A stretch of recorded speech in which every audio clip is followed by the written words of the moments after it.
right, let's try this again. Yeah, Pavel, thank you. That didn't happen. Nobody saw that or heard that or remembers that, right? Remembers what? Good. Okay. Yeah. Really, really sorry about that, everybody. Forget I OBS Studio seems to have some really weird problems with input detection. But anyway, that aside, greetings everybody and welcome. Thank you all so very much for joining me today. Good, I'm glad everybody in chat is on board.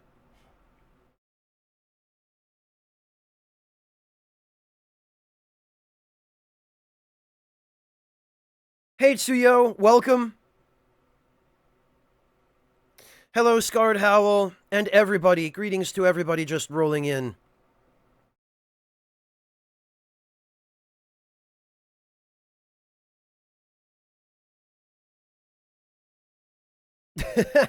Greetings, undead warrior. Oh, Fane Forfin, thank you so much for the Twitch Prime sub. Welcome to the Ragtime Lounge, Fane.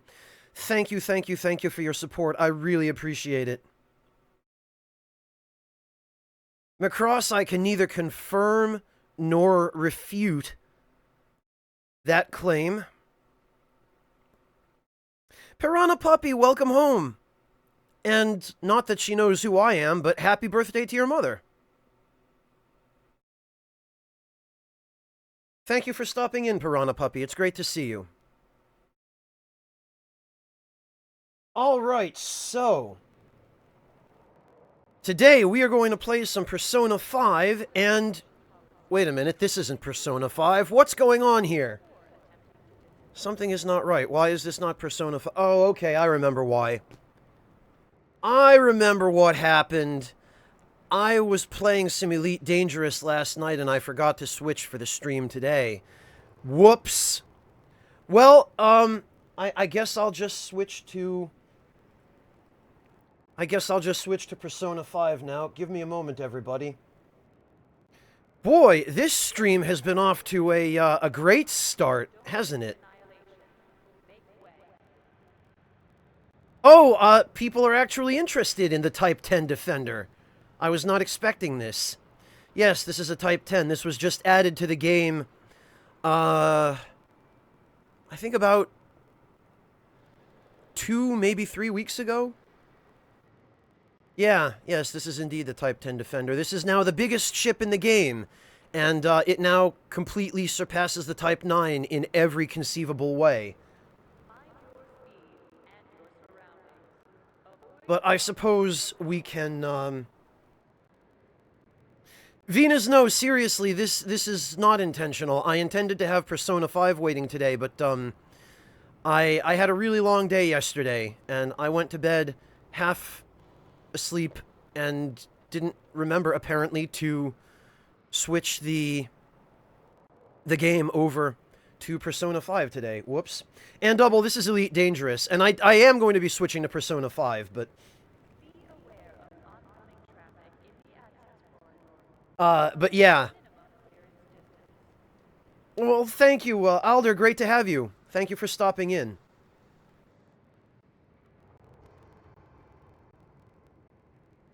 Alright, well, just in case anybody hasn't seen it yet, anybody who is interested in Elite Dangerous, yes, this is the Type 10 Defender, which was shown very briefly in a trailer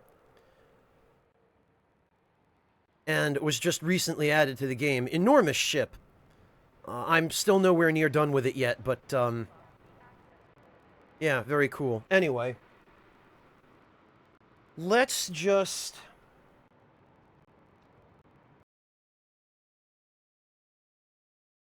oh, okay, Deride. Well, thank you for stopping in anyway. It was nice to see you.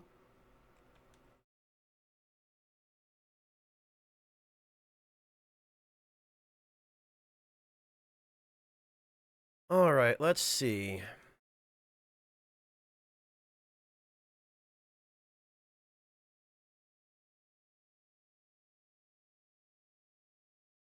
There we are.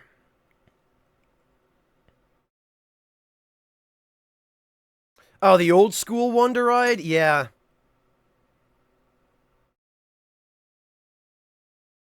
Yeah, Arcasanor, they've always been pretty good at that.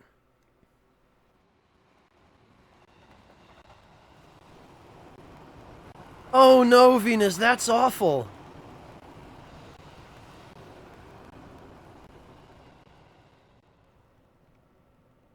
Yeah, Nyx in Persona 3 has some kind of weird stuff.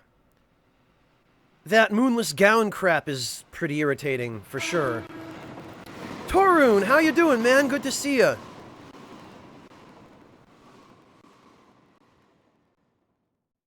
LMSD, which game? Persona 5? Yeah, you know what? We can watch the intro. We haven't seen this in a while. Yeah, Shoji Meguro!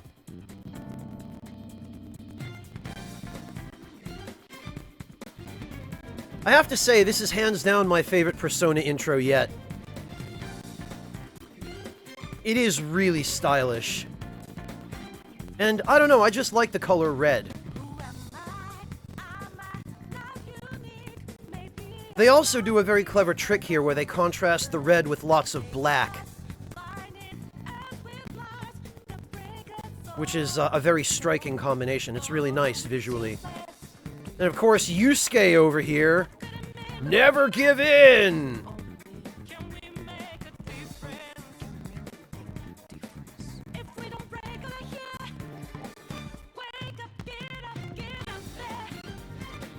Oh, the audio is bad? Alright.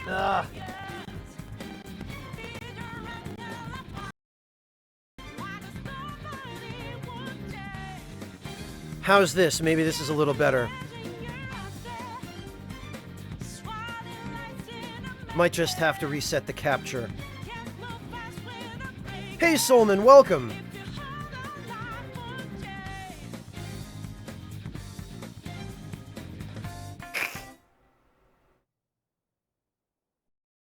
Yup, God, that's weird. Okay, so it seems that what happened is when I switched games from Elite Dangerous to Persona 5, somehow that threw off the audio capture in OBS. So this is definitely a problem with OBS and not the game. Alright, well, good to know. At least we're narrowing it down.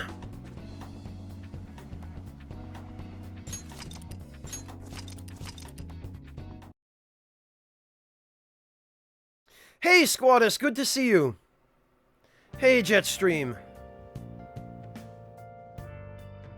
Alright, I guess we'd better prove our existence to society by searching for our next target. Actually, now that I think of it... Wow! What a huge cardboard box. Oh, that's your stuff in there. Obtained the maid and butler outfits. Wow!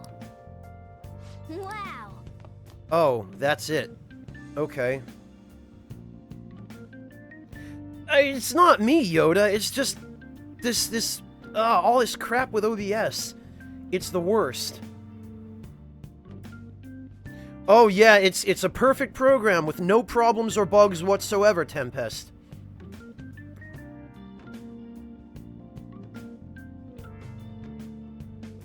Well, thank you, Squad. It's nice to be streaming.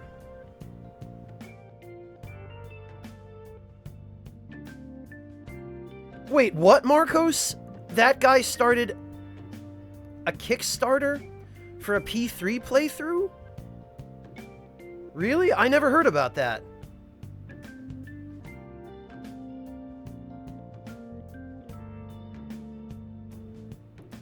No, Tempest, everything about my setup is perfect. Hey, Mimikyu, welcome.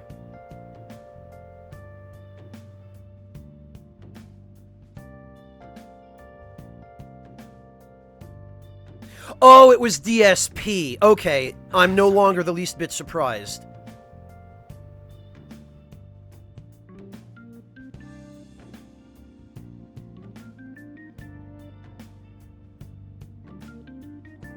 Oh, Unfun, thank you so much for the resub. Welcome back, Unfun. Good to see you. How are you doing?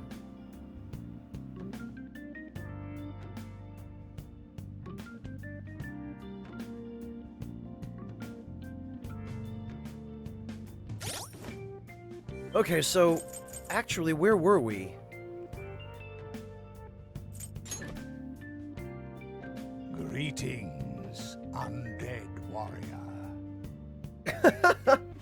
Faustism, thank you so much for the sub.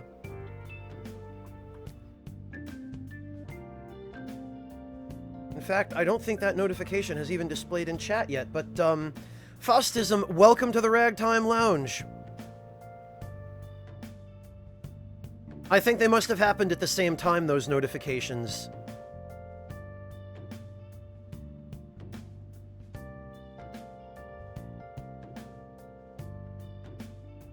Oh, geez, Jetstream.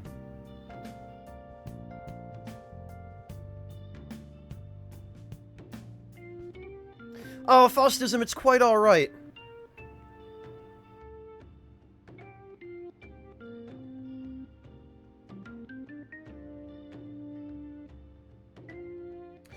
Yes, Tuna, I probably did say that at some point during the original playthrough.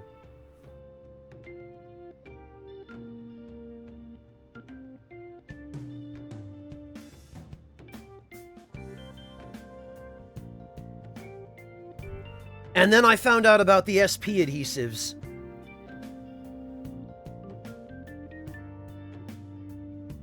Jesus, Unfun Facts guy, I'm so sorry to hear that. I'm glad you're okay, man.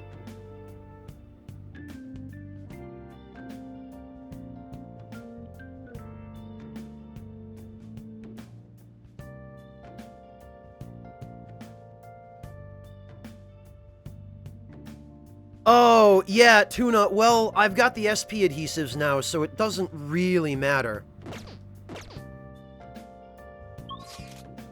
Alright. Oh, and I guess it's evening now, so I can't even leave. Well...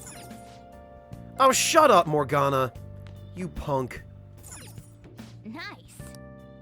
Alright then, I guess I'll just go to bed. From tomorrow on, we're officially the Phantom Thieves. I hope we find a big shot we can target soon.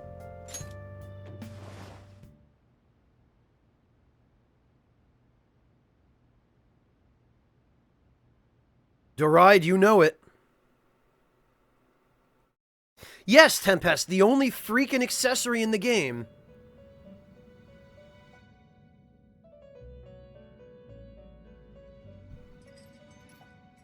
First off, I'd like to begin by congratulating you. To think our master would give words of praise. You better treasure this moment, inmate! You have encountered allies who share your aesthetics, and you have found your place in reality. The time has come. Your rehabilitation will soon begin. Hasn't it already begun? Just shut up and listen, inmate! You have a special potential. However, that must be refined into a useful power. Yeah, at the very end of the game, Jetstream. It is weak now, but refining it shall grant you the strength to stand against the coming ruin. That is the rehabilitation cast upon you. Coming ruin, eh? I don't like the sounds of that. There are various means by which you may gain the power to resist the ruin. Fighting shadows and gaining experience is one way. The fusion process I taught you prior is another. This is all possible because of our master's guidance, inmate.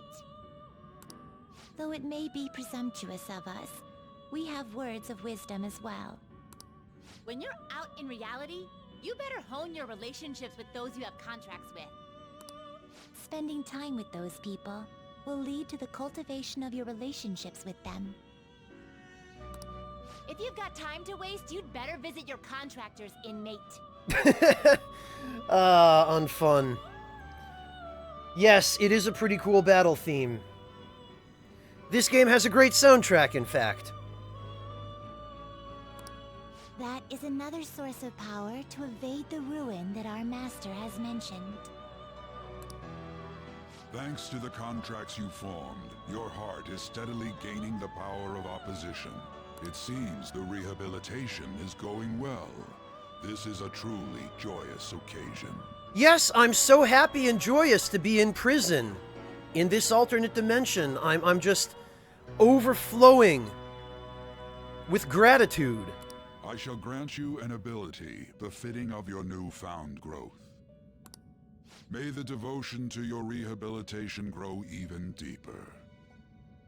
I have high hopes of you.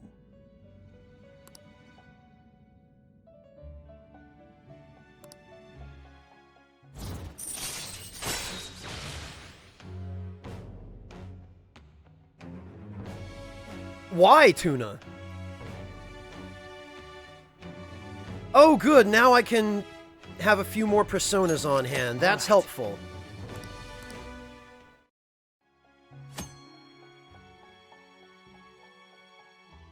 Yes, Doride, I'll take a limo over a prison cell. Thank you very much. The time has come. Return to your brief moments of rest. And don't forget to go talk to your contractor's inmate. Oh, right. This is just stuff we already know.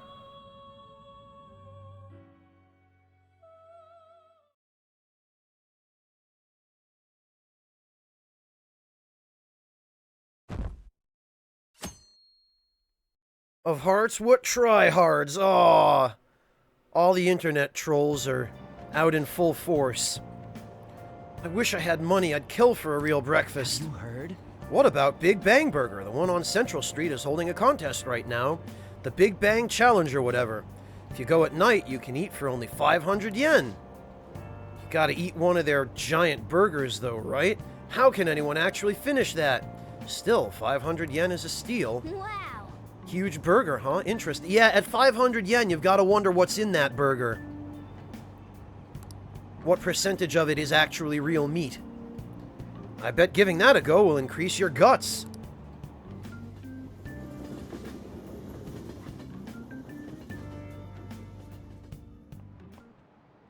Okay, quiet down.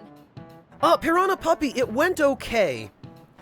I was originally going to... I was originally going to just make it a focused podcast about all of my different fetishes, but it turned out there were too many kinks for me to work out, so I didn't end up doing that. Please don't kill me. But no, seriously, Piranha Puppy, I think it went okay, but I still need to refine the formula a little bit.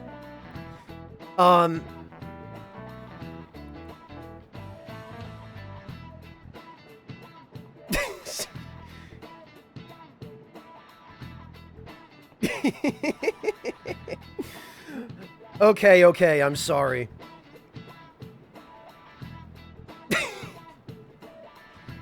God, I'm sure glad most people actually got that joke, because I would have had some explaining to do otherwise.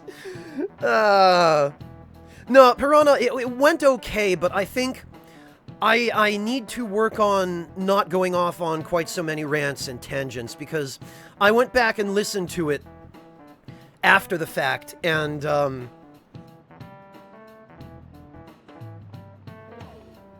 I think I might have gotten... I might have gone off the rails a little bit too hard a couple of times. I got one angry tweet after the stream from somebody who complained about... What exactly was it that he said? I'm trying to remember now. He said something like, I didn't like your attitude. Basically saying I unfollowed, unsubscribed, that kind of thing, without specifying what exactly it was that his gripe was. So I went back to look through the stream to figure out what possibly could have caused that, and I couldn't really figure out what it was other than that maybe he didn't like my my attitude toward Nintendo. So I don't know. I have to think a little bit more about the general format and about where I went off the rails, I guess. But other than that, I think it went okay. Hey, I Fight My Friends, good to see you.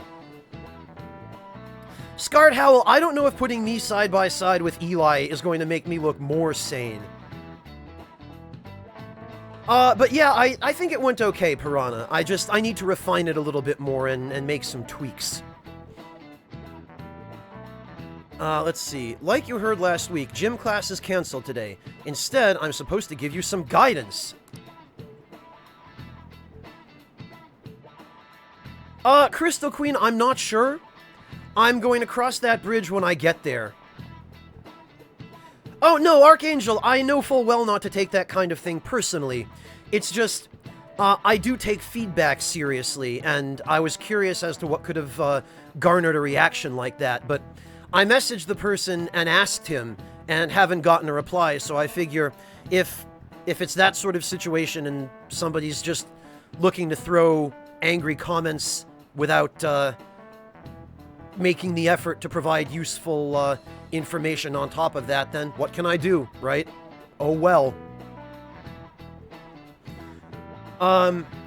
See, the thing is, though, Jetstream, Plague doesn't even like tea. I sent him some, actually. A while ago, I think a couple of years ago, I sent him some tea. And it sounded like he could take it or leave it. Nah, Squatus, nothing really. Venus, it was either that or the French impression.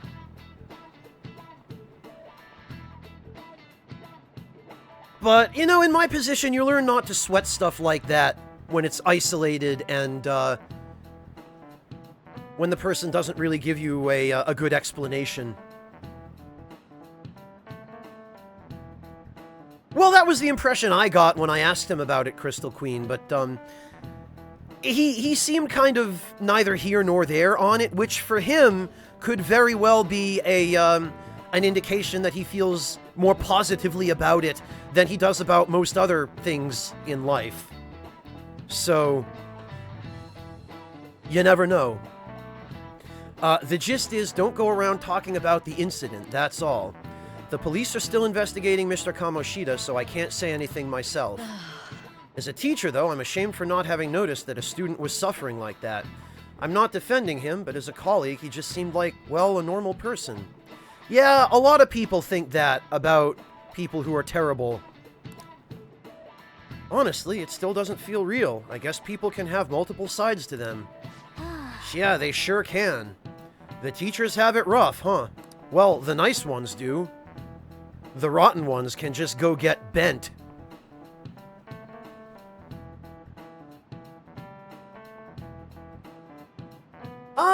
Not all the protagonists deride. And I believe even in real-life Japanese schools, there is a little bit of flexibility with uniforms.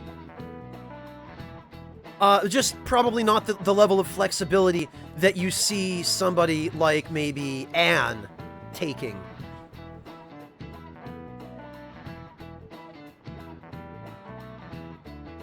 Oh no, Deride, what am I gonna do? Chips on Fun Facts Guy?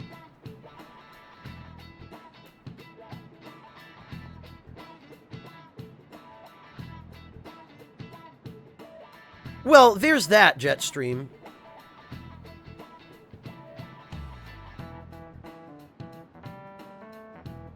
Oh yeah, I just remembered something I learned about psychology. They say that humans have several different personalities hidden in their subconsciousness. Different personalities? Oh, to be clear, I'm not talking about multiple personality disorder. These different personalities can be a different gender or a different age from you. Well, I've got to give them props because I think this is the first time that I've played any Japanese game which directly and openly acknowledges that people might not identify with the same gender that they are physically born as. Props, Atlas. Now, if only you'd let us stream past the freaking embargo date. I mean, if you think about how gods and monsters in myths were first based on the human image, if you actually saw one of those personalities with your own eyes, it might look like a monster. Oh ho! What? Huh? You all seem more alert than usual. Did I say something wrong? Well, I'm just saying what I've heard. It feels like I just now understood what I learned long ago. I see. Subconscious personalities. It's a fascinating topic, and it has a lot to do with us.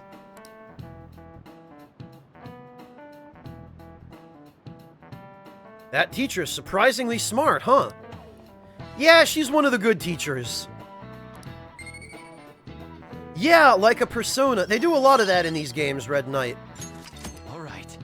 A lot of the lessons that you get in class are in-universe unintentionally, but development-wise very deliberately related to the system of persona summoning that you use in battle.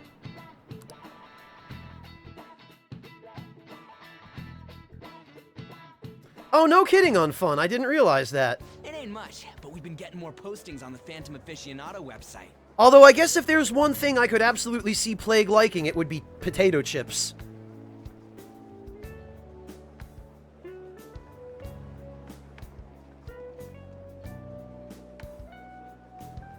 Yeah, Arkaznor, that sounds about right. Thailand, though, I can't imagine what high school in Thailand must have been like. That's fascinating.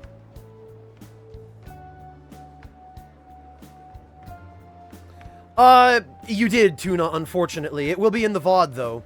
I mean, it is in the VOD. I highlighted it. If only, Pavel, if only.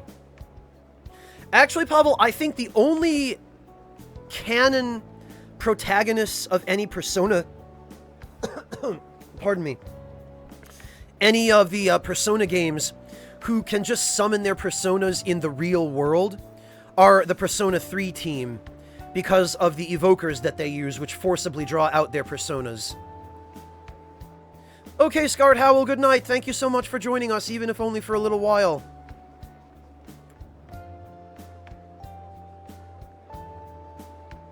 Oh, Edogawa, Piranha Puppy. Yeah. His lectures were pretty much all specifically directed at that subject matter. He was great.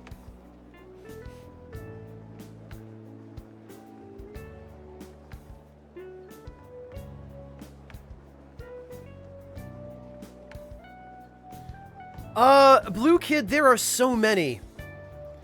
Portable firearm. Well, I've always liked the M79, the old 40mm grenade launcher that they used in Vietnam. That's portable. Hi, Blue Kid. Right, Crystal Queen. I guess I was only thinking of the more recent Persona games, but you're right. Technically, Persona 2's cast can as well.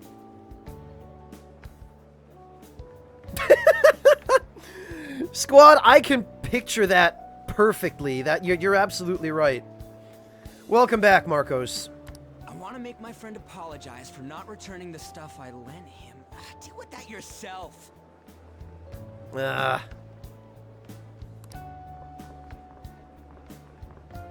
Hey, those girls. Oh, okay, Arkaznor. Gotcha. You know that Phantom Thieves rumor about stealing Kamoshida's heart? I wonder if it's true. It's gotta be made up. Do you seriously believe they exist?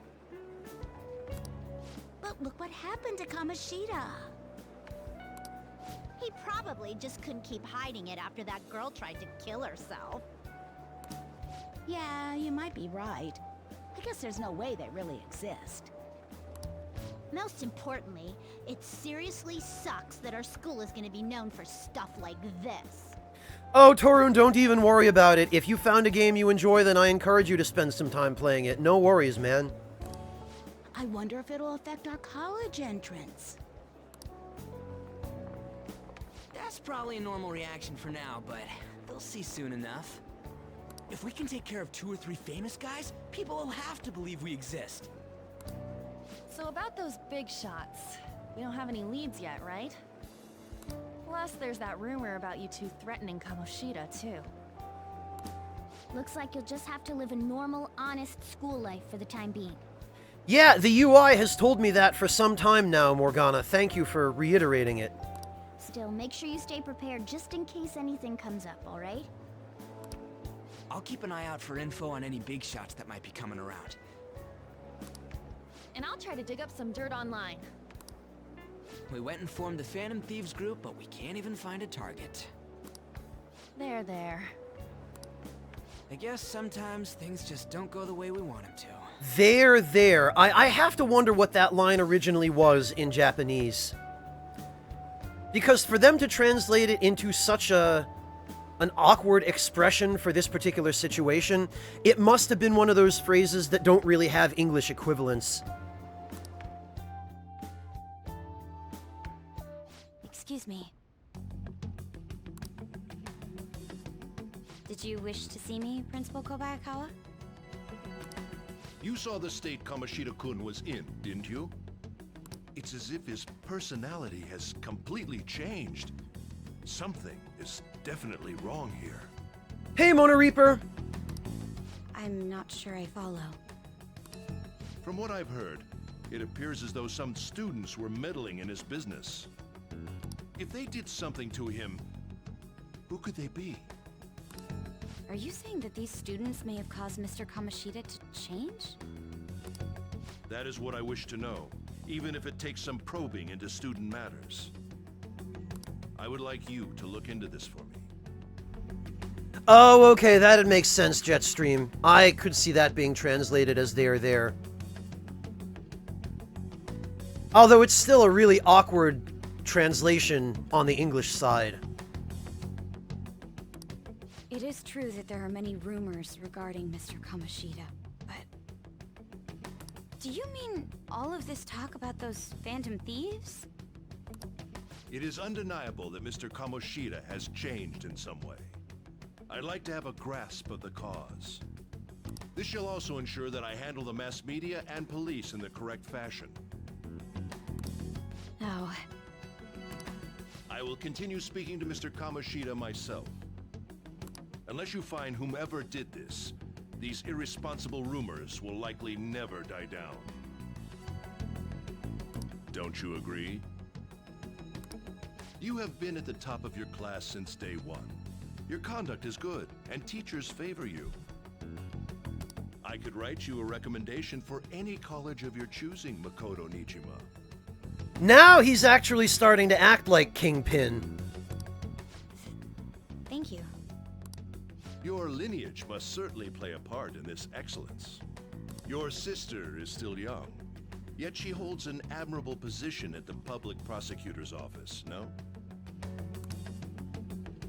If something disappointing were to happen here, that wouldn't reflect very well on your sister. Do you understand? Yes. How wise. It's no wonder you're our student council president. I'd appreciate if you'd look into this as soon as possible. I ask that you begin at once. Yes. If you'll excuse me then. Yeah, that's it, Blight Blazer. It's me, sir. My apologies for troubling you at such a busy time. Yes, it's about the matter we discussed earlier. I have all bases covered. The investigation will begin immediately. Of course. Yes, I will get results. I should be able to update you soon. Well then, I must be going. Thank you very much for your time.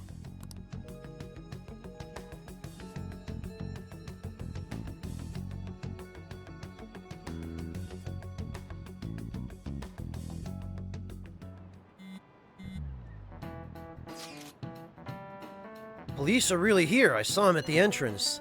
I saw them too. They were talking to the teachers. That change of heart thing's seriously amazing, huh? I hope they don't find out we're responsible. I'm pretty sure we'll be fine. There's no proof it was us. Yeah, we don't need to worry. You sound sure of yourself. But I mean, haven't rumors been going around about how you guys threatened Kamoshida? This world's Kamoshida shouldn't know anything about what actually happened to him, though. Still, we did what was right. Don't go freaking out about some label. Well, yeah, but it didn't help that you ran into Kamoshida's office and threatened him, though. I guess that's true. Man, I really can't wait to keep living this double... Oh, jeez. Alright, Peter, we're gonna be counting on you.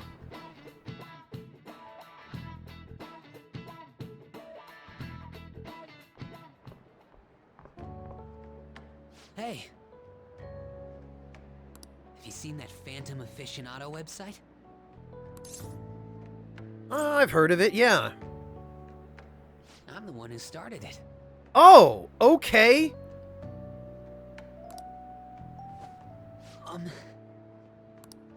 You guys are the Phantom Thieves, aren't you? Well, crap. What? Sorry.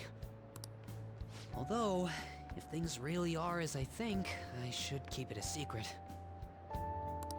Kamoshida used me, and I did some horrible things to you guys. You did? What did you do to us? Literally, I don't think he's done a single thing. This isn't much of a way for me to apologize for it.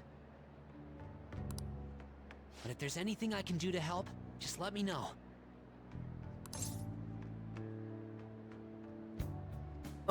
Yeah, that's great, but... I'm glad to hear that. There are many more evil adults outside of Kamoshida, but I'm sure the Phantom Thieves will do something. They can't let this end after just one target. That's why I wanted to make a forum where people could post their problems. There are probably a lot of people who have high hopes for the Phantom Thieves' next move. So, I've also implemented an anonymous poll on the site. Do you believe in the Phantom Thieves or not? I hope someday my forum is filled with supportful posts. I'd really like to help out in the Phantom Thieves' acts of justice. Can I, please?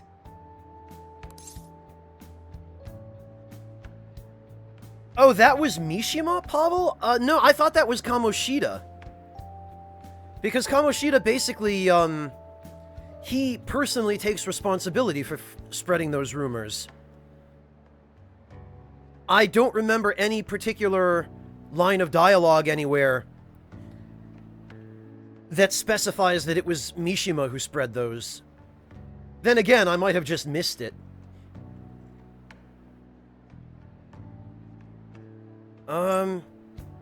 I guess it's up to you. In that case, I'll just do what I want.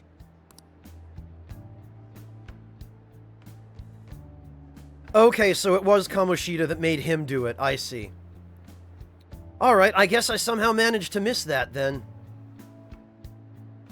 I sense abundantly high expectations from Mishima. And that usually means... new confidant!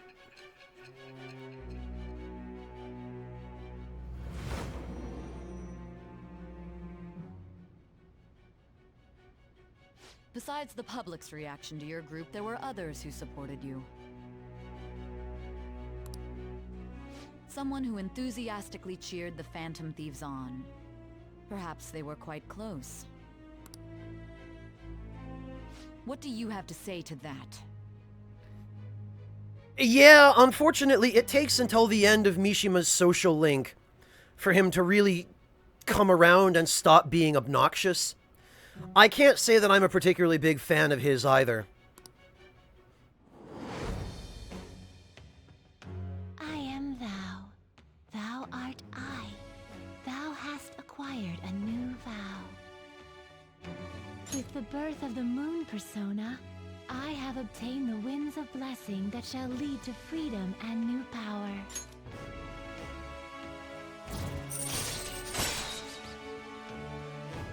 Oh, alright, great. Alright.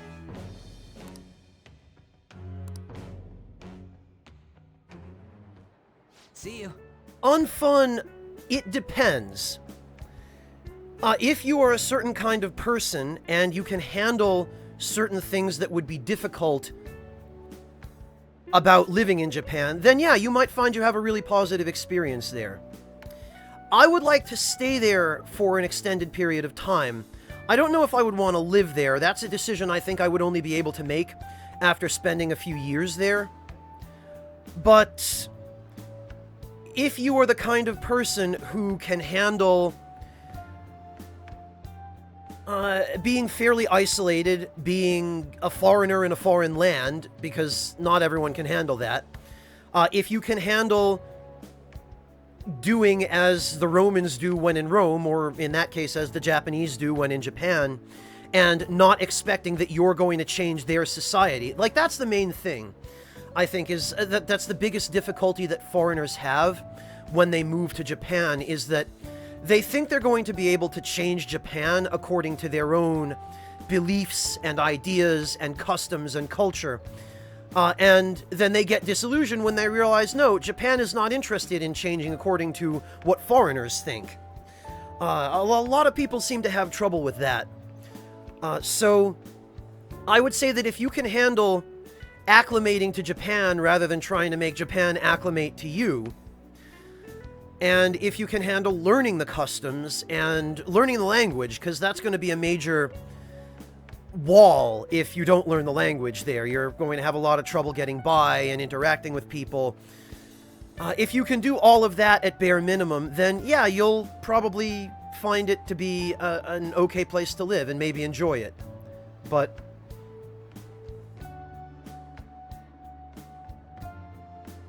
it requires you to be open-minded and to be willing to make some personal sacrifices, because Japan is a very collectivist country. You know, they're a collectivist society rather than an individualist society. So you're going to have to be prepared to give up a little bit of your individual liberty if you want to live there.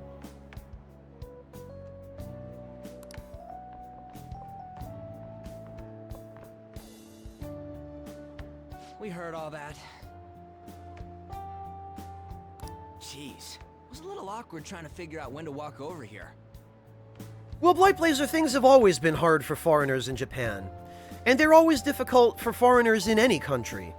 Because you're someplace where your own race, or ethnicity, or religion, or culture, or whatever other demographics you fall under, are not the majority. And, you know, you're kind of like a fish out of water in a lot of ways. You're out of your element, you're in unfamiliar territory, and there's a much higher degree that you'll be discriminated against. You'll have to deal with quite likely some level or some form of racism, and you might not have the same rights that locals or citizens have. So, yes, it's always more difficult for foreigners, no matter where you are. So that forum is Mishima-kun's. Has he figured out our identities? Even so, I think it'll be fine. He seemed to be playing it cool. I guess we should have a little chat about this later. Oh, Blightblazer, you're talking about Logan Paul, aren't you? Yeah, well, that's the problem with a lot of countries, but especially in Japan, where in Japan there's already a great deal of xenophobia against foreigners in general. There's already a great deal of prejudice and racism against foreigners. But that prejudice and racism is not necessarily without foundation in Japan, because what will happen is Japan has one of the lowest crime rates of any country in the world. Now, the numbers don't necessarily tell the whole story, because there is still crime in Japan. But by and large, Japan has a very low crime rate. However, crime in Japan among foreigners is disproportionately reported in the media, and there is also some statistical truth to foreigners committing more crime than people who are native to Japan. Although, that does not mean that native Japanese people do not commit crimes, because they absolutely do. But the crimes that foreigners commit tend to be a lot more visible to begin with, and they also tend to get a lot more attention from the media. And so that fuels the bias against foreigners. It fuels the xenophobia, it fuels the prejudice, and it fuels the idea among people who are natively Japanese that foreigners are not to be trusted, that foreigners are a lot more likely to commit crimes. And when you have somebody with as high a profile as Logan Paul doing something as tasteless and classless to be very kind. You know, something as just... there are many different ways we could describe it, but in general, it was just a stupid, terrible thing to have done. The attention that he got, unfortunately, really, really hurt the reputation of foreigners in Japan. And things like that really don't help. So that's just another particularly visible example of why, when you are a guest in somebody else's country, no matter what country it is, when you're going on vacation, no matter where you're going, be it Japan or anywhere, that sort of thing really highlights the importance of behaving yourself and setting a good example for foreigners in general, but especially for people from your country. Because now Americans are going to have a hell of a lot of work to do repairing their reputation with Japan because of nothing other than the actions of one incredibly stupid YouTuber. So just, you know, let it be a lesson to all of you when you're traveling that I hope you will all take to heart. I will say, though, a forum where people can post problems may prove unexpectedly useful. Anyways, we gotta get looking for a new target. And we need to stay sharp until we manage to find one. Once we do, we'll have to head into another palace. So we should prep our equipment and... Wait! Oh, crap! What's with you? Don't we have an exam coming up? Good job, Ryuji. Judging by that reaction, I'd assume you're going to struggle this time, too. It's not like you're any better. All you're good at is English. I'd rather that than be bad at every subject. Hey, Lion Shard, welcome. Even your Japanese is questionable at best, Ryuji. You tell him, Morgana. What's questionable is whether you're really even a human. Hey, Unbound King, good to see you. Good comeback, huh? No, Ryuji, that was stupid and also quite low and petty. Let's discuss this with our fists. Bring it. Will you two stop it? Okay, FH Meta, take care. Okay. Thank you for joining us today. Let's not draw any attention to ourselves until we find our next target. Don't forget to study, though. I won't have you blaming me if your grades start dropping. Oh, I think I'll be fine. What to do between targets. Yeah. Well, fortunately, now that we've maxed out all our stats, we can focus on social links.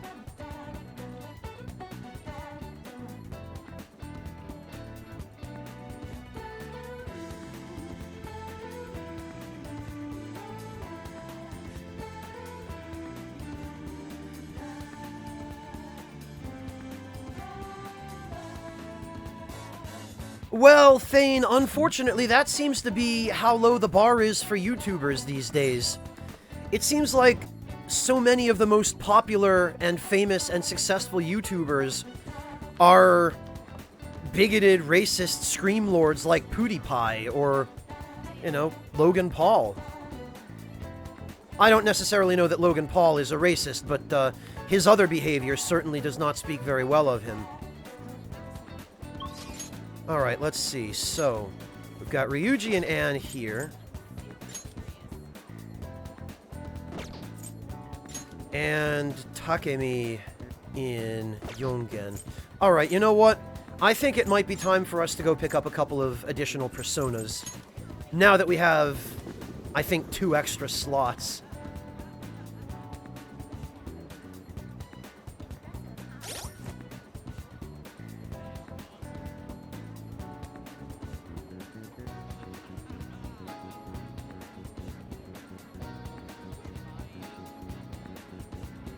Is that what it was, Crystal Queen? Because I listened to a great deal of the Japanese dialogue during my first playthrough of the game.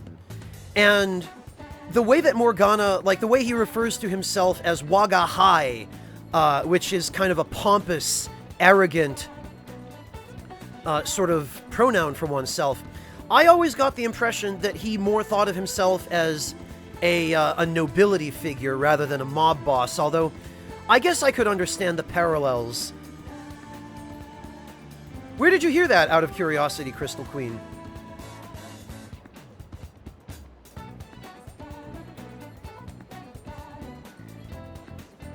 Yeah, Tuna, the guns in this game are way underpowered. The only thing they're remotely useful for is exploiting enemy weaknesses.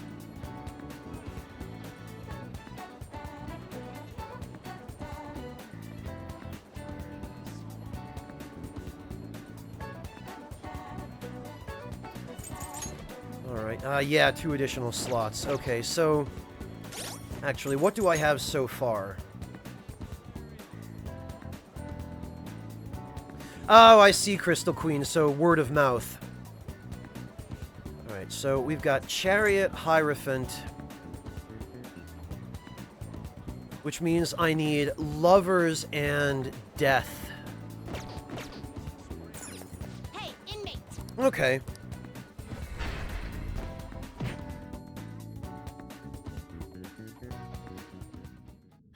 Azots, I'm going to leave it to chat to fill you in on that. It would be too much for me to explain without sandbagging us again. It's me. Do you have business with me? Please watch your tongue when you're in front of Master. It's me. Oh, yeah, it's you. It's me. Yeah, I gathered that. How goes the rehabilitation? The inmate needs our guidance. Whoops, actually, I need... If you'd like to read the compendium. Yes, I Read need...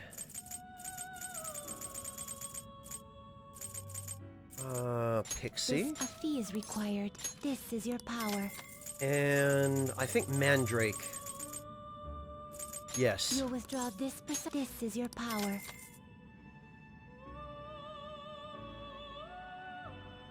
Oh no, it's fine, Azots. It's...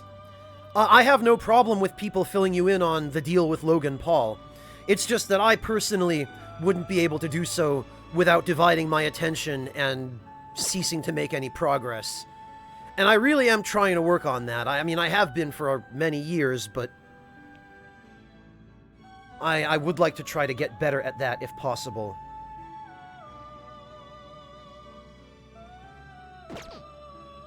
Are you finished? I think so. No slacking off! Yes, yes, I know. Go and enjoy your break. Yeah, maybe I will.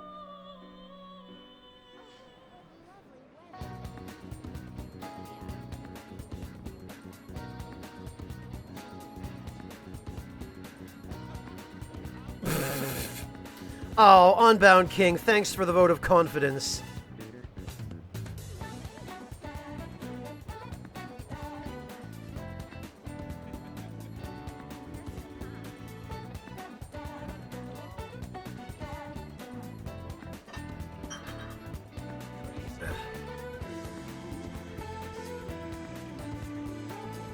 Well, back to acting like an honest student.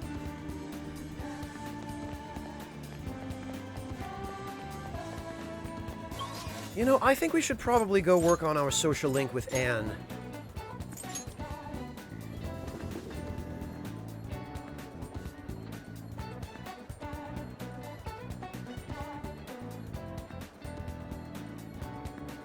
Hey, Marek, good to see you.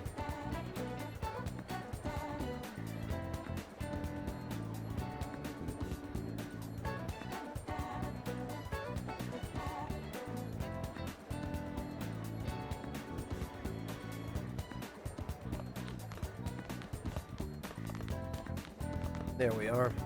It felt like someone was watching me this morning. What should I do? Maybe it wouldn't hurt to at least ask. No, but then... she seems depressed. Never mind, it's nothing. I should be able to invite her out with my super huge kindness.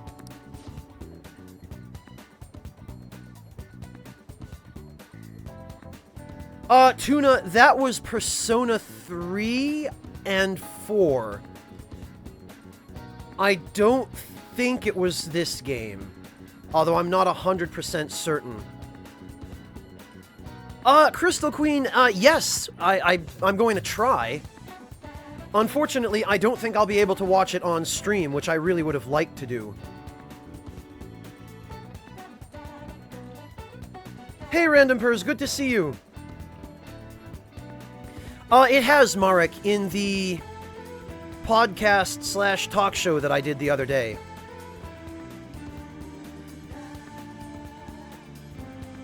I'm fine, seriously. Besides, I wouldn't want to trouble you. Yeah, both of these are kind of terrible things to say to a girl. These are especially forward for someone in Japan. Tell me about your problems! Yeah, tell me all about your problems. I want you to rely on me. This is even worse. My god. Are you sure? You're so reliable. I guess it wouldn't be so bad talking to you about this stuff. You're not gonna perv all over me.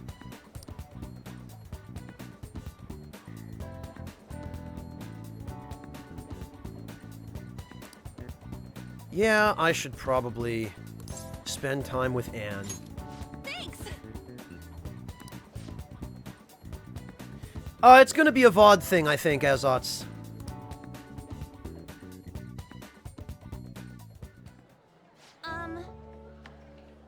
Marcos, you can use the Kappa emote for sarcasm. There's something I want to talk to you about, Peter. It's Shiho. Well, I went to visit her in the hospital. She said she was sorry. Sorry for not telling me about Kamoshida, about all the things he was doing to her.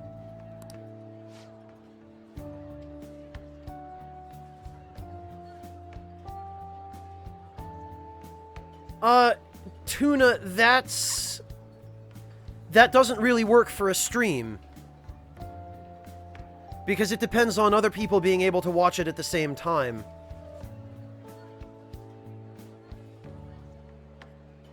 I mean, I guess you could sync it up, but... I don't know, somehow I don't like the idea of doing that. But it was my fault, too. I didn't realize how much trouble she was in. I wasn't there for her. So, I apologized as well.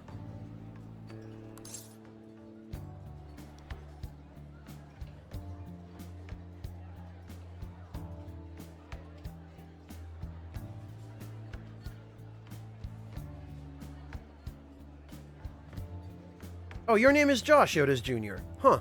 My name is Franz. Nice to meet you.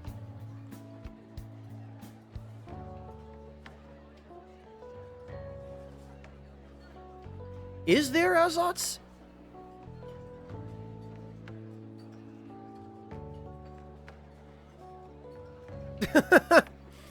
Yeah, Arkaznor. I guess I could kind of see that.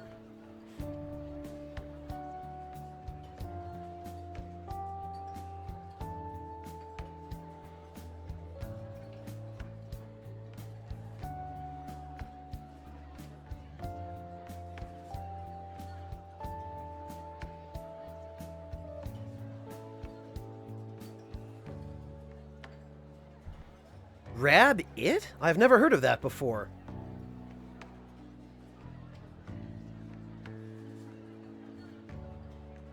Alright, I'll look into it. Thank you for letting me know about that.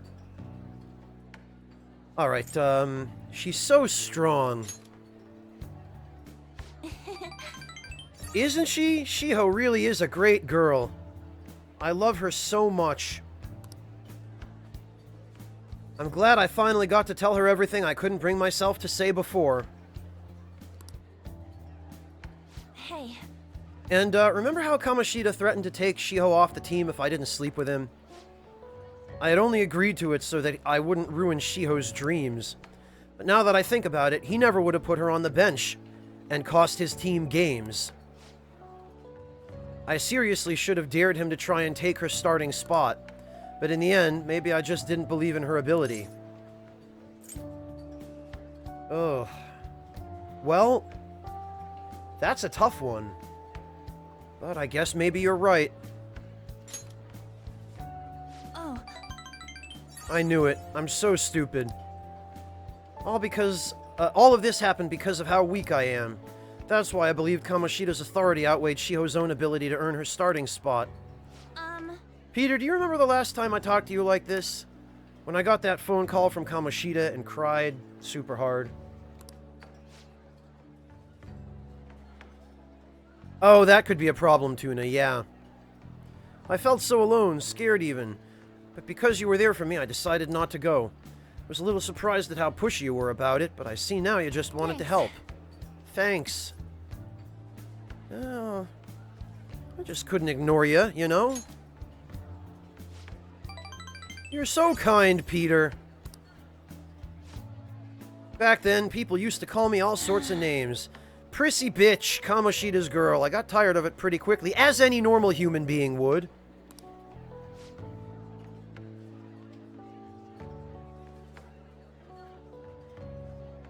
But to tell you the truth, someday I want to be able to take labels like that in stride. Azots, nobody's obligated. You don't have to. No, Ak, she didn't. She came very close, but she narrowly avoided doing so. Hey. Personas are the power of the heart, right? That means if my heart gets stronger, my persona will too. Well, actually, we just have to level you up a little bit. So I want to strengthen my heart. I want to use that strength to help the people around me. I hope we can save people from trouble, just like we did when we changed Kamoshida's heart. Though honestly, I don't even know what strong is.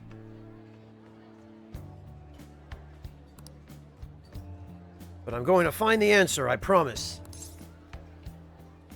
Well, I guess we'll just have to go farm the Reaper then. Yeah. I'll help, I guess. Really? Thanks. I feel like I'm getting stronger already. I guess that doesn't really count, though, huh? Well, I'll be relying on you. Let's train together and make our hearts super strong. Yay! Everyone together. Minasan Ishoni.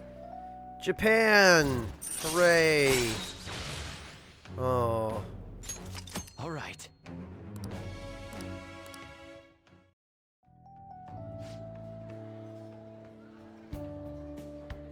It pulls very few punches, Ak. And I really appreciate that. I appreciate that they were willing to actually depict and, to a limited extent, even address some of the major social issues that are still causing problems in Japan to this day. A strong heart. Oh, yeah. How about this? I won't get any refills on fountain drinks. I mean, they're free, so not getting any would mean you have a strong... Well, no, that's a strong will. That's not quite the same thing. I mean, it's a nice idea. It's quaint, but... Bye. Well, I'll see you later.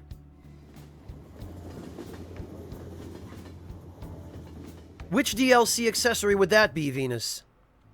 Hey. That's the key to this place. You get to lock up from now on. I can't keep waiting for you to come home. Don't start any fires, okay? Wow, thanks, Soji bro. You're pretty cool. You can now leave Yongen-Jaya at night, finally. Do you want to go out now that we're allowed to? Oh, and come to think of it, shouldn't we stop at the airsoft shop and ask about that sketchy-ass paper bag?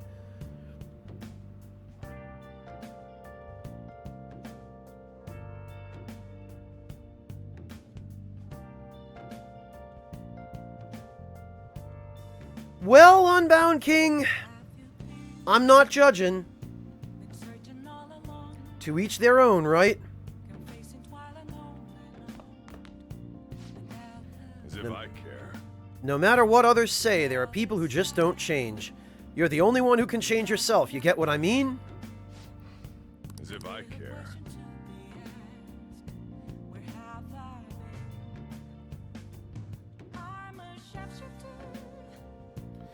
Oh, okay, Venus, I see.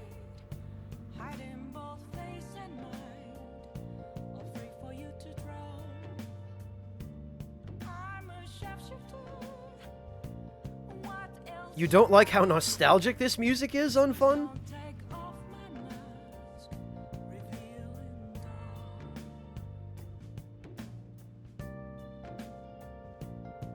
Random purrs, it's fine.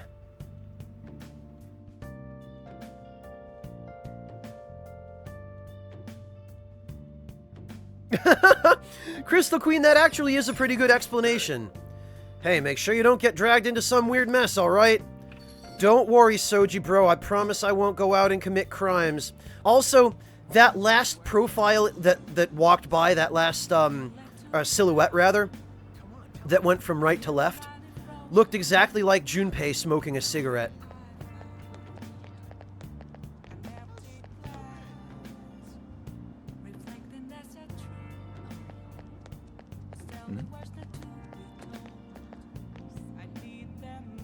Oh dear.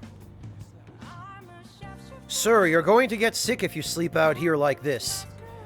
Please forgive me, I failed you as a mother, Kamoshida. Why'd you do those things? Kamoshida? Oh, that guy who was arrested for sexual harassment? Suguru, I didn't raise you to grow up like this. Suguru! Oh, that's the dumbest.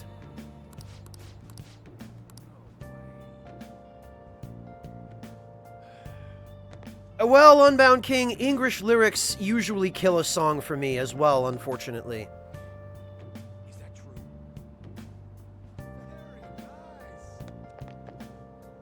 Oh, of course it is, Blightblazer. It's a thing in every country. But it's especially a thing in Japan because Japanese people don't get thrown in jail for it. They just get politely escorted someplace where they're not in public view.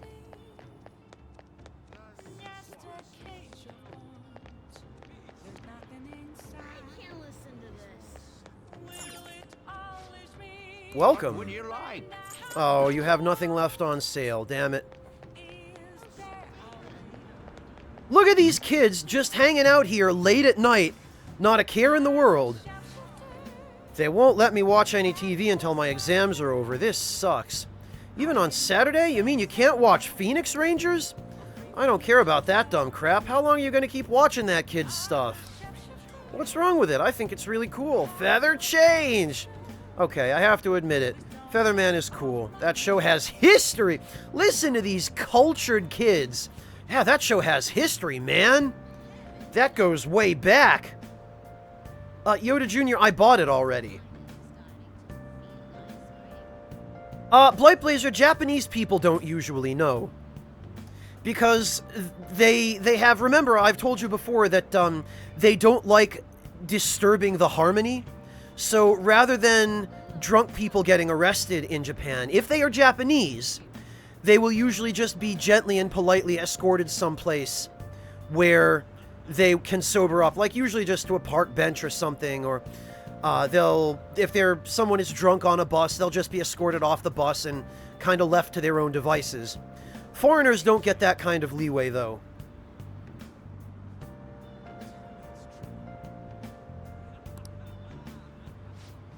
Oh, okay, it's just the same dialogue.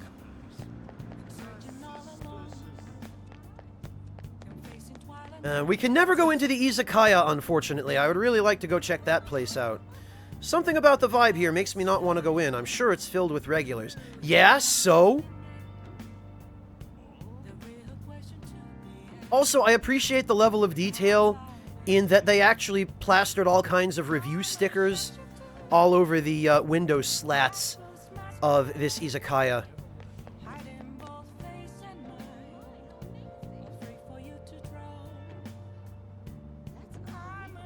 Yeah, Azots, it's kind of unusual by Western standards, but...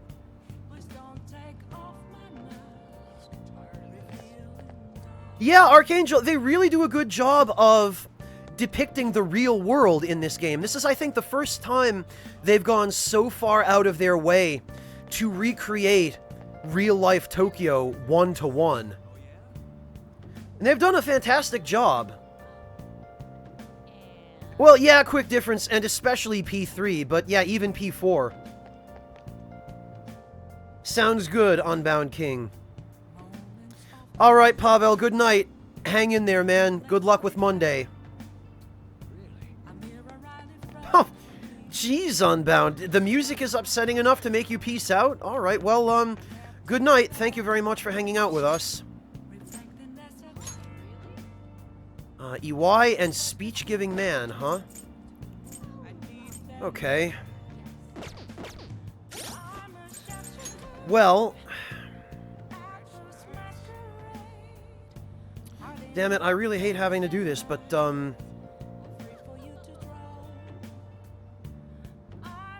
I guess I will...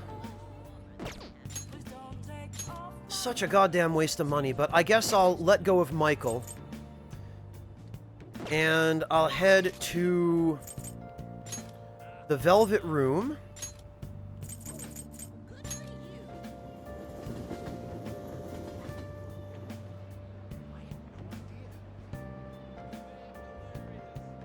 Oh, I see, Unfun. I'm sorry to hear that. Well, I guess I can't really say that I understand. I mean, no, that's not what I'm trying to say. I can't really say that I don't understand, is what I mean. I'm trying to say that I do kind of understand, so, no problem, Unfun. Hey, inmate. Well, have a good night, Unfun. Take care of yourself and hang in there.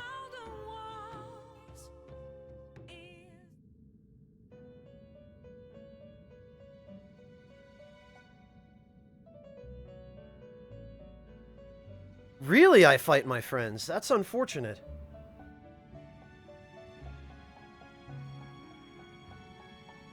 Okay, Solman, take care of yourself.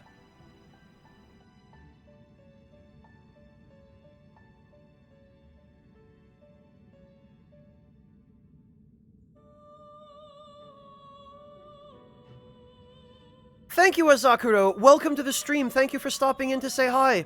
I really appreciate that. You know, since quite a few people seem to be peacing out for lunch now, I think that maybe this is a good opportunity for... Why don't we just all take a food break at this point? I think that's probably a good idea, because I'm getting kind of hungry myself. So why don't we take 20 minutes?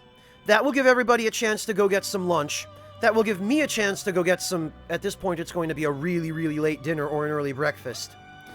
But, yeah, let's all go get some food. That'll give us a chance to attend to those needs. And, we will meet back here in 20 minutes and resume the, slow, methodical progress. Welcome home, Jane. Alright, I will catch all of you in 20, and I guess I'll just leave the Velvet Room music playing here. That'll be nice. Good stuff, Arkaznor. Alright, I'll catch you all in 20 minutes.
Alright, everybody. I'm back. I presume most of you are back by now as well. I hope everybody had an opportunity to get something good to eat.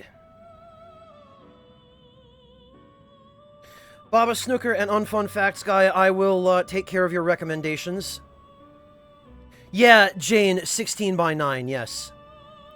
Or if I'm streaming something that is natively in a 4:3 aspect ratio, like a PlayStation 1 or PlayStation 2 game, I will continue to stream it, or I'll still stream it in 16 by 9, and I'll put some art in the pillar boxes. Like,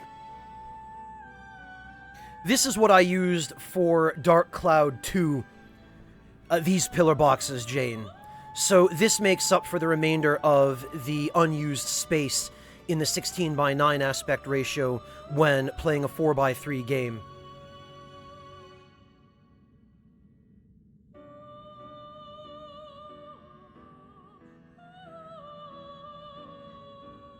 Oh, didn't want to make any noise, Tuna? Oh, I'm sorry to hear that. I hope you found something.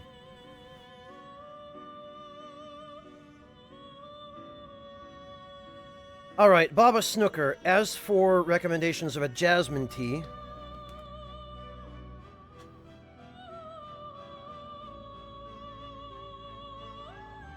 Let's see. Let me just pull up the pages for you, Snooker. I think that should make it a little bit easier.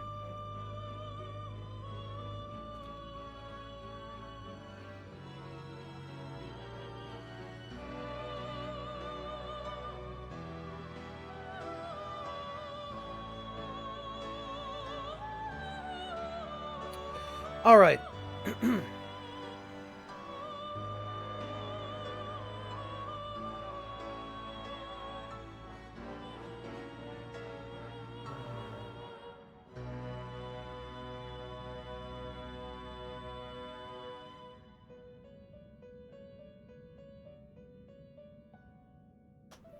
There you go.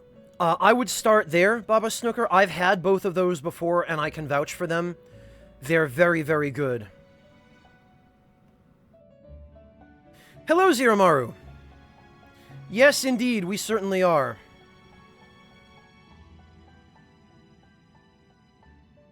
Oh, excellent, I fight, my friends. I'm glad to hear it.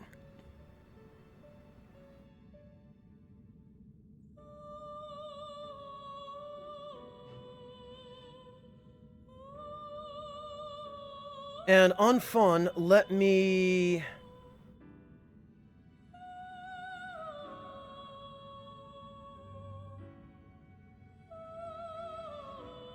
Oh, Ovan, I'm sorry about that. It looks like...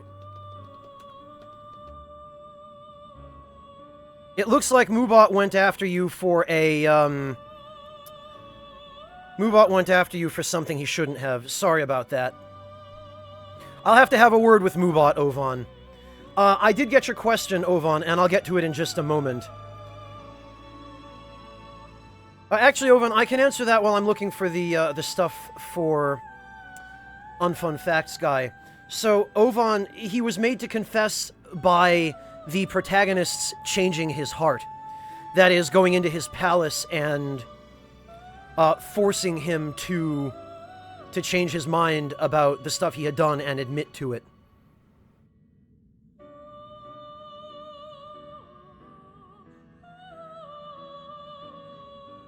Alright, on fun, let me...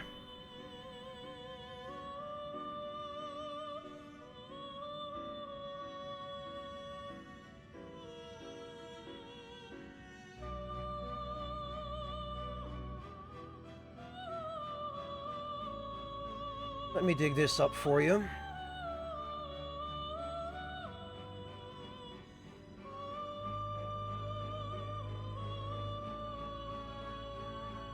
You know, honestly, on fun, I think it would be easier to just... Let's see...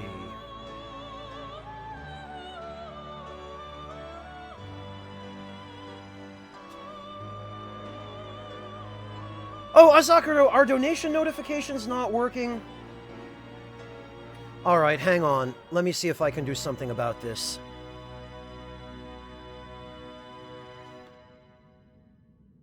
Sorry about that, Azakuro.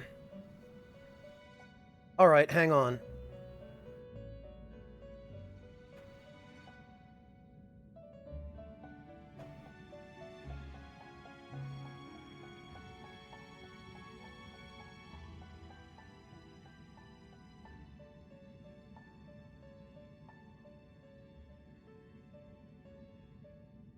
Bear with me for just a moment, Azakuro. No, on fun. I think I remember you saying you don't like matcha. But any of the Chinese or Japanese green teas in that list are going to be good stuff. Alright.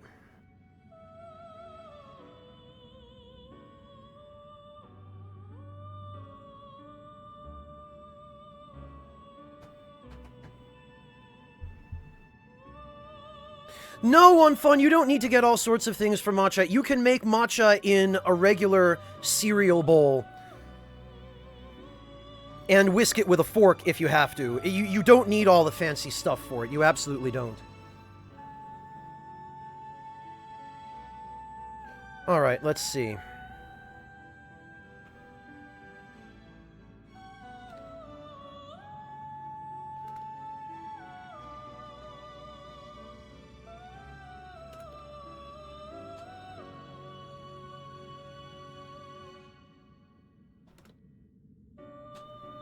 Alright.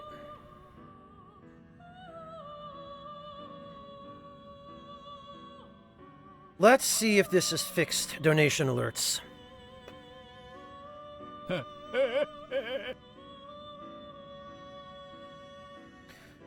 It seems it has.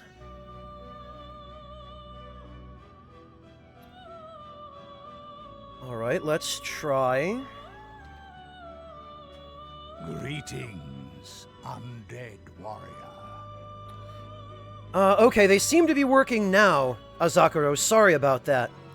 Hopefully...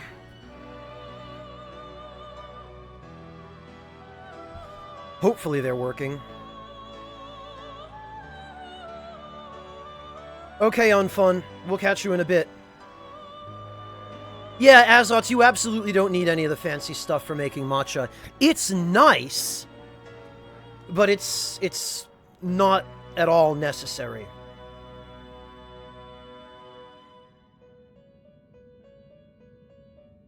Hey, the doctor!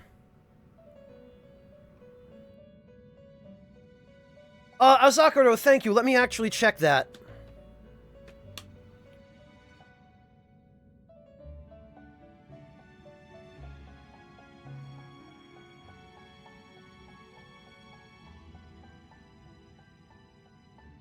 Now I have to manually open up my donations, Azakuro, to see whatever message you might have sent. Let me... Oh god, Azakuro!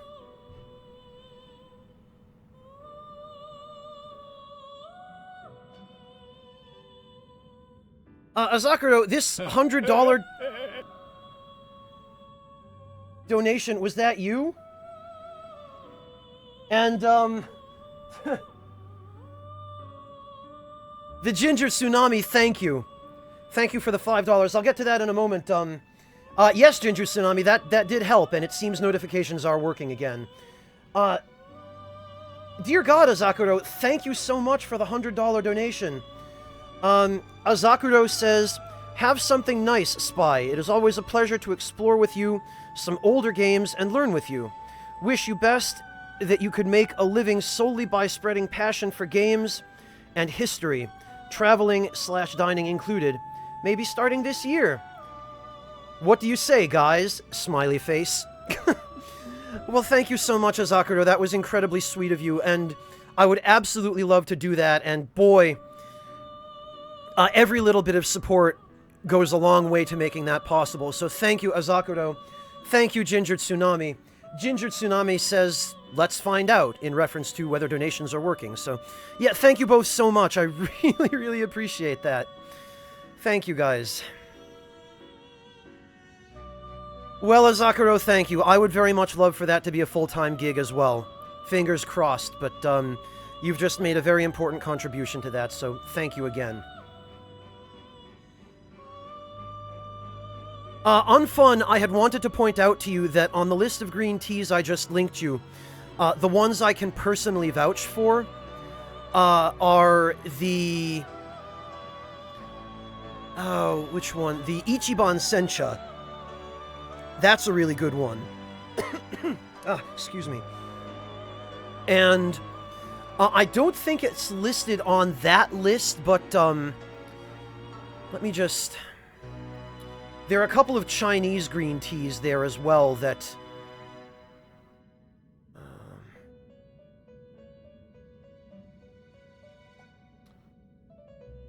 that I think are well worth trying if you're looking for a nice green tea.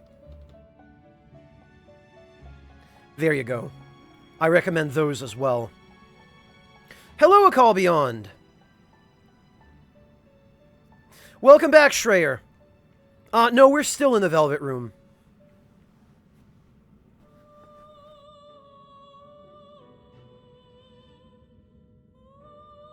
Alright. Well, now that everything is working properly... I did get the personas I needed, right? Oh, okay, but now I came here for... I think Iwai is the Hermit Arcana, is he not? And then Yoshida is, I believe, the Star. And actually, I already have a persona of the Star Arcana. Oh, no, wait, Yoshida's the Sun, isn't he? Not the Star. The Star is Hifumi. Damn it. Alright, then. No, wait, Futaba's the Hermit, actually. I think Iwai is hanged, You'd like to read if I remember correctly. Read here. So, I have to... hanged. Is this a fee is required? This is There your we power. go. Okay, yeah, thank you, Bacon, for the confirmation. Hey, Schreier, somebody asked me a question about tea. What can I do, man?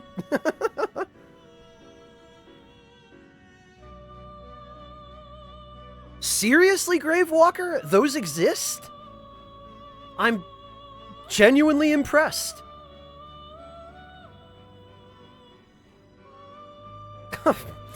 Azakuro, I'm glad you understand.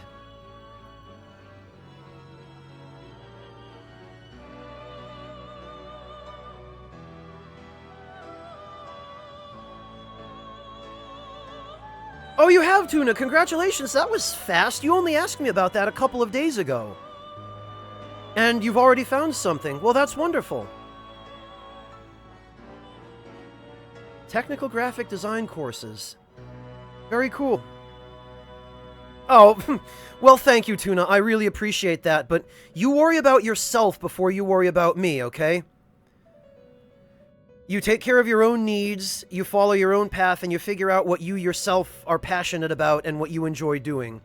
And you can worry about me when you're comfortable and you have plenty of overhead, alright? But take care of your own needs first, please, Tuna. Done already? I probably wouldn't, Schreier. I really don't follow the whole vaping phenomenon very closely. Oh, Tempest, thank you. That was awfully nice of you. Well, congrats on your sub, Jane. Greetings, undead warrior. Thank you, Tempest.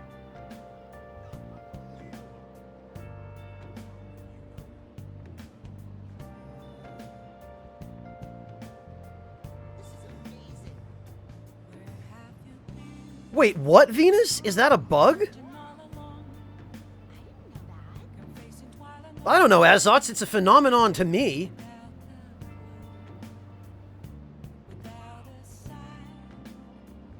Oh, he was an actual chef. That's fascinating, Gravewalker. I don't know why that surprises me so. Oh, Azakuro, thank you so much for the sub as well. Thank you, Azakaro. After you just donated $100, you're subbing now, too. Well, welcome to the Ragtime Lounge, Azakaro. Thank you. I really appreciate that.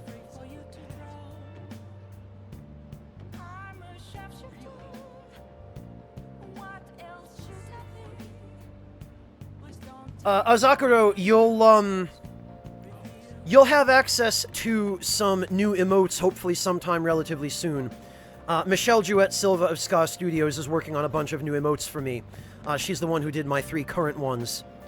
So, hopefully sometime in the next few months, I will be able to reward you a little bit more for your sub, so thank you.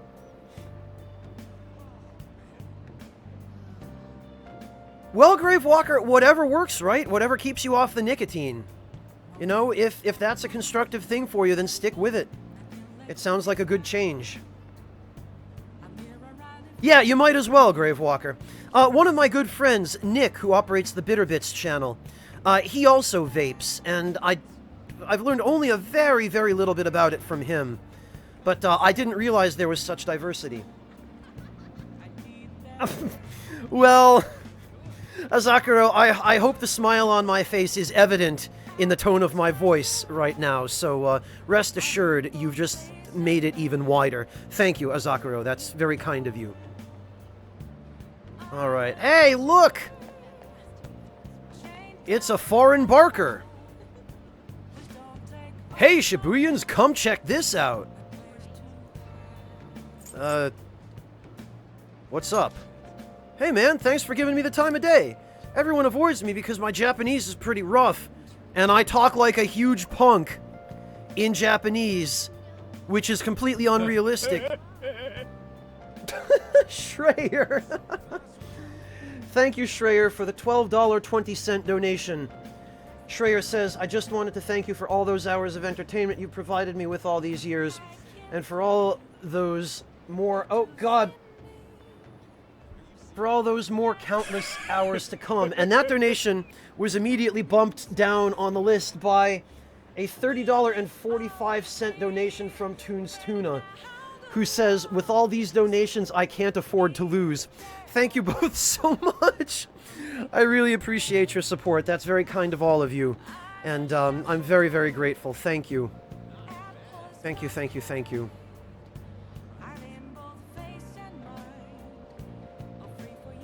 It's not in P3 or P4, probably. So it's a bug limited to P5? Venus, is that what you mean? Yeah, I bet it's become speedrunner tech. Yeah, seriously, thank you all so much for your support and your generosity. I really appreciate it.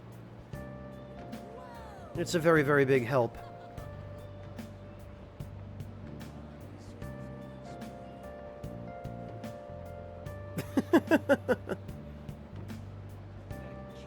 Checkers on Bound King?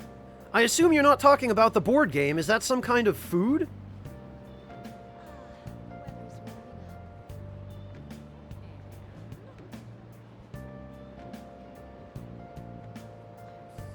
Jane, let's see. A fire, tea, room for sub notifications, and chat.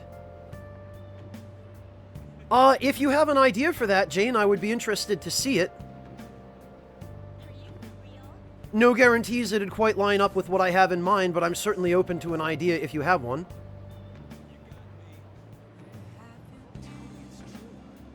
Oh, Schreier again?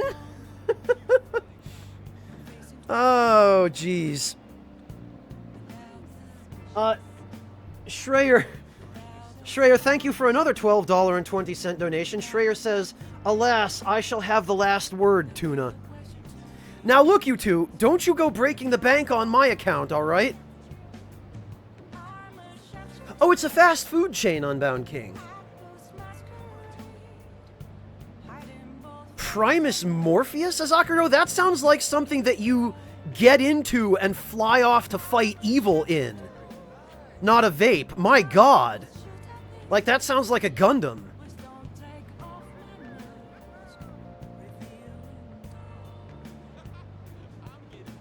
Well, thank you, Schreier. I really appreciate it.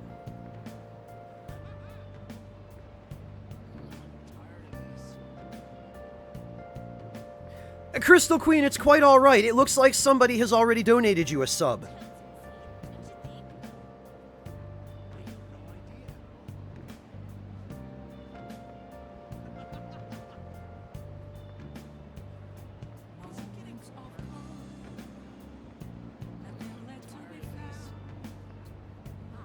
Yeah, or a cousin of Optimus Prime. You're just a kid, though. I can't let you in. Sorry, man. That's okay, bro. We cool. I get it. What is this place? What's the sign say? Underground Select Shop. First basement. Wow. Well, I'm super not allowed in, but it sounds like a cool place.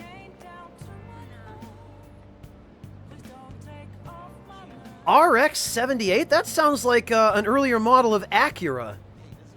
Stout gentleman.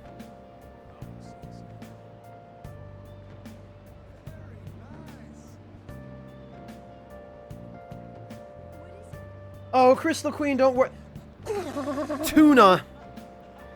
Tuna, I told you not to break the bank on my account.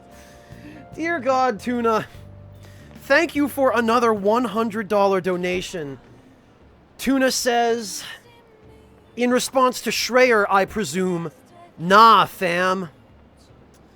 Throwing down, Tuna, my God. Well, thank you, Tuna. You guys, you're leaving me speechless today, man.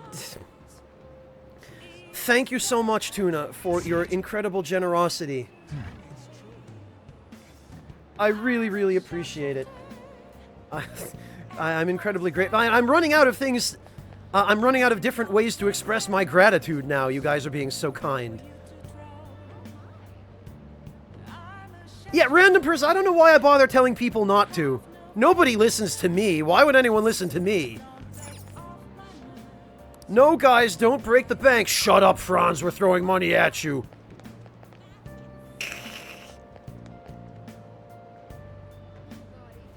Yeah, Schreier, I don't often find myself at a loss for words, but whenever people show me generosity like this, even when people subscribe, for goodness sake, that alone. Azakuro, PayPal doesn't like anybody today, or really any day. Don't feel bad, man. All right, God, what was I even doing? What was I... Oh, right. Okay. I did come here for a reason.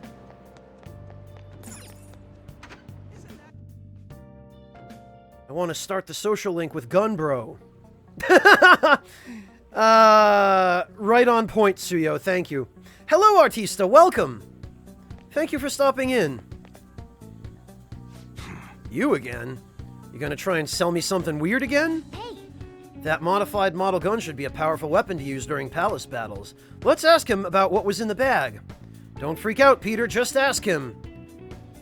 Since I have such a high level of guts and such huge cojones... The Ginger Tsunami, thank you very much for the $12.34 donation. Ginger Tsunami says, more money in the money hat. Thanks for the good time, Spy. Well...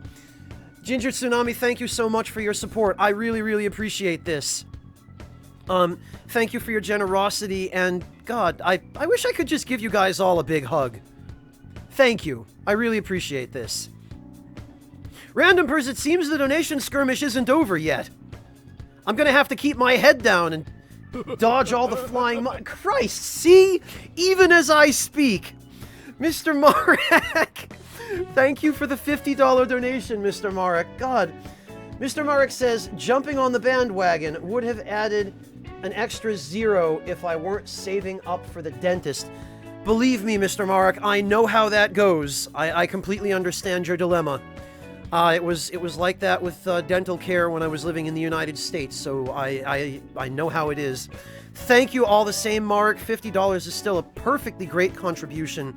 I'm very grateful to you. Thank you, thank you, thank you, Marek. Thank you so much. Hello, Sealinks. Welcome. Denim, just your presence in chat is enough. I'm happy just to have you along. And that goes for all of you. Squad, there are many easy ways to halt progress when I'm broadcasting. Randompers, don't worry about it. Like I said, I'm happy just to have you guys here.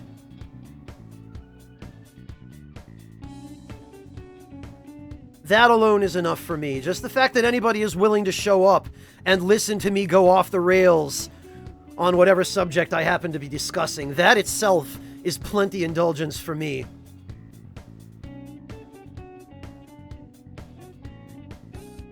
A name, don't worry about it. It's like I've told everybody else. Just having you guys here is plenty. So, what are you here for? I looked inside the bag. I see, so you took a look inside, huh? That was a custom gun that I modified to make it look as real as possible. I had a customer who was interested in it. You helped me out by smuggling it out of here so that I didn't get caught by those detectives. You can have that gun if you want.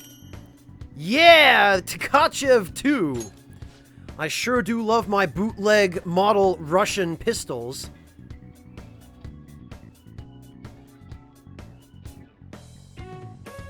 Man of many questions, my highest donation ever, you mean? Or, like, the highest amount of money that I've gotten from a single person? Oh, I'm sorry to hear that, Windscale. Dissidia looked like such a promising game, too.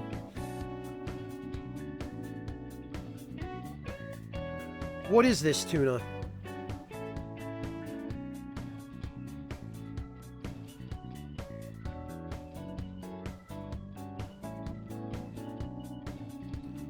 Tuna, what? Tuna, what are you trying to say by this?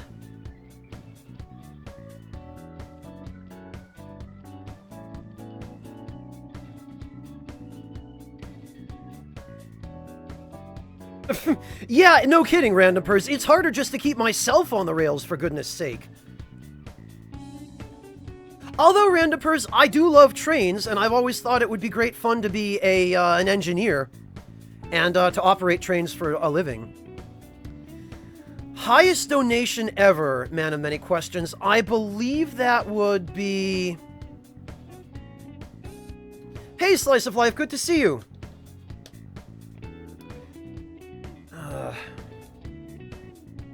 Tuna, I really hope you didn't just...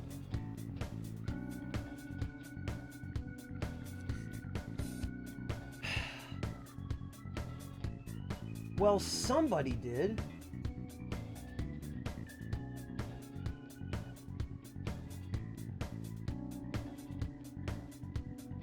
Wow. Someone has...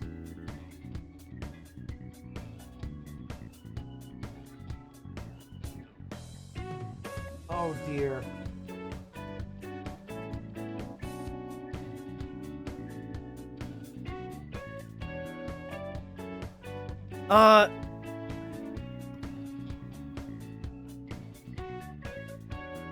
Azakuro, the second one didn't work?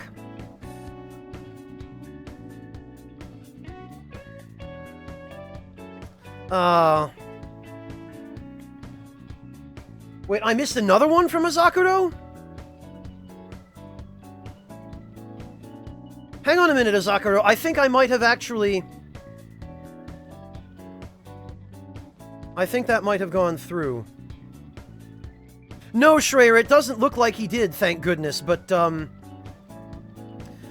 man of many questions. Let me address your question first, because I'm all turned upside down here.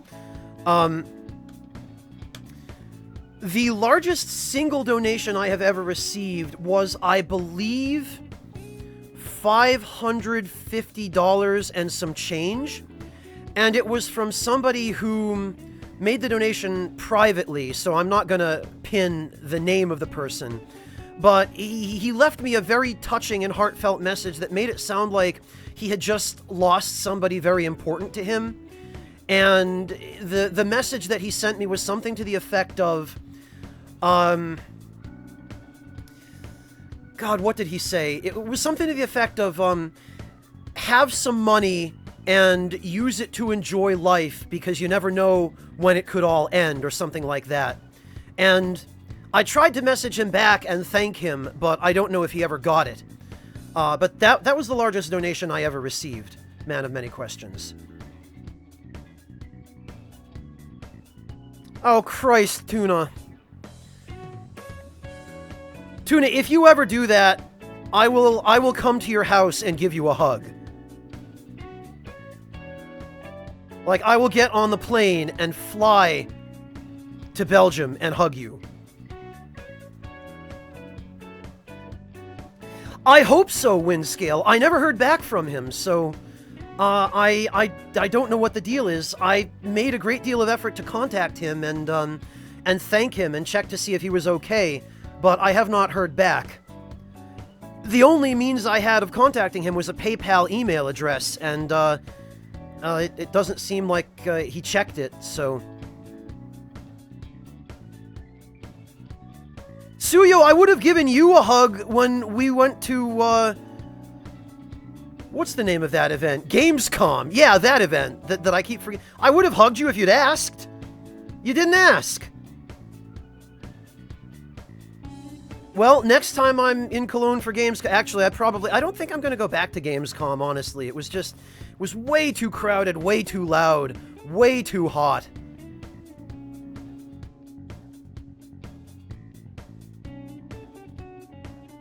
PAX East, though, that I could get on board with every year. That takes place during the winter.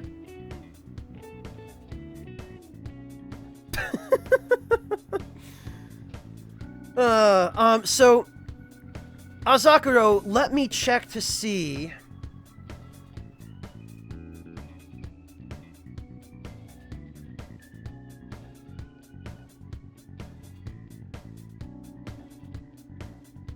Oh, Christ, Azakuro! It seems like your second donation did go through, and you sent another $100.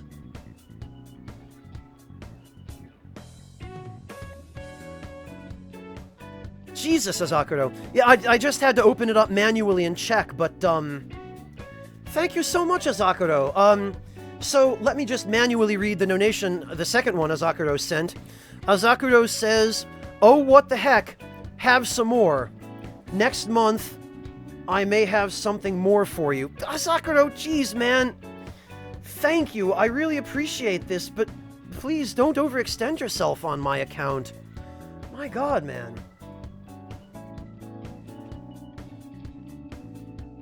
Thank you, Azakuro.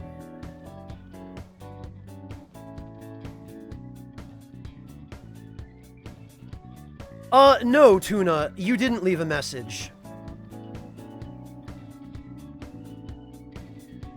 But it looks like... I'm trying to find yours now, Tuna.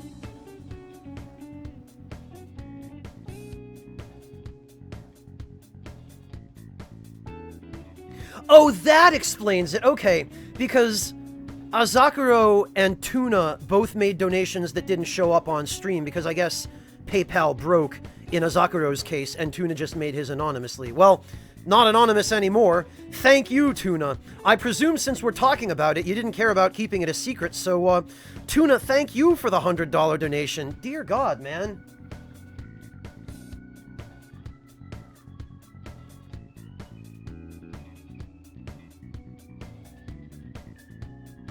Oh, wait a minute. No, Tuna, yours wasn't anonymous. I'm looking in the donation log, and yours is there.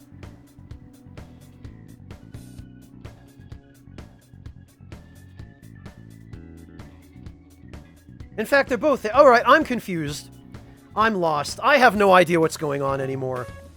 I'm just gonna stop trying to figure this out and stop thinking about it. I can't... I don't math. I can't even keep track of my own finances, much less other people's donations. Oh, I'm a disgrace to people everywhere who are competent at math. Well, anyway, thank you all. Yeah, Unbound King, like I keep telling you guys. Alright, anyway. You're an accomplice now, so don't go snitching. I got everything on my security camera. I want to see more. Oh ho.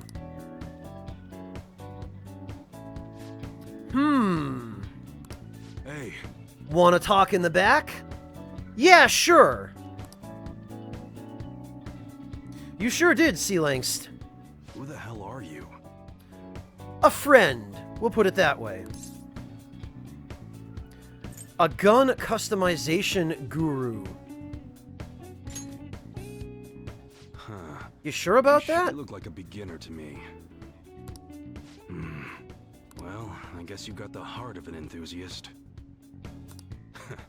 You're a strange one, kid. Wait a sec. Yeah, this could work.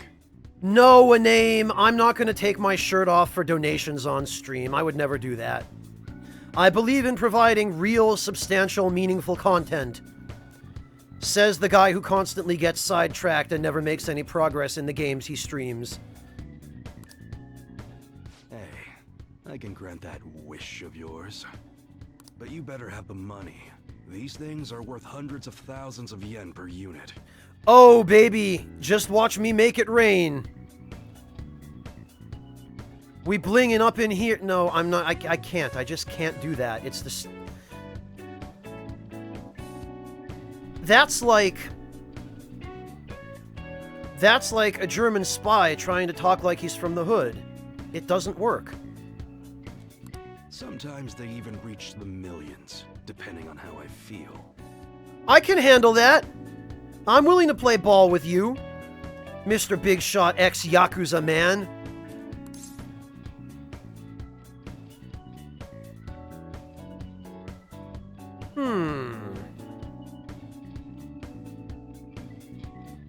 I'm not sure I follow. Look, I ain't a bad dude. I've been known to compromise from time to time.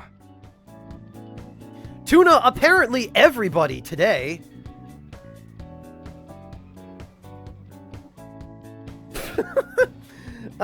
Gin and juice, Corleone. More like tea and...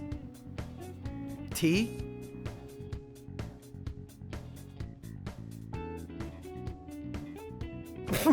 I see, squad. Hello, Mortiferu. Welcome. Good to see you.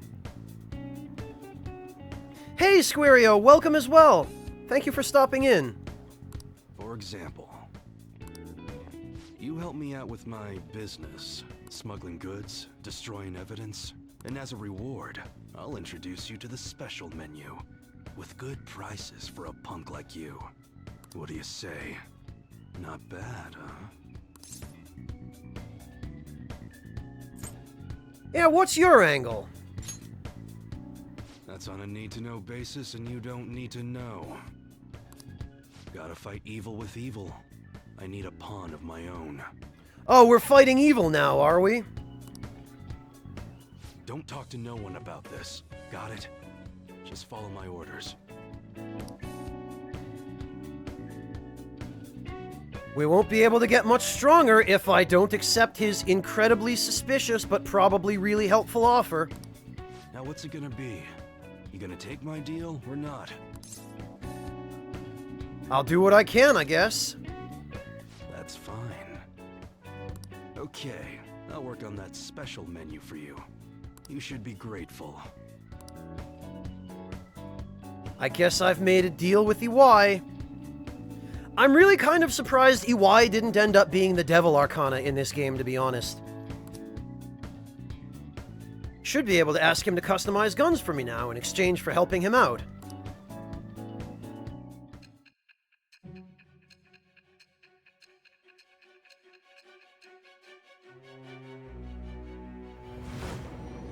Nothing, Schreier. It seems you had model guns in your possession as well. Their detail goes beyond a simple hobby. Okay, Azakuro, take care. Thank you so much for stopping in today, and thank you again for all your support. I really appreciate it. Random Pers, the Devil Arcana in this game is Oya, the reporter. I'm sure some people believed those guns were real. You'll tell me how you procured them, won't you? Spill it.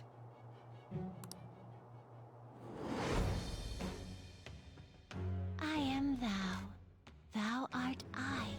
It shall become the wings of rebellion that breaketh thy chains of captivity. With the birth of the Hanged Man persona, I have obtained the winds of blessing that shall lead to freedom and new power.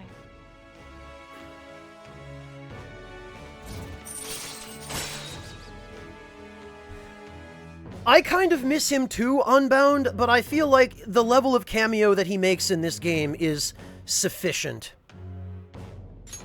All right.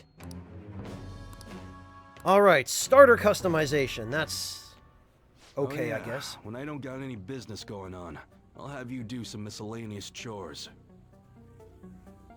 Clean, run errands. There's plenty for you to do around here. Oh no, Squario. Well, you'll have to balance it out, I guess, won't you? Must be pretty exciting for an enthusiast like you, huh? Alright, that's enough for today. Go on, get out of here.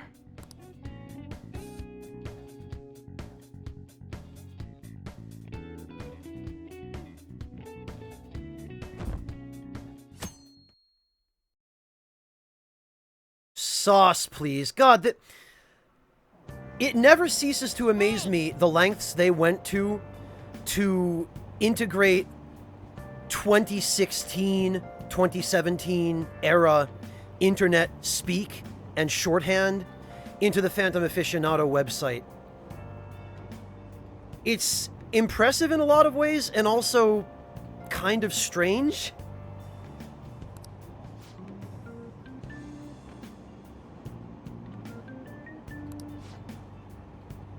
Volleyball beating investigation. The school claims to have left teaching methods up to its staff. It is denied once again that it had any knowledge of the beatings. Pollen warning as of next week. Greater volume and arriving later than in previous years. Hotspots of Tokyo. Experience art in Shibuya. The Madarame exhibit opens next week. People are really talking about the Kamoshida incident. No one in the car knows that we're the ones who did it. No, but I bet they hear a cat meowing its head off.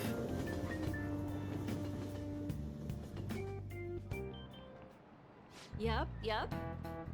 Oh yeah, you've got exams starting on Wednesday. Don't tell me you forgot. Open your textbooks. Anyway, today we'll be talking about the tale of the bamboo cutter. Oh yes! I remember this story. Most theorize it's the oldest story in Japan. For some, it's the oldest science fiction story in the world. But if you ask me, it's just the oldest story in Japan about a terrible woman. I mean, Princess Kaguya gives her suitors absurd tasks, demands fancy gifts, then runs off to the moon.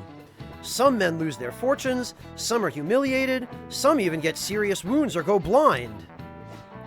Women like Princess Kaguya actually show up in a lot of stories from around the world. Now then, Barakan-kun. Do you know the answer? Well, either that, Windscale, or they're trying to imply that the internet as a whole is posting on the Phantom Aficionado site. Not just Japan. What do people generally call a woman who has a charm that sometimes leads men to their doom? I believe that would be a femme fatale, yup. Elizabeth. Wow. Exactly. That's right. The answer is femme fatale. Literally translated, it means fatal woman. Some famous examples are the witch Morgan Le Fay from the Arthurian legend and Queen Salome from the Bible. Not to mention the wild, seductive dancer of opera, Carmen, because we've got to teach you about who your personas are. Whoa, he actually knew that? It's almost like he summons personas to fight evil. Nice going. I sure would love to borrow his notes if I could be certain he wouldn't stab me. And then guzzle a bottle of vodka and smoke a pack of cigarettes. 'Cause delinquents. All right.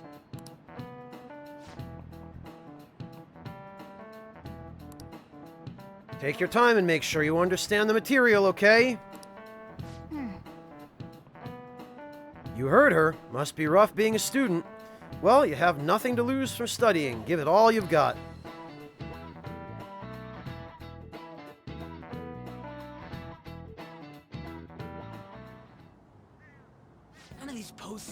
good. Everyone's just bitching about their parents or their boyfriends. There ain't even a hint about a new palace. We can't get everything online. Finding a post with a name and location is asking a lot. Guess we just gotta find one ourselves then. Are you seriously suggesting we look for a target that even the police have overlooked? Yeah, you're right. We should probably just hold off till exams are done with, huh? We can wait and see for a little longer, then worry about coming up empty-handed if it happens. Oh. Ah, whoops. This place is off limits, you know. We'll get out of here once we're done. Take care, Arkaznor. Thank you so much for joining us today.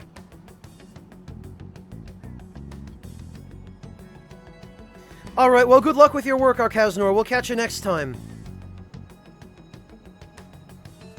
Anyways, what's Miss Council President want with us?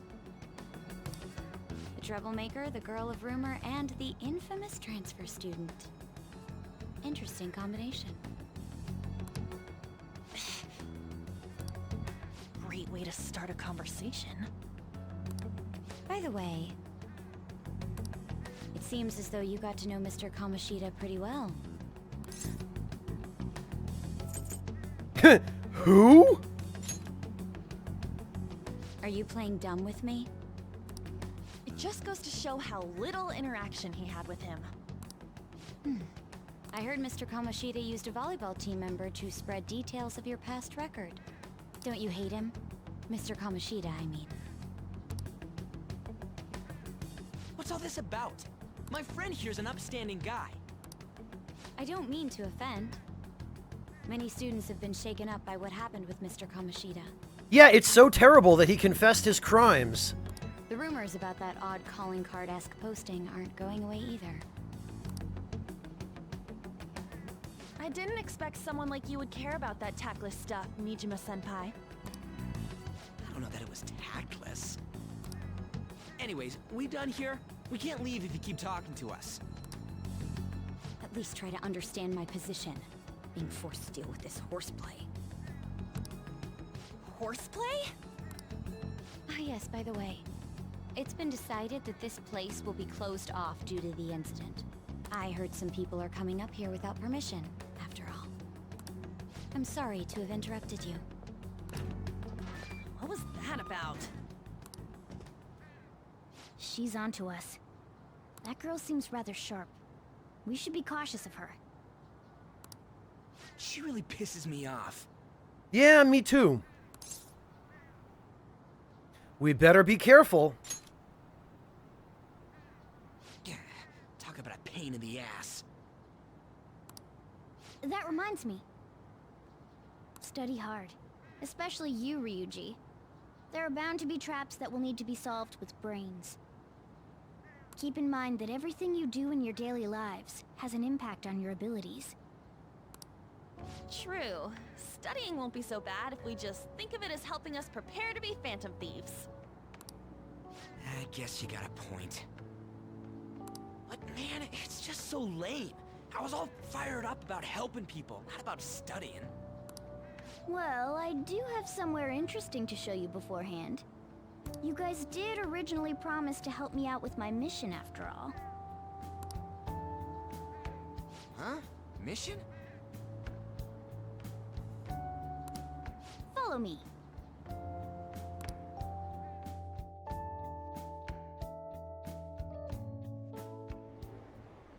What are you bringing us here for?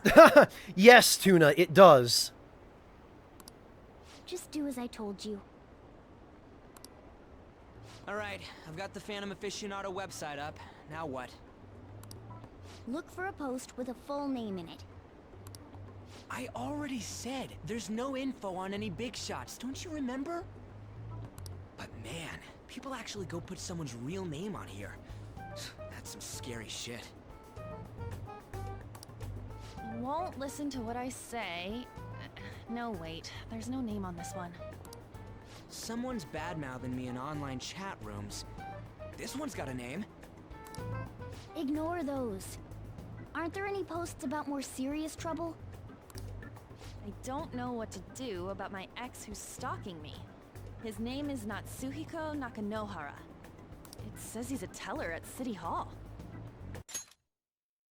A government worker stalking someone?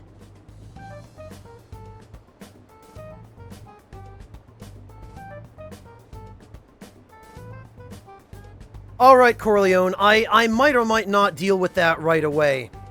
So I'll let you know when or if I require that information. Thank you for preparing it, though. That should be a suitable target. Alright, now get the metanav ready. We're just gonna jump right into a palace? Fine by me. Hey!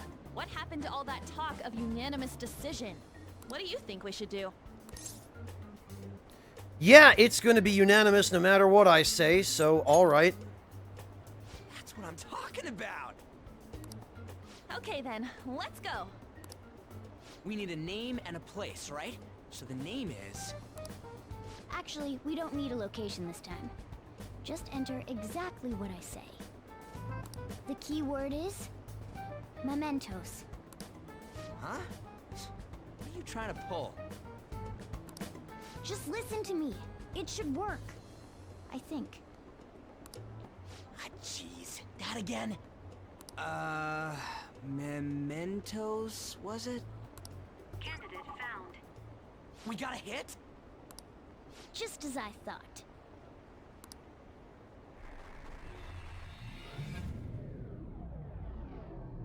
Squario, most of the starting Mementos bosses won't really give me enough cash to make it worth grinding.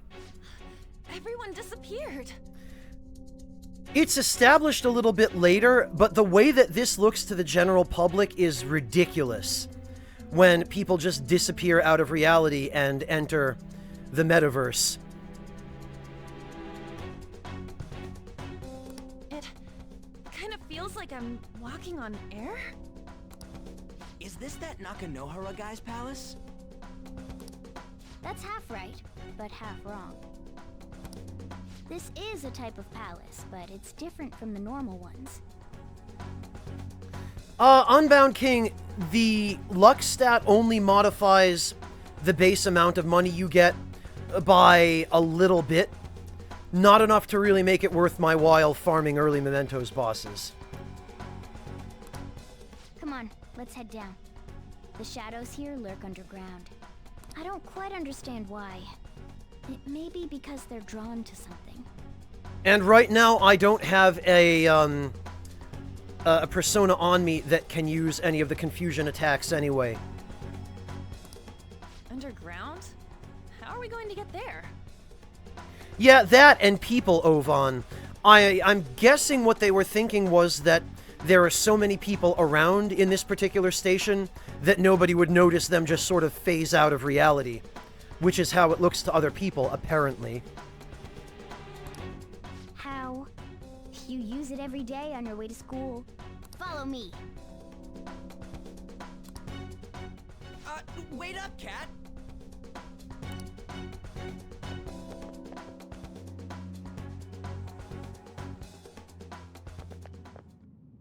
The hell is this place?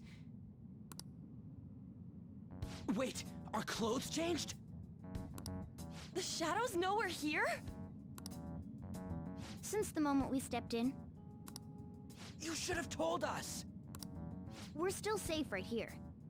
I've come to investigate a number of times. Shadows never come up to this floor. But it's a different story once you go down. This place is simply teeming with them. More importantly, what is this Mementos? It's about time you start explaining. Mementos is everyone's palace. Huh? What do you mean, everyone's? A palace as grand as the previous castle only forms when a person's wishes are extremely distorted. So instead of many individual palaces, the general public has one gigantic shared palace. Theo Shodi, thank you so much for the Twitch Prime sub. Welcome to the Ragtime Lounge, Theo Shodi. I really appreciate that. Greetings, undead warrior. Thank you for your support, Theo. That's where we are now. Mementos. The idea of the general public having a collective palace, I think works a little bit better according to Japanese sensibilities than it does according to Western sensibilities. Because of the idea of the Japanese hive mind, everybody kind of all being smaller parts of a much greater machine. I have a feeling in a Western country, following these same rules, the collective palace would look a lot different, or there might not even be a collective palace at all. It'd probably just be a massive number of small palaces that'd be like shacks. Now that you mention it, this place feels a bit different from Kamoshida's palace. Yeah, Theo Shodi, it is. I'm just thinking more specifically in terms of how well that plays with the Japanese idea of everybody in society being of basically the same mind. That sort of hive mentality, which is unique to Japan and a couple of other countries that have similar societies. When you say shared, you mean they're all put together? Even though they're just strangers? No, Theo Shodi, not yet. Haven't figured that out yet. Think of it as the collective unconscious. Hi, Jumbo Man. No, never mind. You wouldn't understand that. Okay, Ginger Tsunami, thank you so much for joining us today, and thank you again for your support for the donations. I really appreciate it. Get some rest. Take it easy, Ginger Tsunami. So what you're saying is, using this place, we can even change the hearts of people who don't have a palace? Correct. The steps to do so are slightly different, though. But this place looks pretty huge. Are we gonna be able to get around just by walking? The first time, Jumbo Man, I went with Makoto. It seems the time has finally come. Oh, here we go. Morgana! Transform! Morgana's best trick. Come now, Panther. Ladies first. Oh, dear. Here we go. A car? No way! This comes from the way cognition materializes in the metaverse. Plus a bit of extra training. I know, Tuna. It's ridiculous, isn't it? The rules always seem so inconsistent because this is something we've talked about before, just the fact that the actual statistical level of strength of your party is extremely difficult to reflect in the story. Like, your party is canonically never that strong. At least not till the end of the game, usually, but, if the actual level of your party's power were reflected in the story, then, yeah, I mean, come on. You should be able to just summon a persona and have it blast away the door to the next section of mementos. It's not dissimilar to how you guys transform. You turning into a car is totally different than our clothes changing. For some reason, cats turning into buses is an extremely widespread cognition among the general public. And this particular line is what makes me think that they're specifically referring to the general public of Japan here. Because Morgana is talking about the cat bus from, I think it's Doraemon?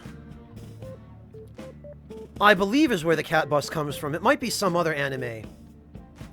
Maybe it's, oh no, is it Totoro? I always mix that up with Totoro. But, yeah. Okay, yeah, it's Totoro. Thank you. I think I made this same mistake during the first playthrough as well. But it's the cat bus from My Neighbor Totoro. And since it's a really common and very popular anime in Japan, it stands to reason that this would be part of the general cognition in Japan. but not too many other people in the general populations of most other countries have heard of My Neighbor Totoro. Some have, but not enough that it would be common in the general cognition. So this is why I think that they're specifically riffing on the cognition of the general public of Japan here. Why a bus, though?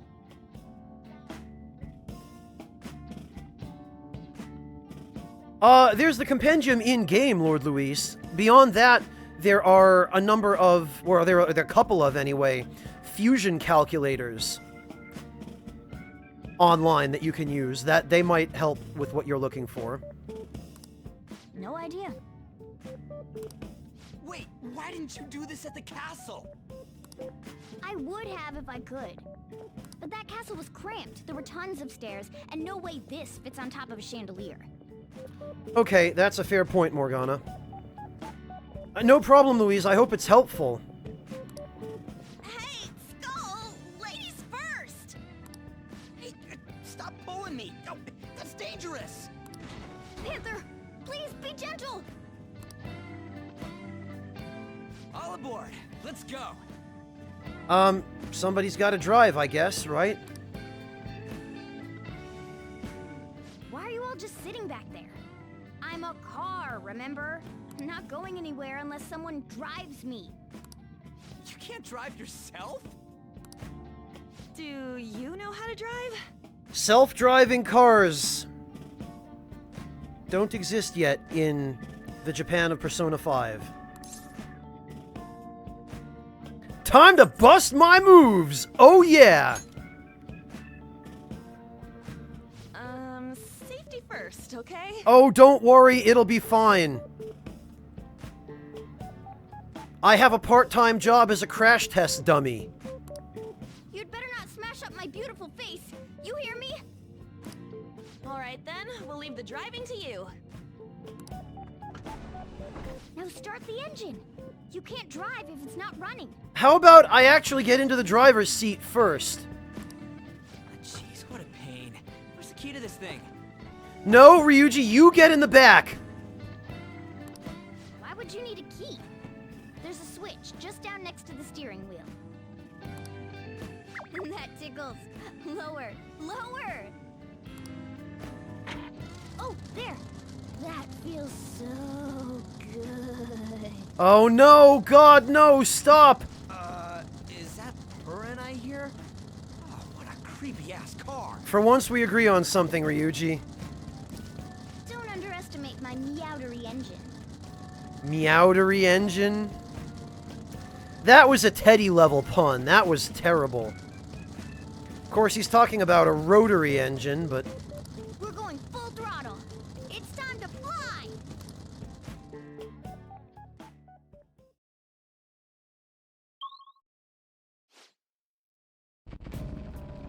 Whoa. This place totally does feel like a palace. Yeah, I guess it'd be strange driving on the tracks like this in the real world. Anyway, Nakanohara's somewhere in here, right? Most likely in a segment of his own creation. Don't worry, it won't be the size of a palace. Our next step is to find an entrance to that segment. Again. What's this entrance going to look like? I have no idea, but strong distortion should be a pretty obvious visual clue. Hey, Fear von Zephyr, welcome! So we just gotta go wandering around for it then. What a goddamn pain in the ass. I have something. I can feel it. I sure can. Yeah, I fight my friends. I 100% agree with Marcus on this, that the music in Mementos is just so repetitive.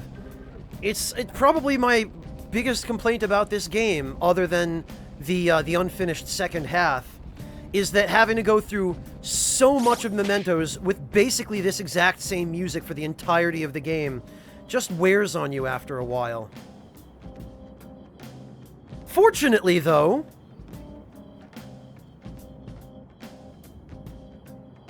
Fortunately, we have the power to do something about that, or I do. And I have just the thing, so don't you all worry. Don't you all worry.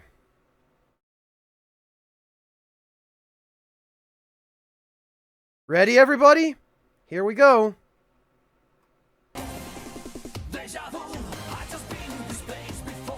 Yeah, that's better.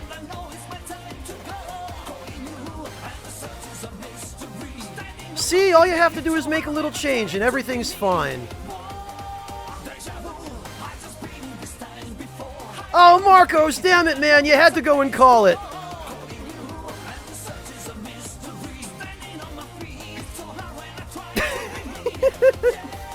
All right, Marcos, all right. You got me. You got me. I figured somebody would probably have the same idea.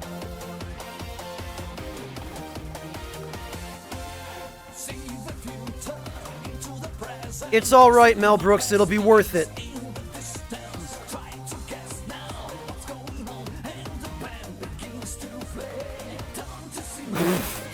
Jumbo Man, but that wouldn't have been as appropriate. It wouldn't have been the same, man.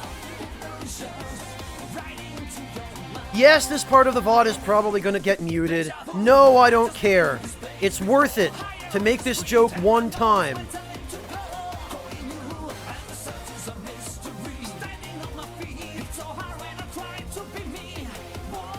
Yes! 13 at 1. You can't, you just have to.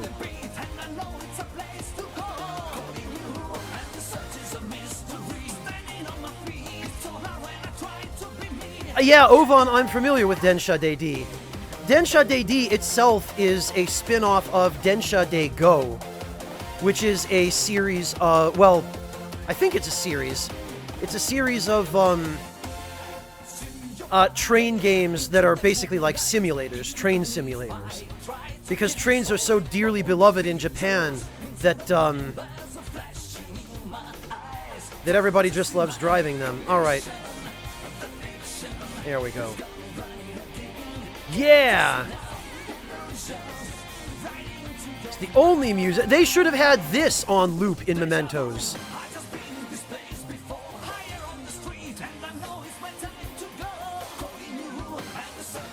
Hey, Pale Drake, good to see you. No, Mel Brooks, nothing important is happening. Hey, Cryon Lord, welcome.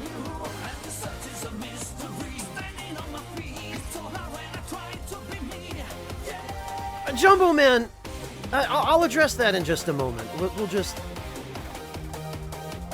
This is the place. I sense the target up ahead. Now, are you ready, Joker? Let's do it.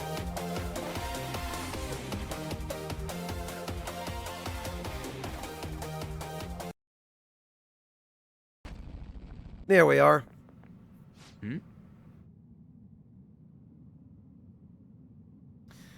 So, Jumbo Man, women do sometimes get groped and molested on trains in Japan, but that is why Japan has women-only train cars. Now, it's unfortunate that a country like Japan has to have that, but they do. But that aside, Jumbo Man, trains are an extremely important part of everyday life in Japan. People rely on trains very heavily to get back and forth from work, from visiting relatives, and from pretty much any other important place they might need to go. So trains are an inseparable element of a lot of people's everyday lives in Japan, to the extent that they're really just an indelible part of the culture. And because of that, tons and tons of people in Japan love trains. So the love of trains in Japan is what spawns games like Densha De Go, and then later on Densha DD as kind of really meta spin-offs.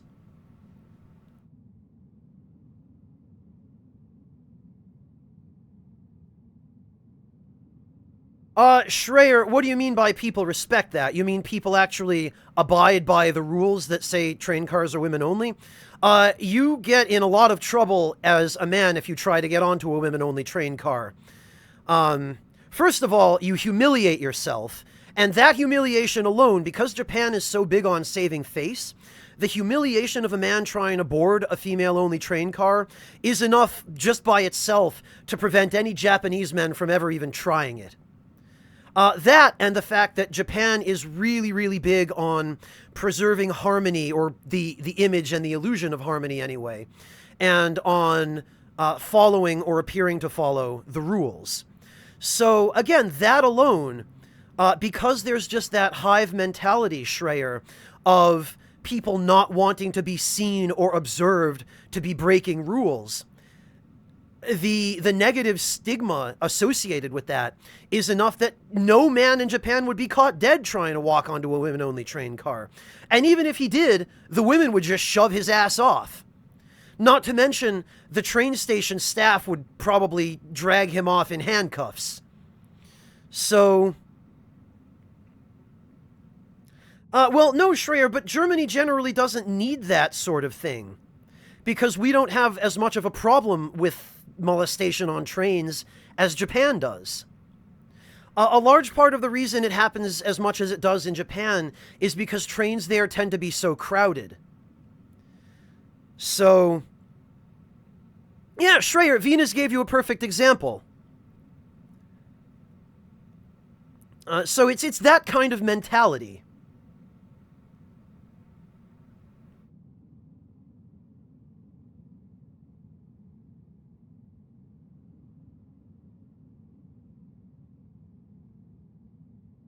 Oh, I see, Jumbo Man. Well, you never know. When you make a joke offhand, you might actually learn something.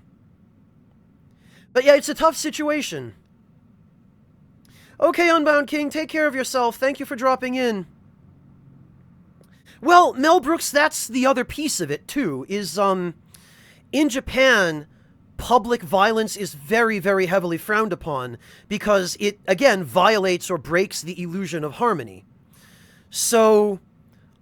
Japanese women tend to be very demure, and they tend to be very submissive in that regard, where they're afraid to stand up for themselves, because even if it's obvious that they're the victims, by fighting back, they break the harmony. So they're in a really tough position because of the way Japanese society works.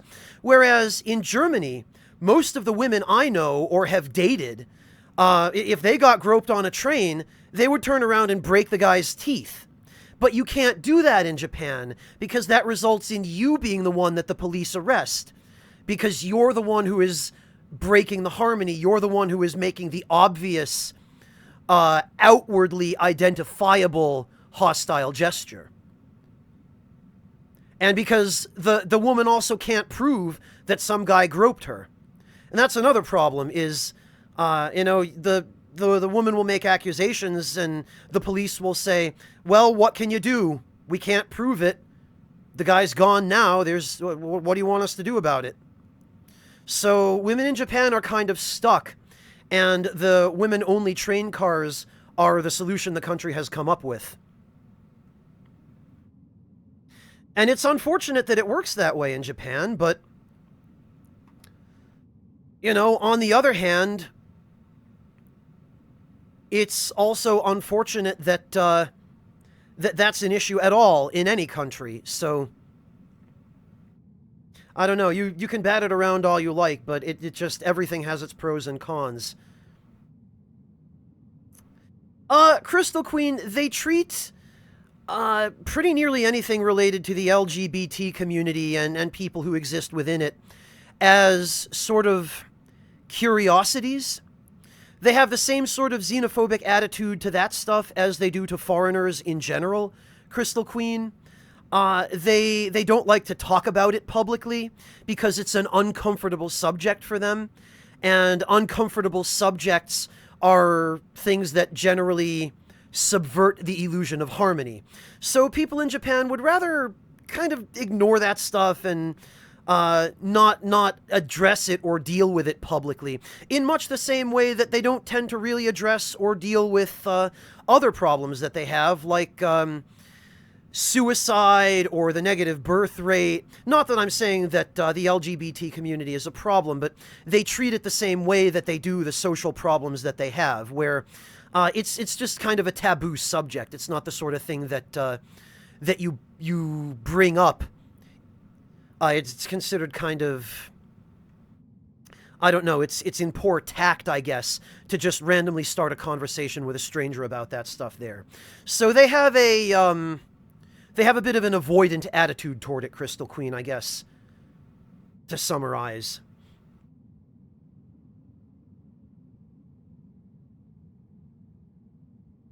Yeah, Baba Snooker, unfortunately that doesn't help.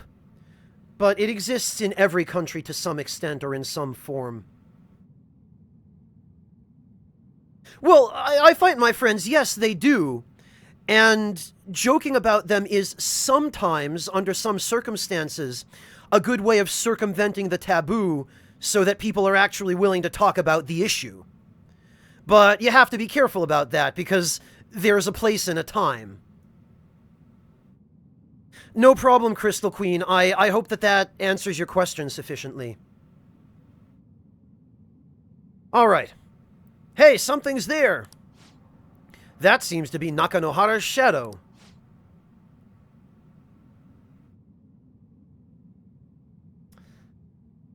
Limey Prick. That's an interesting username. Hello?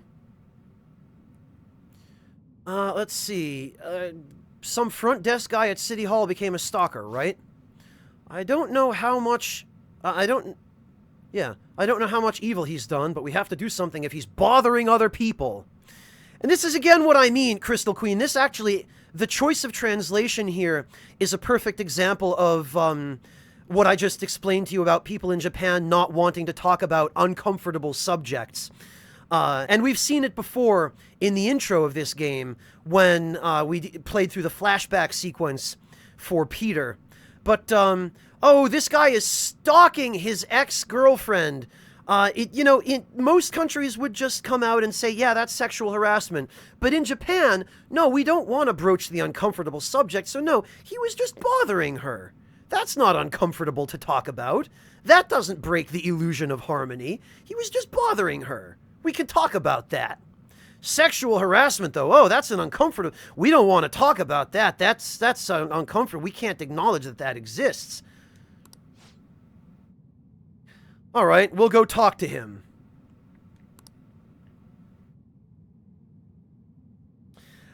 Jumbo Man, that I honestly could not answer, because I am not a woman, and I do not live in Japan. So I could not tell you for a certainty whether that situation is better for women now than it was 5 or 10 or 20 years ago. But the fact that Japan still runs women-only train cars during peak hours in big cities and busy areas, I think speaks to the fact that it probably has not improved enough.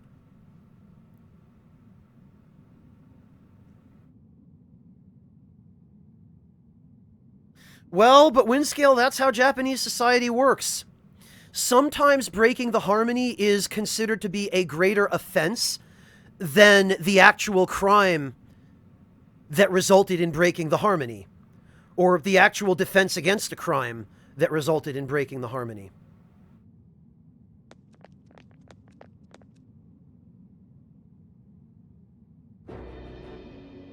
Who are you? The angry guy of old, yes, and in fact, you can purchase those devices, Angry Guy, from capsule vending machines, believe it or not. Like you can actually get them from Gachapon.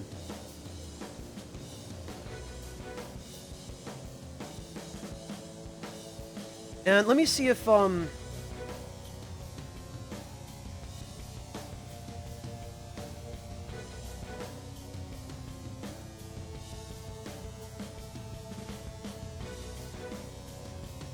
let me see if I can find...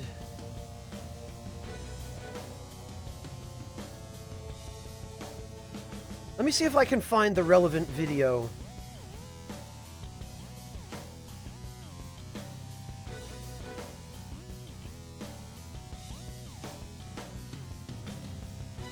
Because it's kind of fascinating, actually.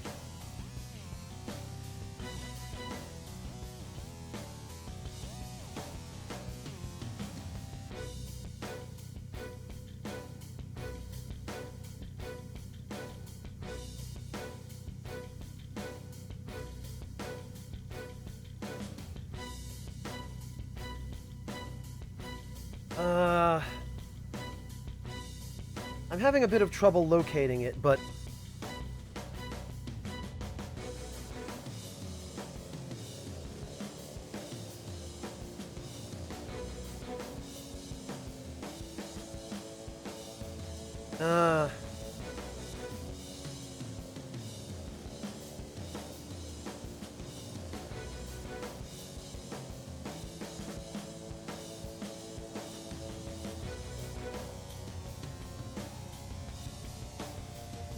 Well,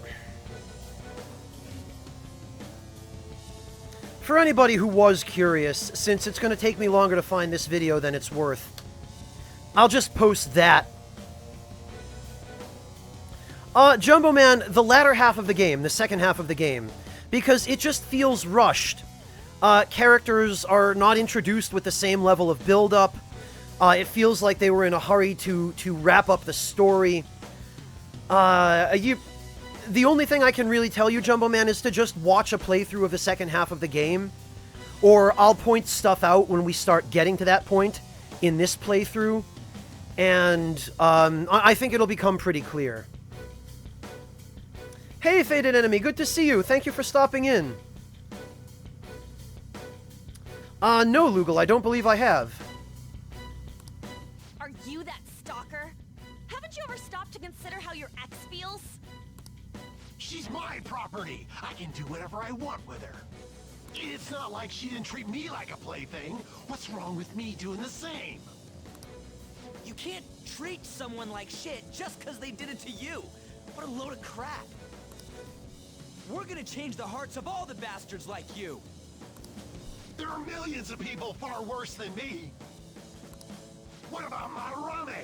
He stole everything from me, but you're letting him off the hook? Madarame? What the hell's this guy going on about? Get ready. Here he comes.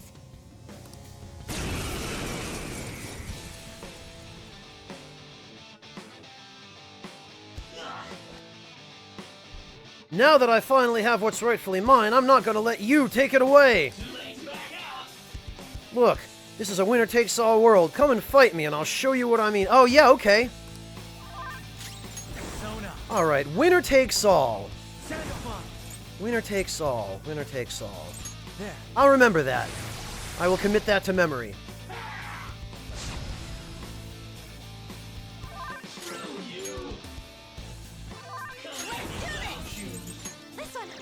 Not that I really need that, but just for the sake of spite.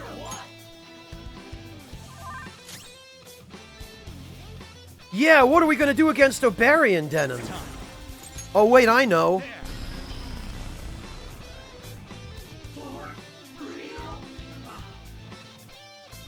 Something something winner takes all, right? With this power. Hey Haretsu, good to see you.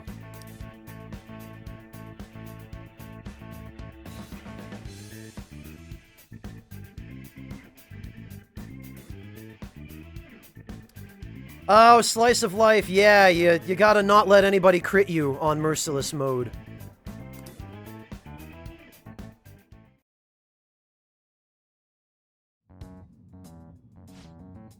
I was wrong. Please forgive me.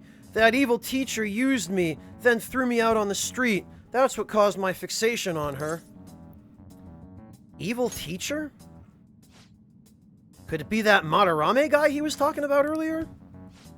Yeah, I just didn't want anyone to throw me out again. So some selfish bastard was making you suffer too. Still, you shouldn't have dragged an unrelated woman into your mess. Yeah, I know that now. I'll put an end to my love for her. Hey, you can change people's hearts, right? In that case, won't you change Madarame's heart before more people fall victim to him? And he became an item. Change Madarame's heart? Huh? What's that shining thing? It's the bud of a treasure. Had we left it be, it might very well have blossomed into a palace. Okay.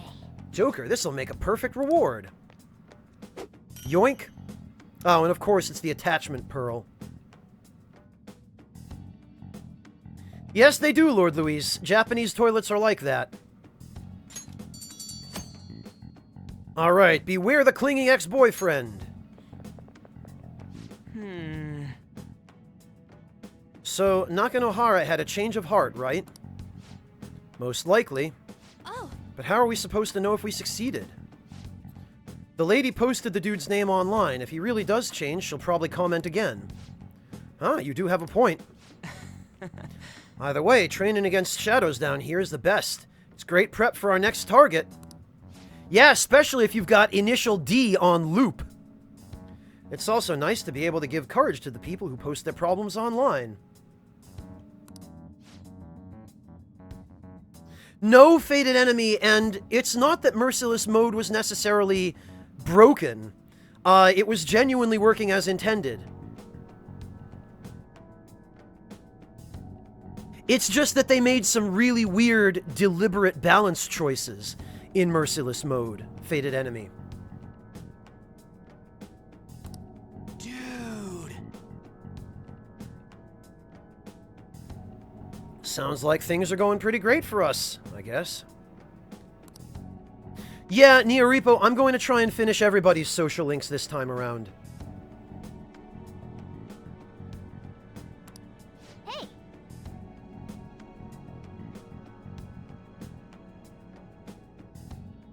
Hold on. There's somewhere I want to show you guys before we leave. What, there's more? Don't worry, it won't take long.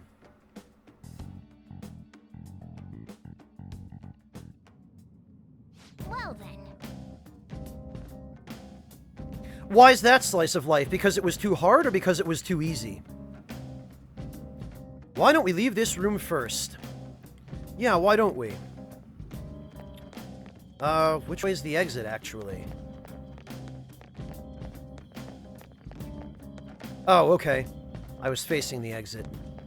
They don't even give you a mark on the map showing you which way is the exit.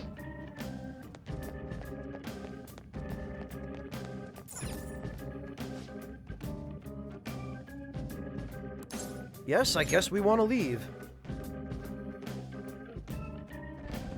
Guess we gotta do it. So, what else you want to do? There's something I'd like to check in an area further down. That platform we saw earlier should be the way down. Let's head there first. Wait, you've been here before, right? Don't you got like a map or something? That would hold no meaning in this place. The layout changes every time you enter. For real? Wait, so our path changes too? This place is the fused cognition of a countless number of people. It's constantly shifting. Even so, our destination should be pretty close. I'm counting on you, Joker.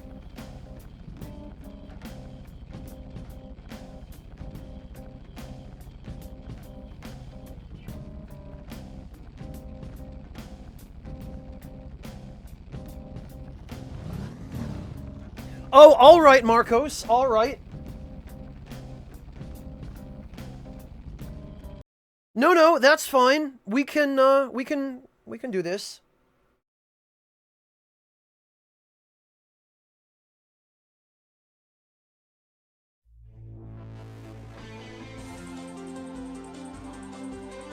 There you go, Marcos.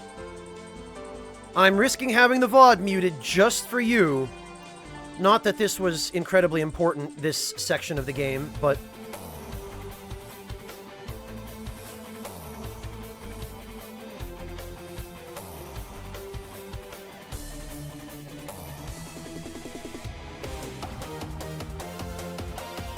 Whoa, hold on a sec. You guys hearing something?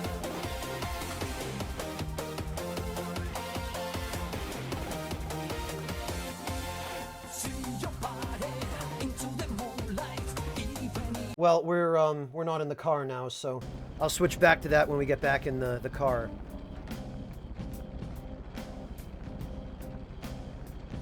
The trains are totally running. Of course they are. We're in the subway, you know. Yeah, but I thought this was a palace. Then maybe this is how the public views this place. I don't know.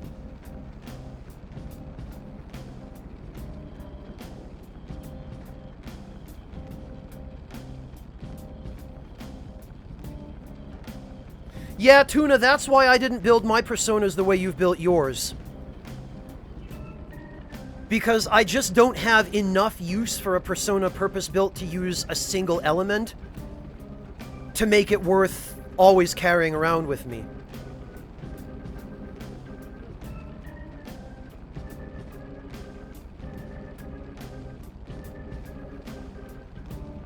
Hey, Angaru, welcome! The reduced experience made grinding for hours not sufficient, and... Oh, okay, Slice. Well, you know, you could have just spared yourself the trouble and switched to easy for grinding, and then gone back to Merciless for story progression.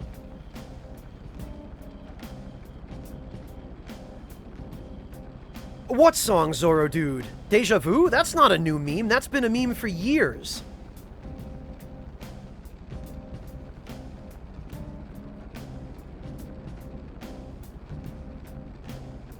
Haretsu, yeah, I wish.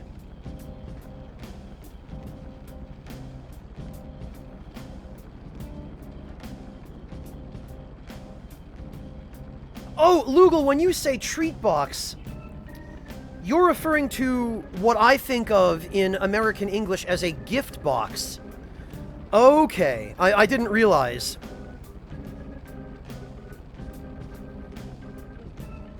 Yeah, Zoro Dude, no, Initial D has been around for ages and ages and ages. I think it goes back to the 70s, actually.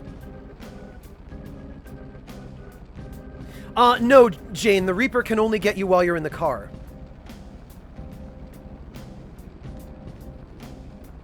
No, it's okay, Lugal. I know what you mean now that you've clarified it.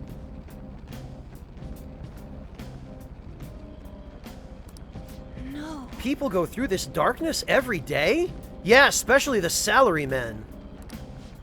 Forget that. You sure we're cool running around on these tracks? It should be fine as long as we're not on the same ones. I think. I'm no train expert.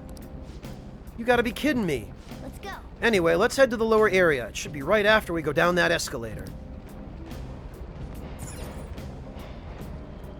Well, and eventually it stops mattering because the train tracks in Mementos, in the areas where you drive, just become bones and skeletons.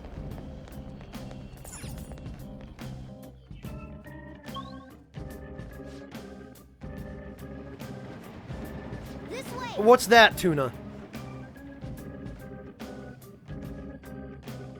Alright, there it is. What I want to check is just past there.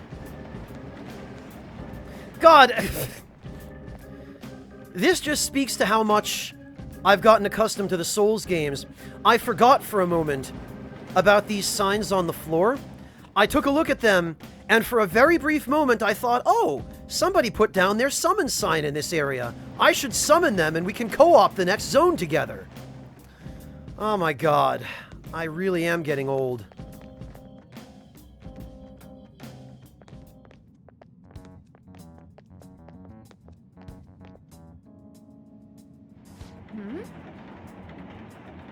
What is this place? It's kind of creepy. And a dead end at that. Why does it even exist? Now hold on, just watch. This is most likely not an ordinary wall.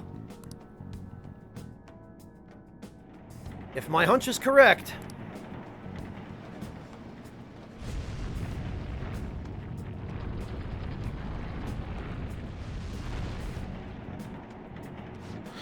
It opened! A new area has been confirmed in the depths, updating guidance information. Nice. Black Iron Akechi. See, it's just as I thought. What do you mean? That wall wouldn't budge when I came here by myself before. But it'd be weird for the deepest part of Mementos to be some normal place like this, wouldn't it? So you were thinking there's gotta be more. Yeah, now that Kamoshida's palace is gone and people are actually starting to talk about us, I knew something had to have changed down here. How deep is it? Should we try going further down? No. Let's not. That's not why we're here today, remember? We've already accomplished our goal. We should head back and I'll explain more once we're home. Oh, alright.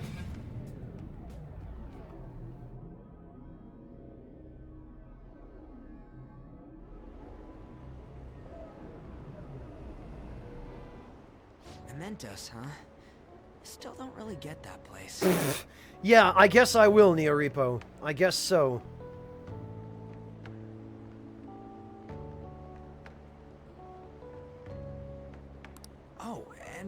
was that wall thing we saw at the end?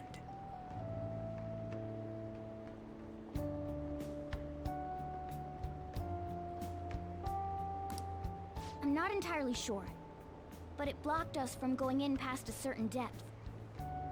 If Mementos is the public's palace, though, it might be affected by the general public's belief in us.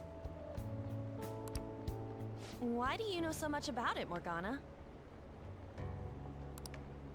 My memories are a little foggy in that regard. Got it, Tuna. Thanks. However, I need to know what lies in the depths of Mementos.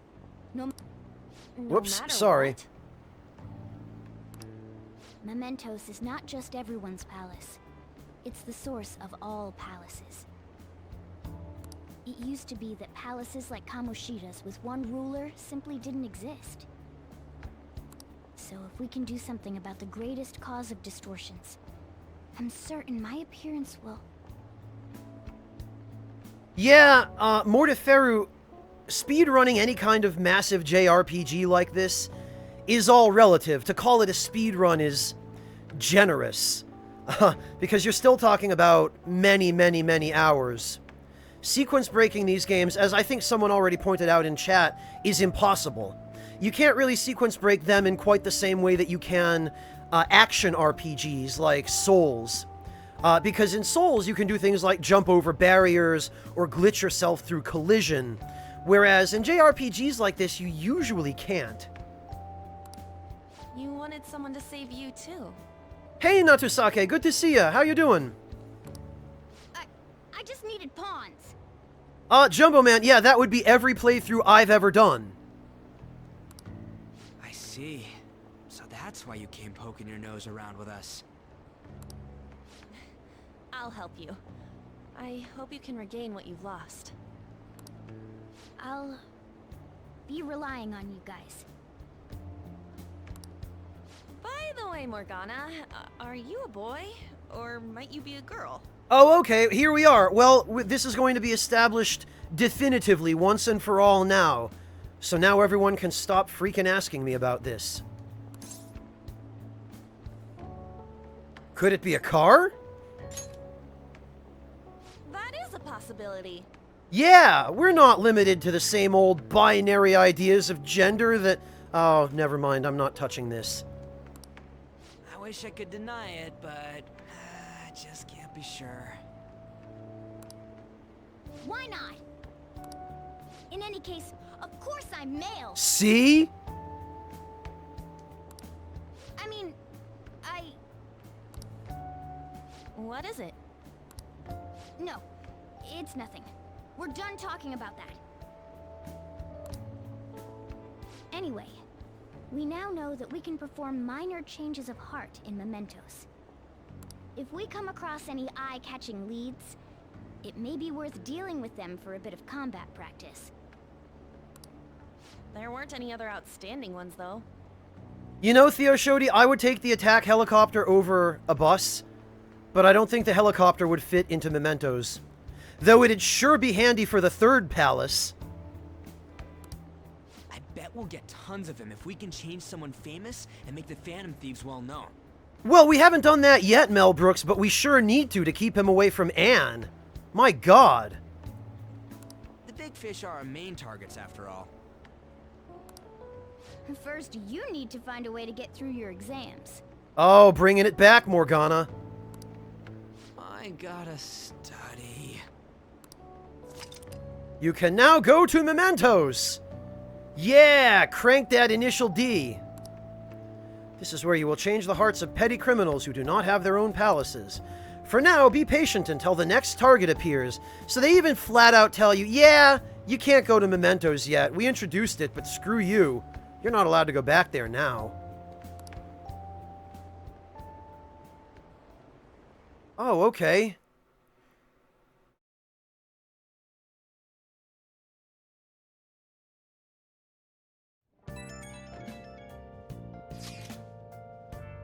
Hello, Miku. Man, that Nakanohara guy was a piece of shit. I mean, cake. If we can take down some kind of big target next, we're totally going to get famous. Hey, we're trying to help people, not get famous. But if people don't know who we are, how are we going to give them any courage? Are you sure, Ryuji? Am I wrong? I don't think that you're necessarily wrong.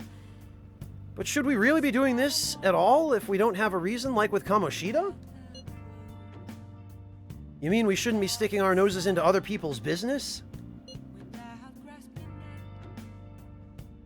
Venus, the Tartarus theme was not as annoying as Mementos, and the Tartarus theme actually changed significantly from block to block. Like, you were never stuck with the same version of the Tartarus theme for too long, and when it did change, usually it was a significant change. The Mementos theme barely changes from block to block. It's almost the same in every iteration, which is really unfortunate.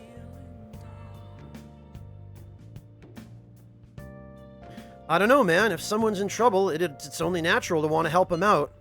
I mean, I agree with that. This is another thing about Japan and about the idea of breaking the harmony and putting society first, is the idea of keeping to yourself and minding your own business. So, in Western countries that are more individualistic, there would not be such a moral quandary with helping people. In the West, at least in America where I grew up, and even here in Germany, which is a somewhat more conservative country than the United States in many ways. Although nowadays that divide is beginning to not be quite so wide. But anyway, in Western countries that are more individualistic, there wouldn't be even probably this kind of debate over going out of our way to help people, because minding our own business would not be our top priority over actually doing some good. The priority would be, well, even if we're not minding our own business, we might be able to improve somebody's life even though they didn't ask us to.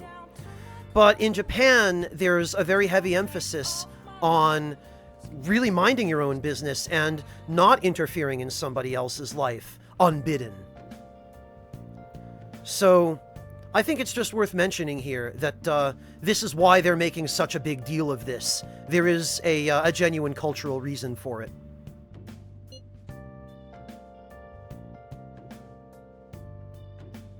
And I guess I was glad we were able to solve the Stalker case. Plus, what good are our personas if we don't use them for good? Don't you agree, Peter? I mean, I do want to help people. The same goes for me. We don't got much time to be arguing over this either. That Madarame question mark guy bothers me. Yeah, but no getting carried away, you understand? Don't do anything to stand out, like fail all your exams. Ah, crap, speaking of that, I haven't studied at all. Yeah, small wonder. What's up?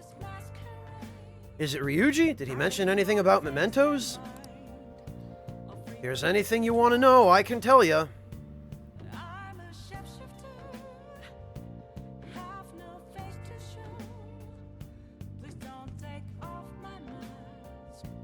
Well, Tuna, there are some countries where that is the case, but I'm talking specifically about the mentality of people who want to help others. Yes, there are always going to be people who just want to ruin someone else's day. Those people exist in Japan just the same as they do in the West. But I'm talking about just the helping, altruistic, good Samaritan mentality, and how that mentality in and of itself differs between Japan and the West. Niaripo, I hate to say it, but you make a good point. Ryuji would stand out if he didn't fail his exams. I should write something. Yeah, maybe I should.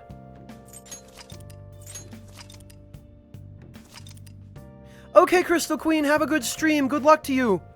Thank you for stopping in today.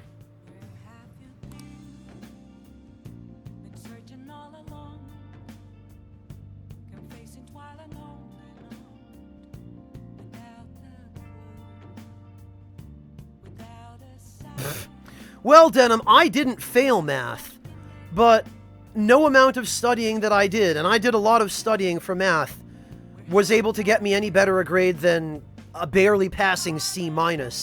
Pretty nearly every year I took it.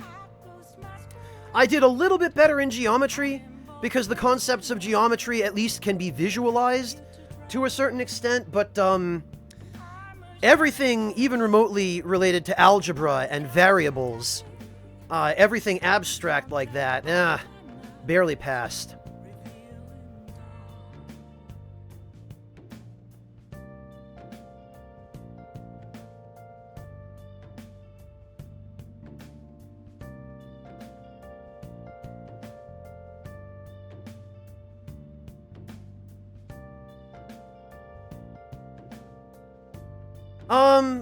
Amerfin, that's kind of a general question. What do you mean, what do I think he might shoot for? Do you mean, what sort of subject would he be interested in? Is that what you're asking?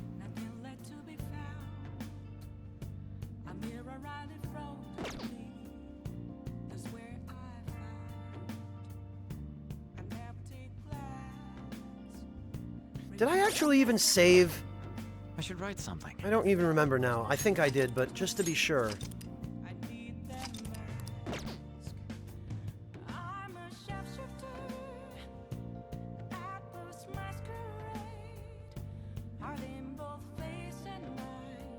Well, that's just it, Denim. I studied the formulas and tried to practice using them. I had a math tutor in high school, Denim, and I still barely passed most of my math classes.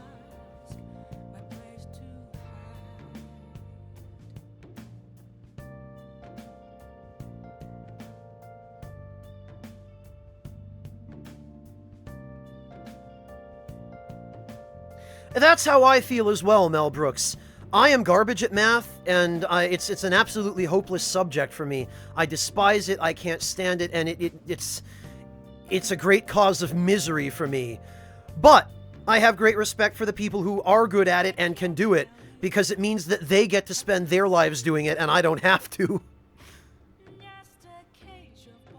Absolutely, Zoro Dude, 100% makes up for it.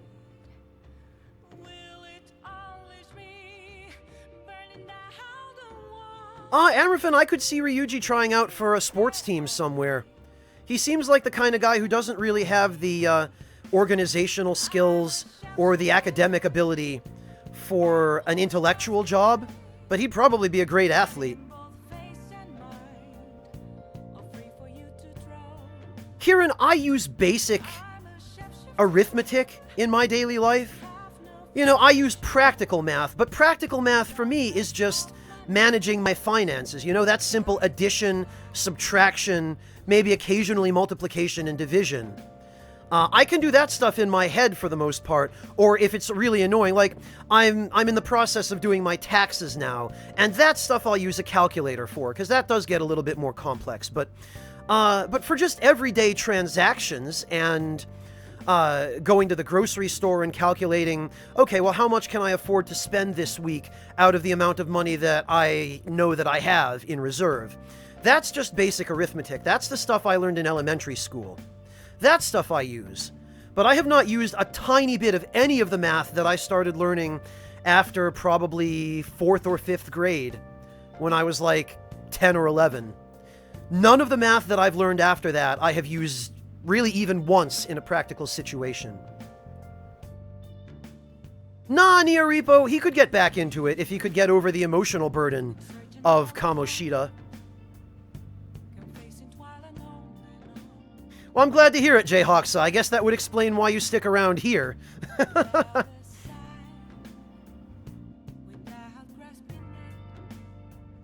No, Natusake, even accounting is way too hardcore for me. I've got enough trouble just keeping track of my own finances as a private citizen, much less the finances of a business, especially a big business. Yeah, no, Natusake, I have never once used algebra or geometry in a practical situation. I would think I'd probably be more likely to use geometry than algebra even then, but, like, I've never had to calculate, like, the angle of a street or something like that. You know, the angle of two connecting roads, or, you know, the arc of I don't know, the arc of a support structure for a bridge, or so. I don't have any practical use for that stuff. Arithmetic is really all I need.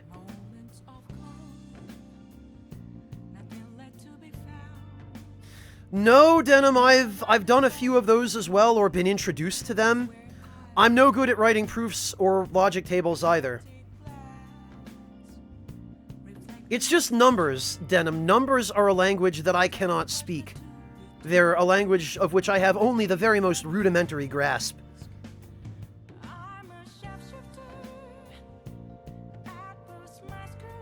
I think those are still fairly specific activities, though, Jane, because I've never had a use for statistics.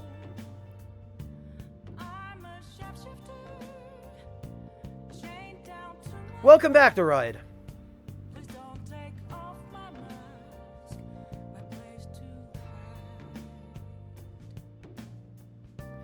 Yeah, Natusake.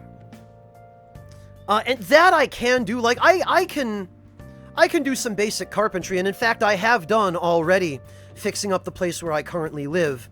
I've even done a little bit of wiring. I've even wired up some of my own electrical fixtures, because I have a basic understanding of how electricity works.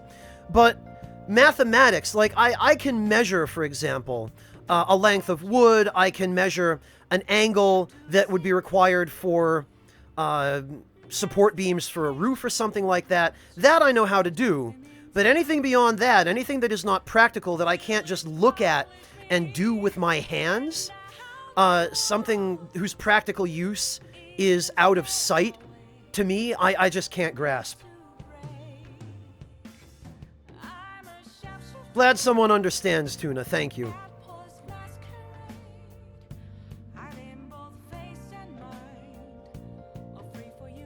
I feel your pain, Mumpy Bear. Oh no, Lugal, be careful, don't cut yourself. No, Marek, my suboptimal weapons... Oh, you mean... Okay, Marek, I thought you were talking about the fact that I didn't craft everybody's super ultimate weapons, because... No, that would be because I didn't feel like spending a week at the bunny races to get the freaking bent Mystic Blade to recruit Boyd. But you're talking about the fact that I didn't mathematically optimize the weapons that I was using at the end of Star Ocean 3. In which case, yes, Marek, you're absolutely right.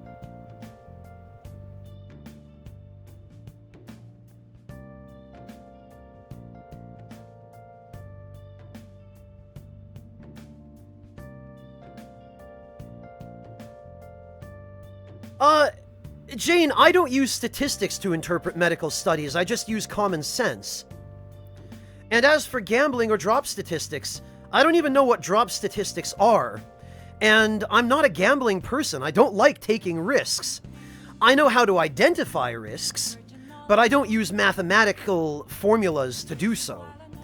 I use other metrics, like, again, just common sense and instinct. Which I realize might to some subconscious degree be based in mathematics, but I don't have a conscious understanding of the mathematics that I might be subconsciously using to assess those risks, Jane. And with medical studies, it's really just all about the size of the sample group, the goal and the methodology of the study, and the actual approach that... Yeah, Jumbo Man, that's kind of my experience as well.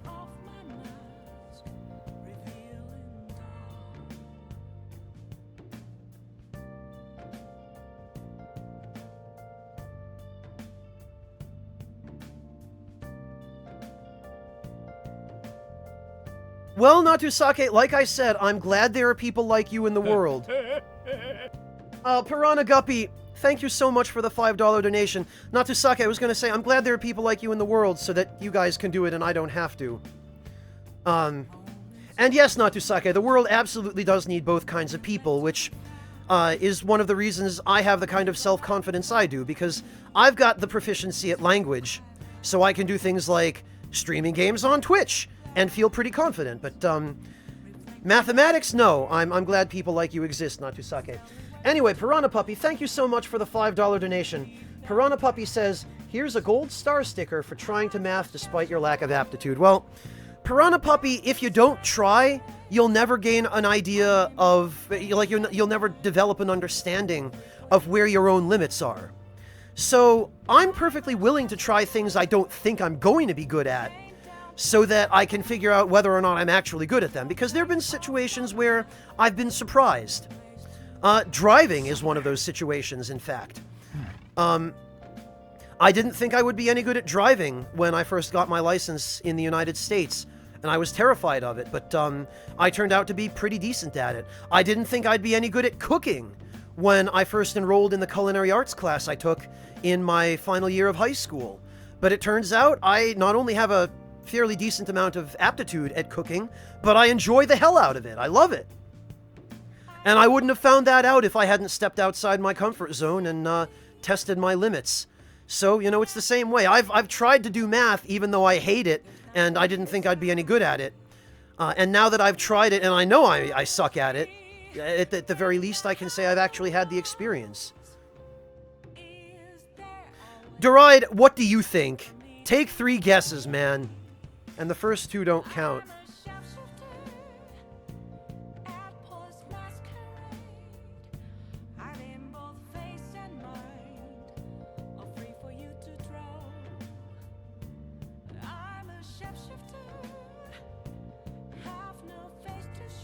Well, Fuhrer, when you're good at something yourself, and it comes naturally to you, it's hard to understand why somebody would struggle with it. But you have to realize not everybody has a brain that works the same way yours does. What seems crystal clear to you might be incredibly cloudy and impenetrable to others. And that's how I would describe the experience of trying to do mathematics, is that for me, it's like just thinking about mathematics and trying to follow the logic and the process of mathematics makes my head feel as though it's filled with this thick, impenetrable cloud. And I just can't complete a coherent thought about mathematics. Like, I quite literally cannot think in mathematical terms. Yeah, Jane, I think that's why I tend not to consciously think in statistical terms.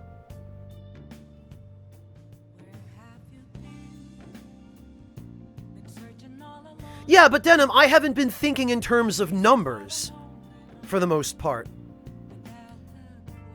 I can eyeball something and say, okay, yes, there's a higher percentage of risk here than there is in some other situation. But what I'm focusing on, Denim, are the actual factors of risk, not the percentages. Like, okay, sticking my tongue in a toaster, yes, that's a very high risk. Numerically, how high? Fuck if I know. But I know it's a high risk. Whereas sticking my tongue in a lukewarm glass of tea, that's a very low risk. What's the numerical value of that risk? Again, fuck if I know, but I know it's a low risk.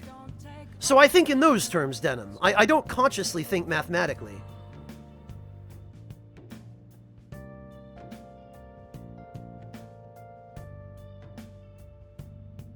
Yeah, Mumpy Bear, it's that way with a lot of different experiences.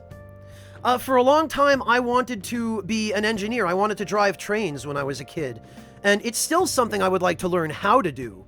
And I was terrified of it for a long time, but after learning how to drive a regular car, and after hearing about what it's like to operate a train from some people who actually do it for a living, I think I could probably learn how to do it. It's something that I'm very interested in learning, if I ever have a chance. Yeah, Deride, you haven't missed much. A little bit of plot development.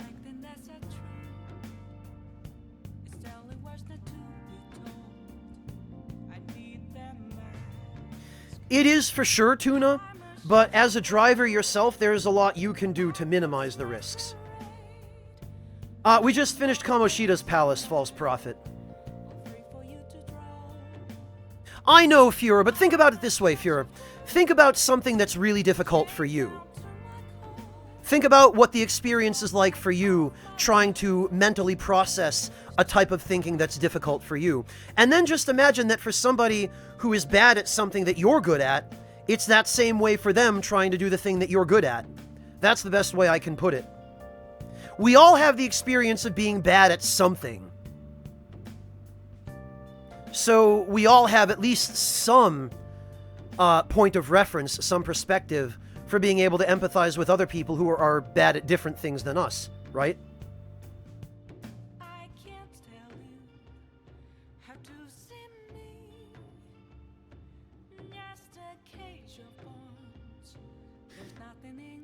If you say so, Hedgehog.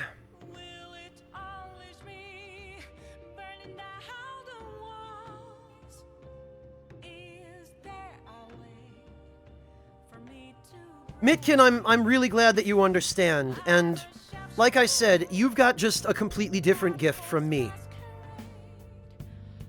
And yours is equally valuable, if not maybe more so for some purposes. Mine is valuable for this purpose, for the purpose of communicating and entertaining people and streaming games on Twitch. Now, if only my ability at multitasking were a bit better, I'd be able to actually focus on talking and playing.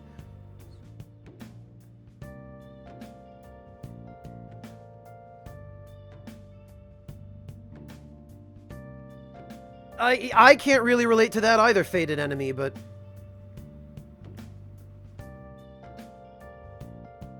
Well, Windscale, try and explain that to someone who's bad at math.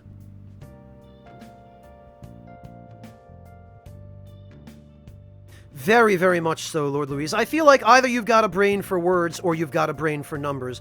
Or, much less likely, you're one of those incredibly fortunate and rare people who are good at both. But I haven't met too many of them. Really, Deride, is that so?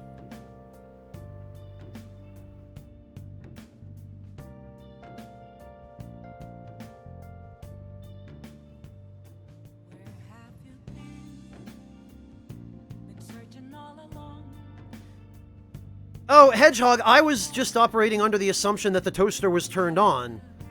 In which case, wouldn't that be 100%? But yeah, no, I don't look at it and think, oh, okay, if I stick my tongue in this toaster, there's a 50-50 chance that it'll either be on or off, and then I'll either get zapped or nothing would happen. I just think, why the fuck would I stick my tongue in a toaster? Why in the ever-living hell would I be stupid enough to do that?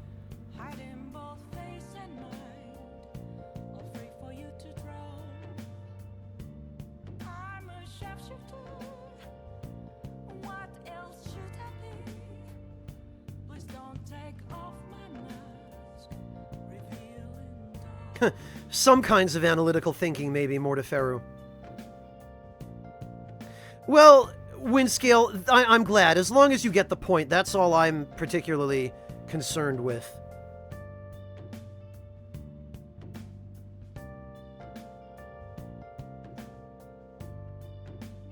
Yeah, slice of life, you can't afford to let fear of failure hold you back. If there's something you really want to do, you just have to take that leap of faith, step out your comfort zone, and do it, you know?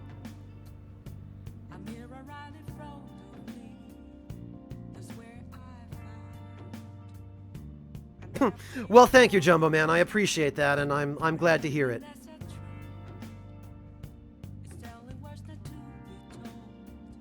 It's exactly as Zorudude says. Those who never try will never know, right?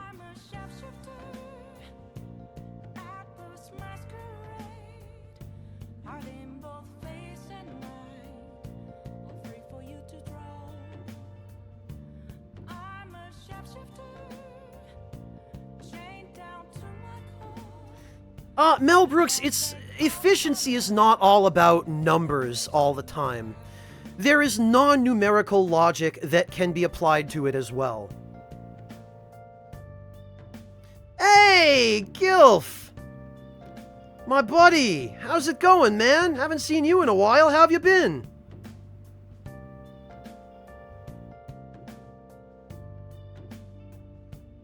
What's up, man?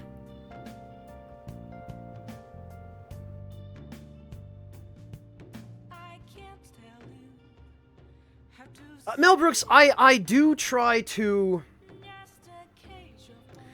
I try to use as much math as I'm capable of using to do things like assess risks and that sort of thing, but my ability to do that mathematically, at least in conscious mathematical terms, is very, very limited.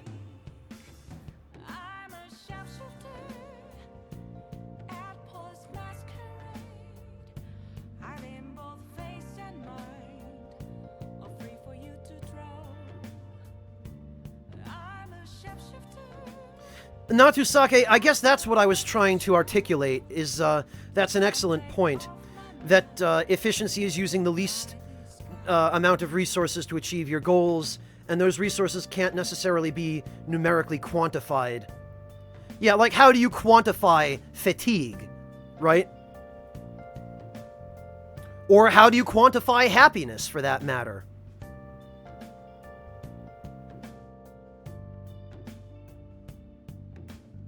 Well, Fated Enemy, and even then, your house could burn down. Or you could die from carbon monoxide poisoning if your washing machine, or your dryer rather, breaks. And you're in the same room, so, you know, even living in your closet won't necessarily save you. Now, you could die from lack of exercise. Oh, I see, Gilf. I actually did a sort of podcast on that a couple of days ago. So if you're interested in the long-form version of that, you can check the VODs. But in general, since you're here, I'm pleased. I'm pleased by the news. I would have liked to see Demon Souls get that treatment first, Gilf, but it's nice that Dark Souls 1 is getting it at all. So I think it's a good step.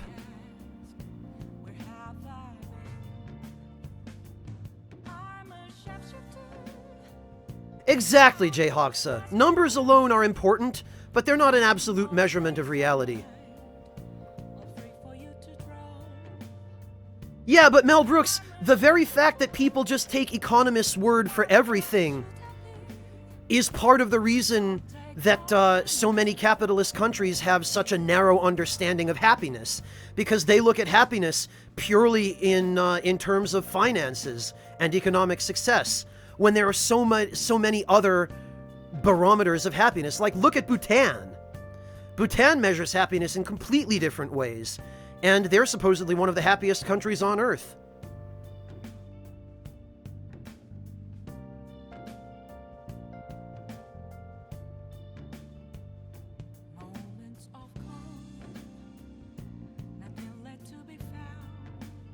Yeah, Fated Enemy, people have a habit of drastically oversimplifying it like that. For some people, maybe it's that simple, but objectively, in the grand scheme, there's a lot more to it.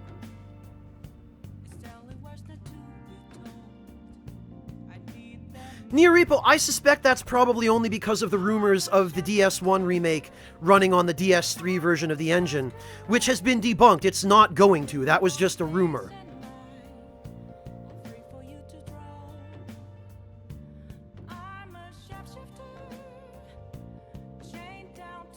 Yes, Mel Brooks, I know, but the most common application of economics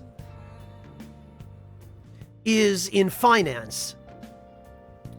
The principles of economics are most commonly applied to financial decisions, and so there's a certain inseparable connection between the two, Mel Brooks. And just looking at everything from an economic point of view, there's been some actual backlash against that way of thinking lately, Mel Brooks, is that economics is not an all-encompassing metric. It does not encompass the human aspect of a particular situation. It only encompasses the pragmatic and generally utilitarian aspects of a situation. So, economics is not by any means an objective or all-encompassing means of measuring something. Oh, you have, Mel. Okay, then I'm probably preaching to the choir.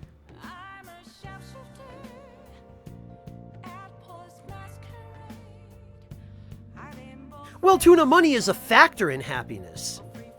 But really, that's, for the most part, insofar as your Maslow's hierarchy of needs has been met. You know, do you have food? Do you have shelter? Are you safe? Are you comfortable? Do you have your basic physiological and human needs met? And beyond that, anything else that money could buy you is a luxury. And luxuries can contribute to happiness, but happiness is possible without luxuries. Whereas having your basic immediate needs met is an extremely important factor in happiness as well, but you really can't have happiness without those basic needs at the very least being met.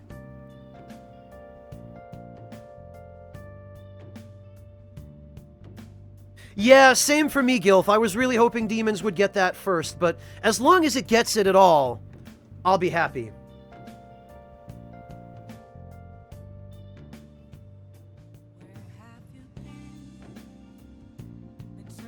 Well, that's exactly it, Natusake, and that's why there's so much of a backlash these days against using purely economic principles as a way of measuring things like happiness and success and fulfillment, because they're just really too one-dimensional for that.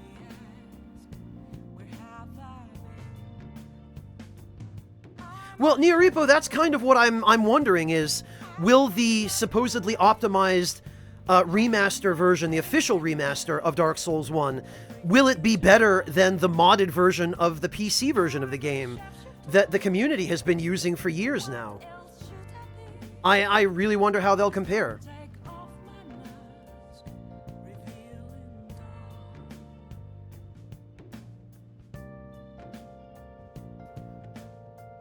Not necessarily just that, Denim. I think that is a factor, but happiness is also dependent upon what kind of person you are.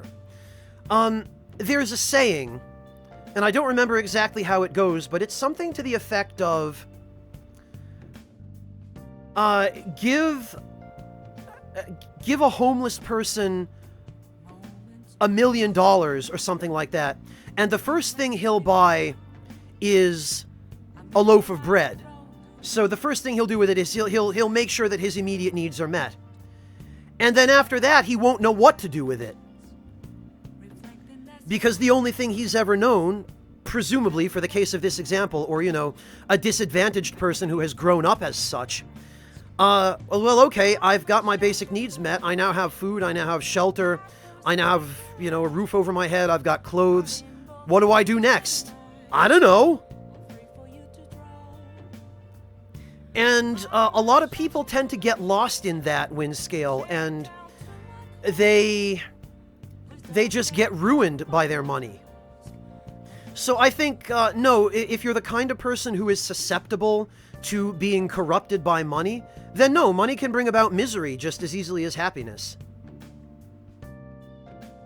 No, that's fine, Gilf. Thank you so much for stopping in. It's great to see you. I'm glad you're doing okay. I'm always happy to hear from you, man. Stop in anytime. You're always welcome.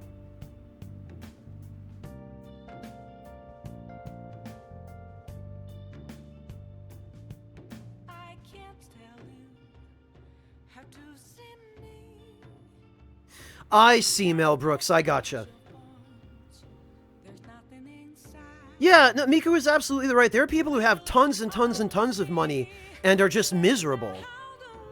Particularly those people who devote their lives to the pursuit of earning money, and then that becomes their only goal. Like, they become so consumed with trying to earn money that they lose sight of everything else. You know, they forget to engage in any of the other human activities and pursuits that enrich their lives, or that would have enriched their lives.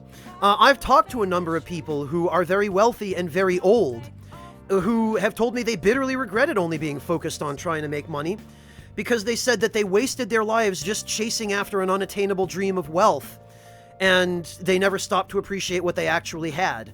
You know, and none of the money that they earned was enough to make them happy. So if you're that kind of person, then you can just end up chasing an impossible dream and just be miserable.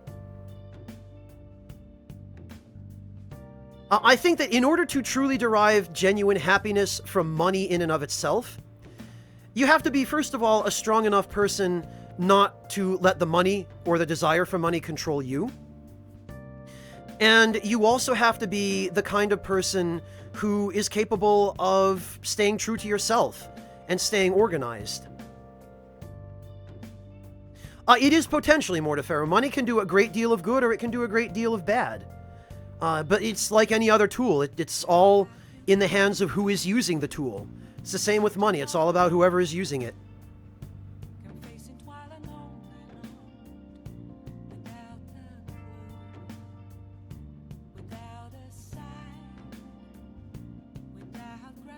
Yeah, no, well, Fated Enemy, I figured it was worth weighing in since I was asked.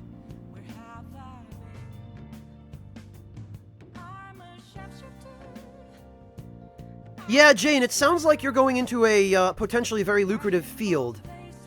And I really do wish you all the success in the world, Jane. I just, you know, I really hope that everything works out well, and I hope you stay happy.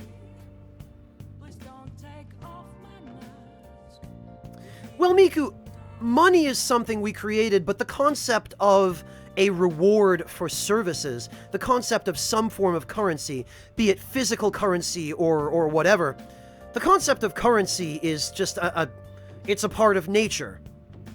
Currency is quite literally the idea of giving something up to get something.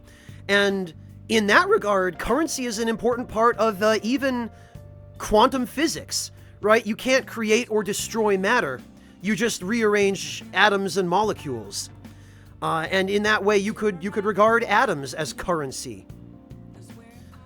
So the idea of currency in social terms is maybe something contrived by human society, but the underlying principles and logic are very much elements of nature.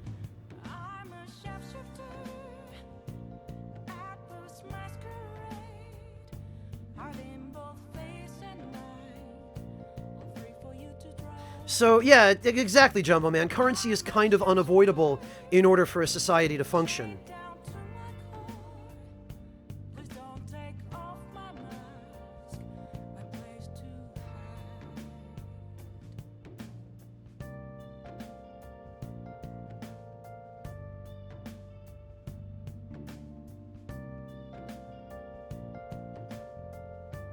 Exactly, Natusake. It is intrinsically tied to everything that we do. You know, even just for me to stand up out of my chair, I am expending energy. I'm giving up energy. You know, the muscles of my body are expending energy and consuming adenosine triphosphate, for example, in order to actuate and move my body to get up out of my chair. But by getting up out of my chair, I gain a little bit of exercise and I can reach my teacup. Speaking of which, okay, I'm not actually getting up out of my chair, just leaning over, but same idea.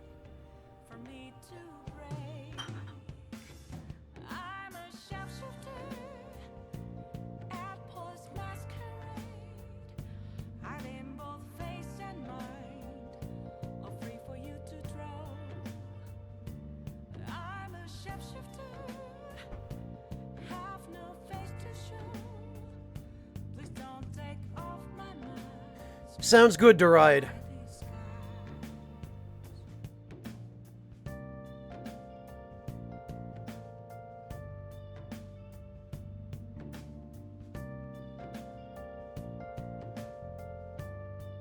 Well, Natusake, money or some form of tangible currency, right?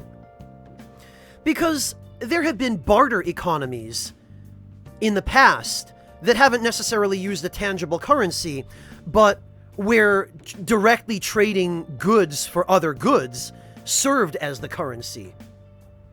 But the point is, there has to be some system.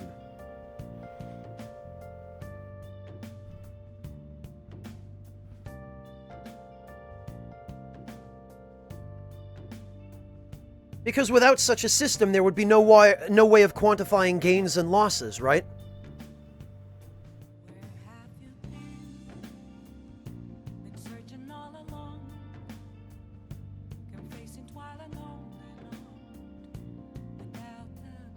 Well, Venus, that's exactly the trap that people who become consumed with nothing but earning money tend to fall into, yes.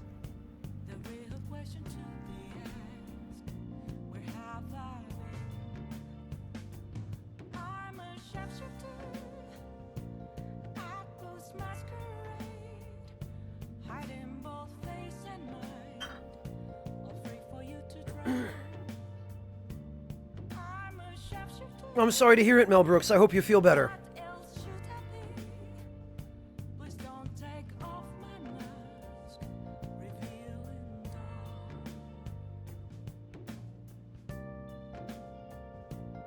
So, yeah, I hope that maybe ties up the question about money. I don't even know how that came up or how we got here. Anyway. Oh, I'm not allowed to leave the house. Guess I just have to go to bed. Hey! You want to know anything about mementos? Nah, we know that stuff already. Damn it, Morgana! Nice. Well then. Alright, I guess we're going to bed.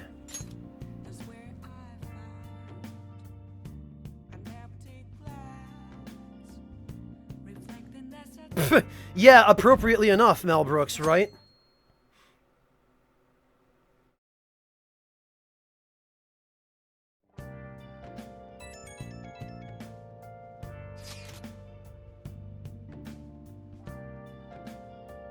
Hey, I saw on the forum. Nice job sticking it to that stalker. My Phantom Aficionado website came in handy, didn't it? What are you talking about? It's okay. You don't have to say it. I know deep down in my heart that it was useful. Anyway, I'm in Shibuya right now. I'd love it if you could come hear me out about your future actions. I'll be waiting at the diner in Shibuya. You gotta swing by. What is he up to? Either way, it sounds like he has something important to say. Why not go see what it is? I won't be joining you, though. There's something in Mementos I need to look into. Well, hopefully Mishima has something useful for you.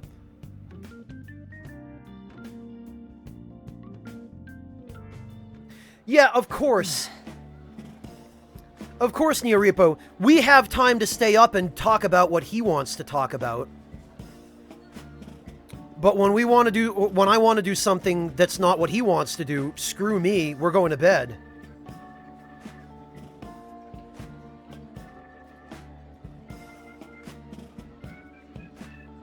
Natusake, that was my point. They only have direct exchange in a barter economy, and that supplants a currency. It serves the same purpose as a currency, but it is not an actual currency. That was what I was trying to say, Natusake.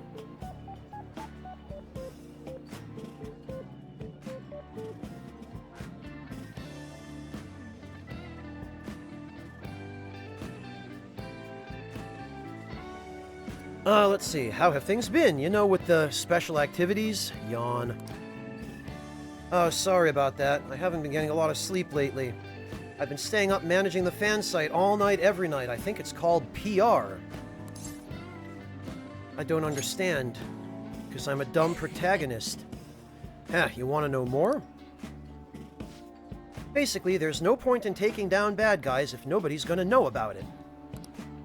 That's why I've started a blog for posts from people you guys saved while filtering out the haters. We need the Phantom Thieves to be seen in the proper light if we want to make them the name popular, right? I guess you've done okay? Yeah, he loves it. Just hearing you say that makes my all-nighters worth it. Though actually, I really want to know how you punish people. Don't worry, I'm not going to ask. It wouldn't be any fun if you just up and told me. You wouldn't believe me anyway, Mishima. After all, the Phantom Thieves have a reputation for being secretive.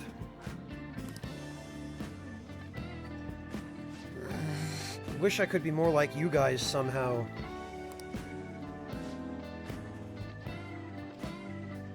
But I'll still be here to draw attention to the stuff you do.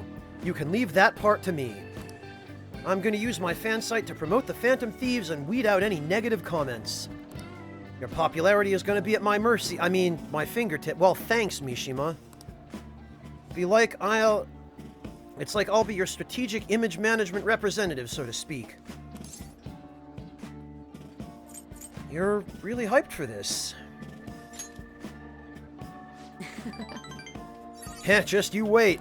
I'm gonna do everything I can to make sure that title's more than just for show. Ugh. I've gotta say though, managing the Phantom Thieves' reputation is tiring work. Oh, he does definitely need it, Jayhoxa.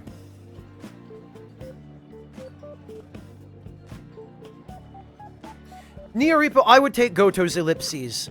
Because Goto doesn't actually force me to go to bed.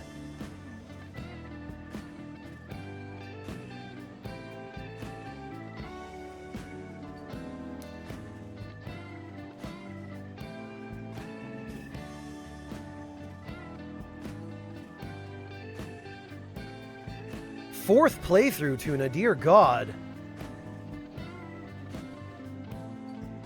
What's that, Jumbo Man? What situation?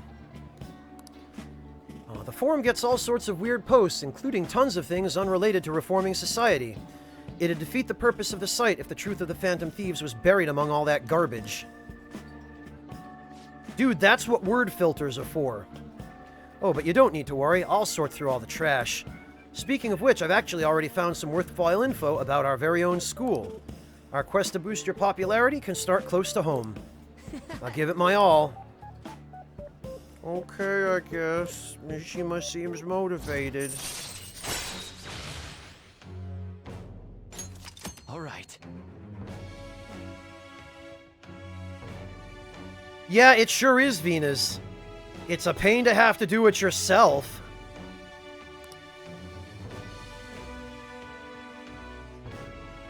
Alright.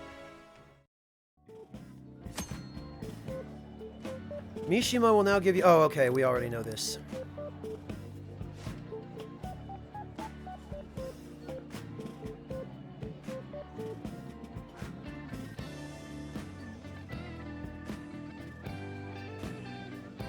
I might be overthinking myself, though. Hey, Mishima, I've got a cat who'd love to tell you to go to bed. Man, I'm exhausted. I think I'd fall asleep on the spot if I weren't talking to you. I should head home. See ya. Okay, bye.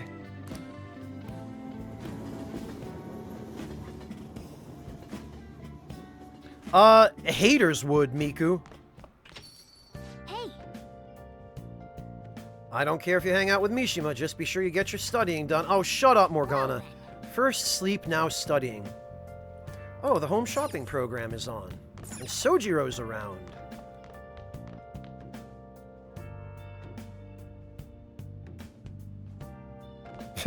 Yeah, exactly, Neoripo, because that always works perfectly. Time to do some shopping. What have we got? Oh, 2 calming masks. Alright, whatever. We'll take them.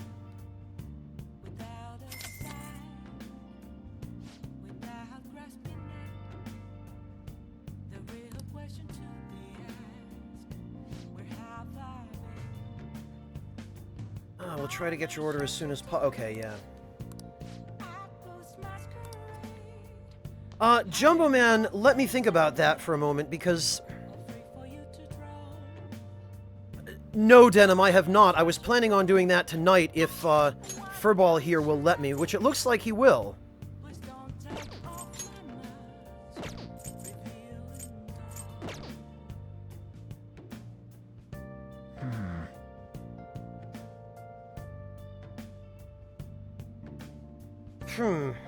Jumbo Man,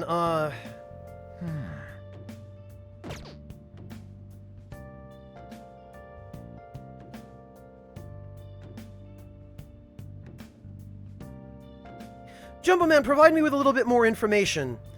When you say print out your best stuff and try to get people to buy it by going downtown to promote yourselves, what exactly does that entail? Are you talking about standing on a street corner, literally selling your art to passers-by? Is that what you're describing? Or what he was describing?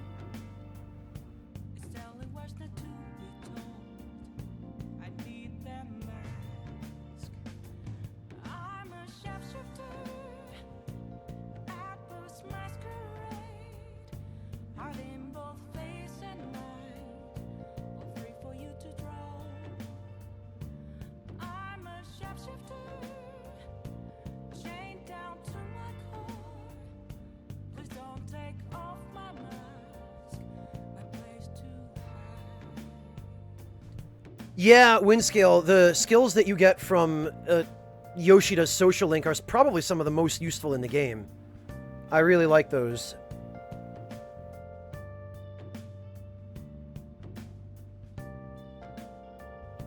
Jeez, Lion Shard, at risk of sounding like Morgana, go get some sleep, man. Thank you for joining us today, but please don't compromise your health. Take it easy, Lion Shard. Have a good rest.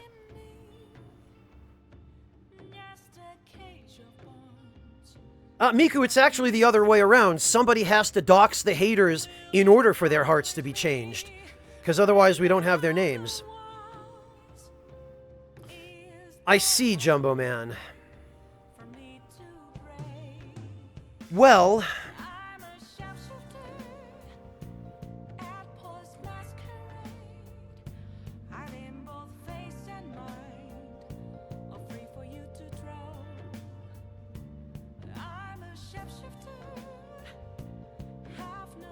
Jumbo Man, that's kind of tricky, to be honest, because...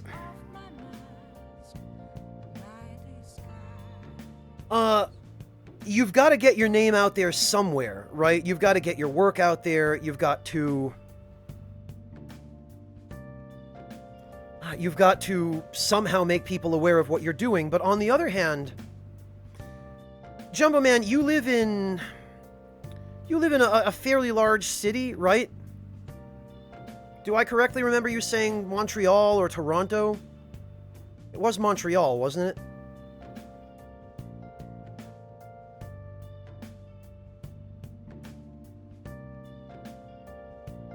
Because I think what you really have to consider there, and Jumbo Man, again, take this with a grain of salt, because I'm not an expert. I can only give you my uninformed opinion, based maybe slightly on my own experiences, but... Montreal, okay, so... Jumbo Man, you have to think about how many people you're likely to reach by promoting yourself on the internet, by getting shoutouts from people, or, you know, posting your art on Twitter or DeviantArt, or getting references from somebody, as opposed to how much recognition you're likely to get handing out or selling your art to people on the street. And you also have to consider how much reception you're going to get, you know, what kind of reaction. Are people going to be receptive to it if you hand it out on the street as opposed to online? Is it maybe worth doing both?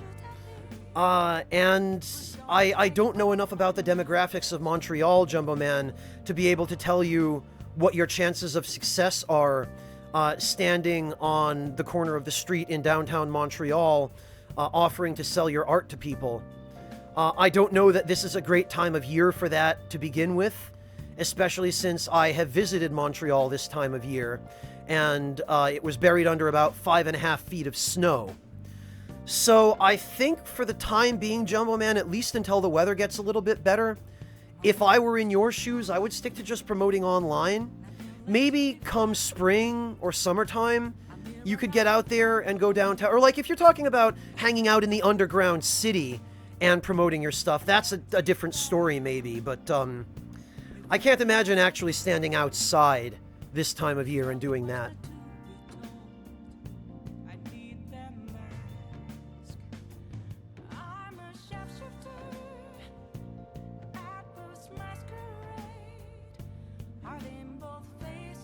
My inclination, Jumbo Man, is to think that you probably would have more potential exposure online, but you would have more consistent and reliable exposure in person. So beyond that, I can't really tell you which one would be better, unless you're willing to do both and just eliminate all of the variables.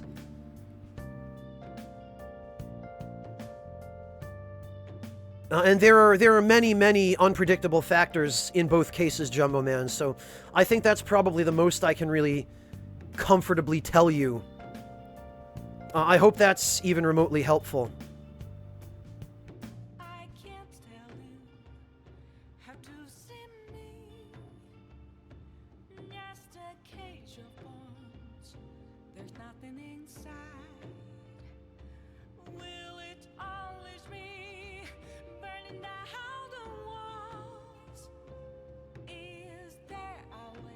No problem, Jumbo Man. I really hope it was of even a little bit of use to you. These are the kinds of decisions, though, that you really have to use your own individual perspective to make.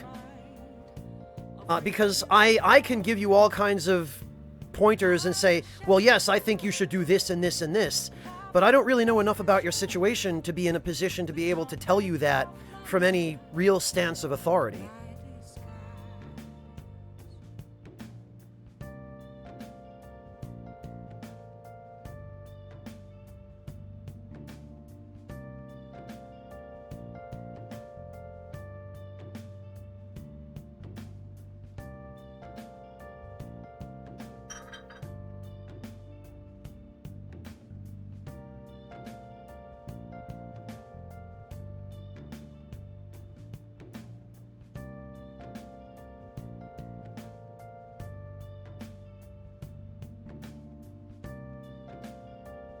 Alright, well...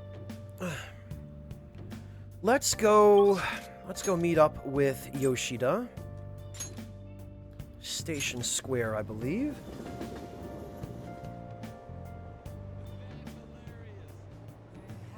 Well, fated enemy, that's awfully kind of you. Alright.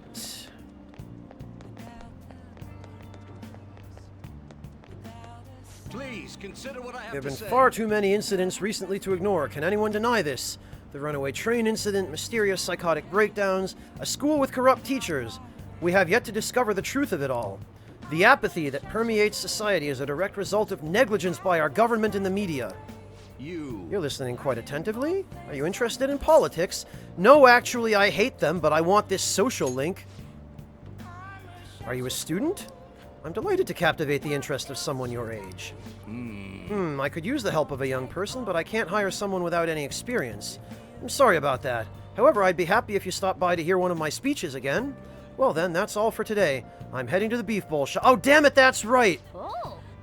We have to work at the Beef Bowl shop before we can start this social link, don't we? That guy seemed to want some help. He isn't very popular, but his speech-giving skills might be helpful in the metaverse. You should work part-time at the Beef Bowl shop. Alright, I guess it's time to go to the part-time tabloids then. I believe they were down here.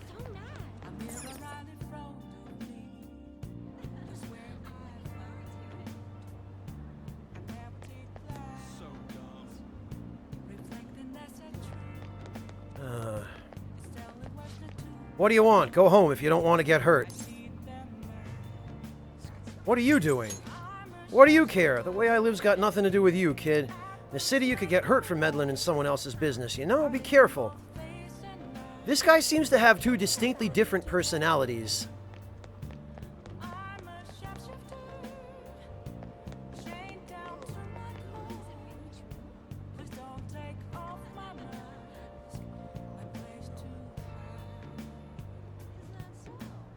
Tuna, I wouldn't give up on that.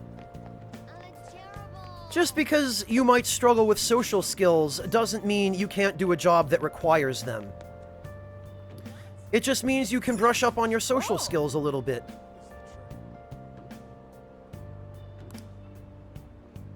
Alright. I need the Beef Bowl shop job. Oh. Yes. Right.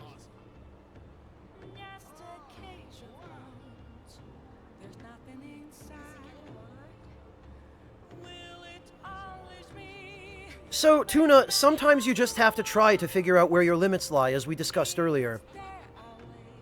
And even if it's something that you don't start off being good at, it might still be something that you could refine. Something that you could improve upon. Like, for example, Tuna, when I was a kid, my social skills were terrible. They were absolutely garbage. I had tons of trouble talking to other kids my age. I was very different from them in terms of being from a different country, being from a different race and culture and a different background, and not speaking English as a first language when I was a kid. So, you know, I had a lot of trouble with social skills as well. But I worked very, very, very hard on my social skills over the years. And they're still not perfect. I still say stupid things sometimes. But I think, for the most part, the work that I've done speaks for itself. So, Tuna, just because you don't start off good at something doesn't mean that you cannot improve your ability at that thing with some hard work and time.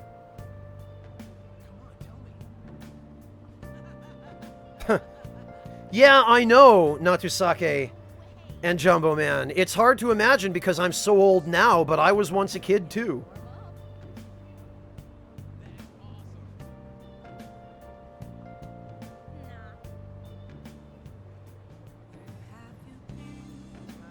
Costumers, Tuna? Like at a costume shop? Oh, or do you mean customers? Well, Tuna, Tuna, you could do what they do in Japan if you have trouble dealing with customers, which is, just rehearse the routine. right? Rehearse what to say. And when you've got a basic routine down for rehearsing what to say, then you can practice situations where something doesn't go according to your routine. Because it's important to be able to learn flexibility as well. Like we've already discussed many times on this stream, in Japan they're not so good at adapting because they don't practice adaptation skills. But if you hone both areas evenly, then yeah, you could absolutely learn. The thing is, Tuna, it depends on what sorts of customers you're talking about working with. Because if you're thinking about getting a job in, for example, low-level retail, retail is a very punishing and really very soul-crushing field. So if you're going to be looking at doing something like working at a, I don't know, like a Best Buy or a grocery store or, you know, a place where you're dealing with massive numbers of consumers with constant purchases, you might find that that sort of job makes you very unhappy, because nearly everybody I've ever known who has worked in that kind of job has told me that. But if you're talking about working on a more laid-back basis with customers, if you're talking about, for example, maybe you're a travel agent and you have people make appointments with you to come in and consult with you. Well, if you're a travel agent, you're still working with customers, but you work with them on a one-to-one basis. You never have to deal with large groups of people at a time. You don't have to worry about knowing how to use a cash register or being fast enough at bagging, you know, the groceries. And there are other fields that you can get into where you are working with customers, but you're not actually doing a soul-crushing retail job. So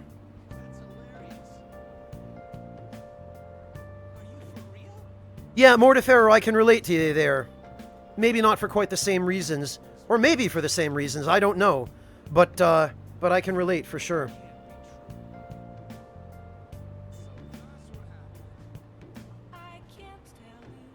Well, Tuna, then, you should look for a job that doesn't place you under a great deal of stress for a long period of time.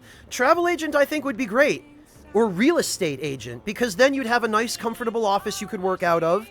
You'd have a mix of spending your time working by yourself and working maybe one-to-one with your clients, or like maybe working with a family at the absolute most. That kind of thing. Or if you're a travel agent for a big business, you'd probably be working with individual business clients. So Tuna, you have to figure out, first of all, where your limits are. So try something out, you know, see how much can you handle on a weekly basis. And once you have a better sense of that, then you can start thinking about what kind of particular field you want to get into. Whether you have the energy to work with large numbers of people for long hours, or whether you'd be better served by taking a more laid-back job that has shorter hours and more solitary work, where you don't have to spend the energy working with people, right? There are all kinds of options out there.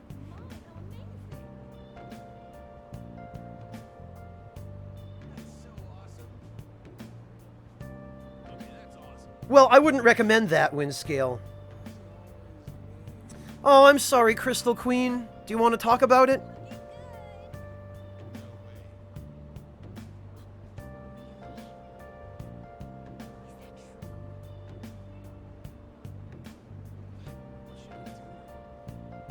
Oh, Miku.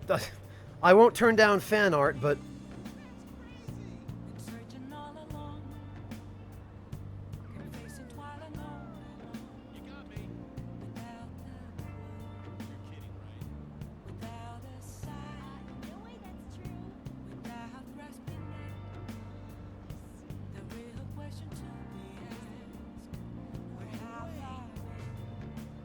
Well, Tuna, if, You're right, being hungry makes everybody sleepy, because your body is then, diverting your energy into, digesting the food that you just ate. Tuna, it depends on how many clients you're going to be working with and on what basis. In graphic design, I imagine you would be consulting with individual clients separately, and then doing the actual design work by yourself. So it seems to me, Tuna, that that would be a balance. There would be some of the work that you would do alone, on your own, on your computer, And then you would do some consultation with your clients, like you would communicate with them, I would imagine. You would keep in touch with them, and you would call them if you had any questions or issues, and you would field their questions or issues if they brought anything to you. But I don't think graphic design would necessarily have you constantly on your feet with clients for 10 or 12 hours a day. I would think it would be a mix. Then again, you might want to ask somebody who has experience in that sort of field. Or, again, do a little bit of apprenticeship or volunteer work or something, you know, do a work study even, or a vocational program in that sort of field to get a little taste of it, you know, to get your feet wet. Try it out for a couple of months without committing to do it for a really long time in case it makes you miserable. That's what I would recommend, Tuna.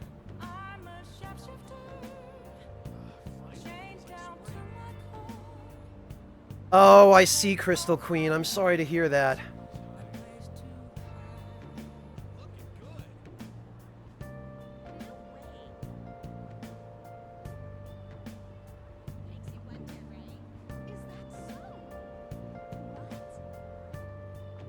Well, Tuna, that's possible.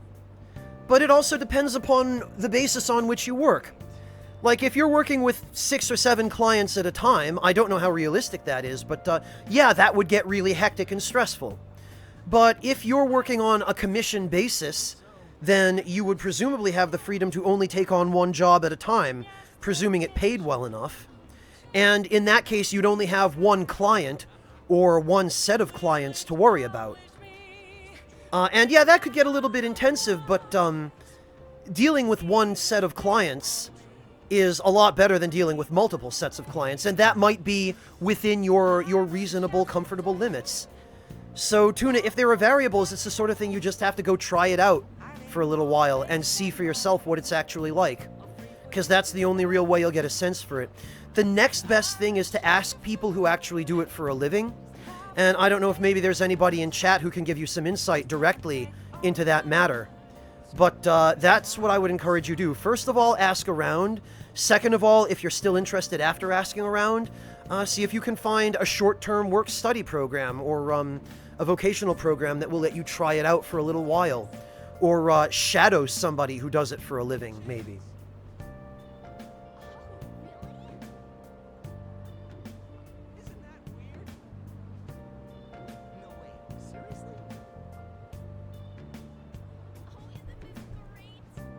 Jared the Sage, you say that, but I hear janitors get paid fairly well, actually. Isn't that true?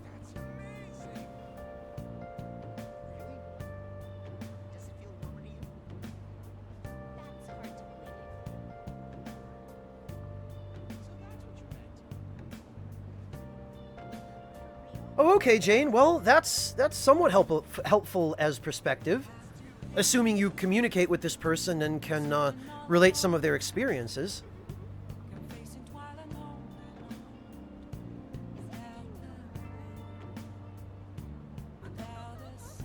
Oh, yeah, Tuna, I don't know what the word for it would be in Belgian Dutch, unfortunately.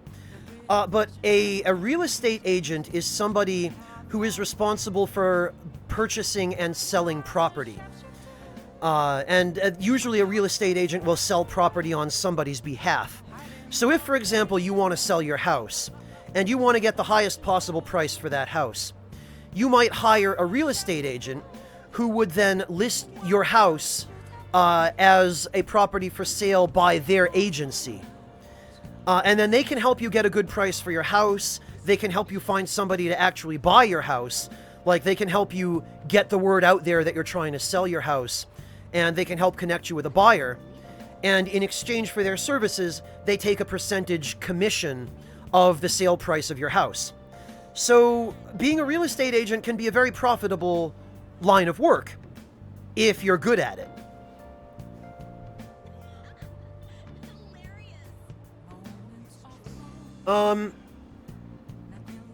Being a travel agent at the same time, Tuna, means that you are a person who is responsible for helping people to plan their travel.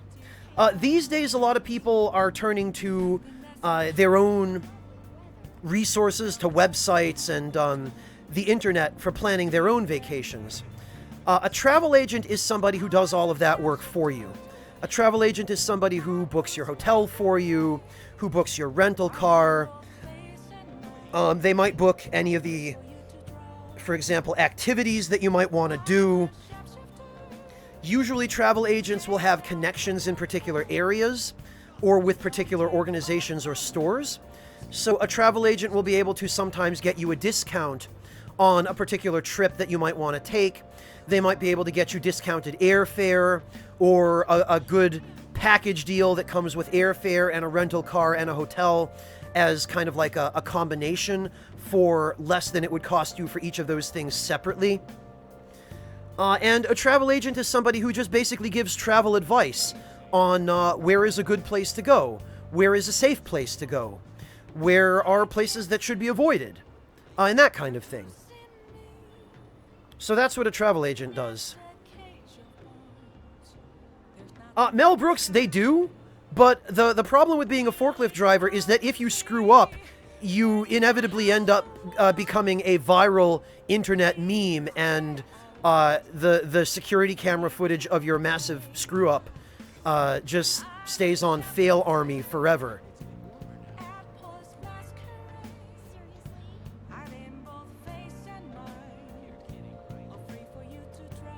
Well, Tuna, the travel agent and real estate agent were just examples of jobs that you can do where you'll be spending most of your time probably in a fairly comfortable office, maybe taking phone calls, maybe meeting with people in person, but they'll be fairly laid-back jobs for the most part. You'll have to do some hard work on your own, but the majority of the work that you would be doing uses your own skills and talents. They were just examples, though. There are many, many other jobs that you can do that will have either a balance of social interaction and solitary work, or if you really just want to go the solitary route, there are plenty of jobs you can get where you won't have to have too much direct interaction with other people. Well, the good ones don't, Mel Brooks. The bad ones are the ones who end up on YouTube.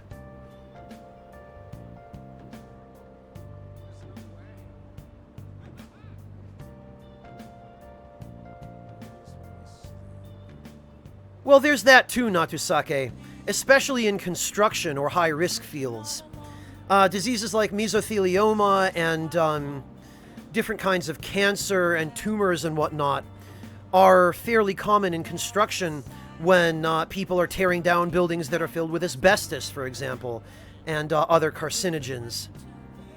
But I wouldn't necessarily recommend jobs in, well, I guess that's technically demolition rather than construction, but you know, contracting.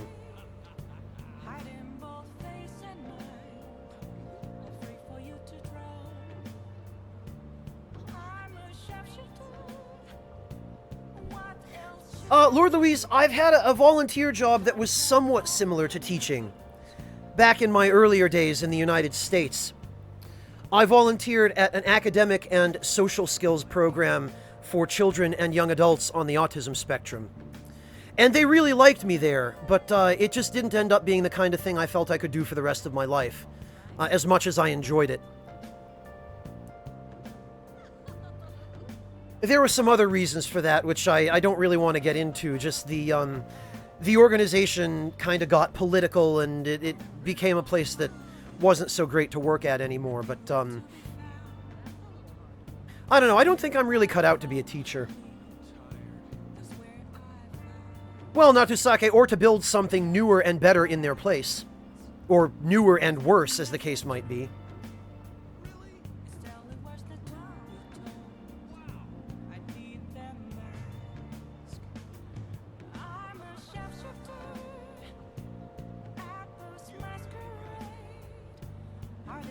You say that, Jayhawks, but look at Logan Paul. I would strongly disagree that there's no such thing as bad publicity. Look what happened to that idiot, right? Oh, welcome back, Tuna.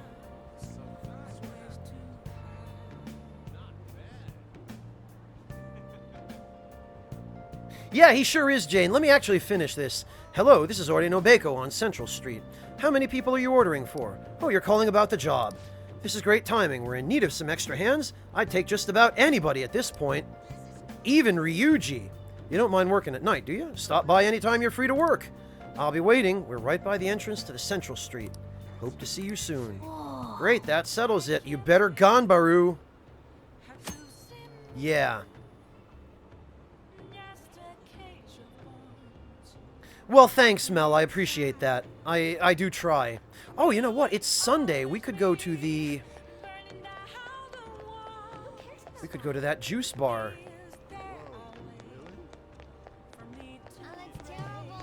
Although, actually, all my stats are maxed out, aren't they? So I don't think the juice bar is going to do us any good.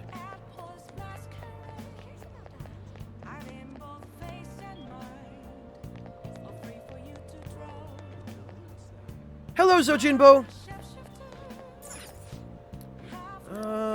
It might not be a bad idea to try one. Fresh fruit juice. It's incredibly bitter, but it strengthens your body. It's called Aojiru. Oh, blue juice. Okay. Every week we have a different kind of Aojiru. Welcome! Beauty Aojiru. Yup, makes your charm go up. Alright, well, I sure do want to be beautiful. That's quite a color. I would not want to drink that.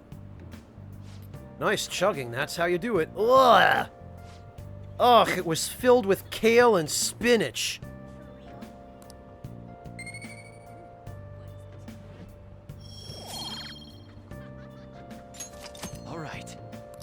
He might have Mel Brooks, but it was probably people who didn't know any better, or else had no class or taste. That I don't know, Natusake. To be honest, I haven't really followed it very closely.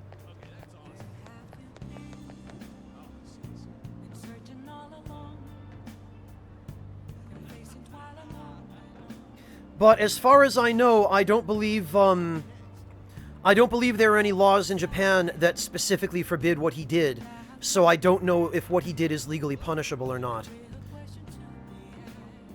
Somebody might be able to bring a civil case against him for something else, but I doubt they'll get him on anything direct. That I don't know. Well, we've talked about it, Natusake, but yeah, they are pretty brutal. Oh, nice to ride. Good stuff.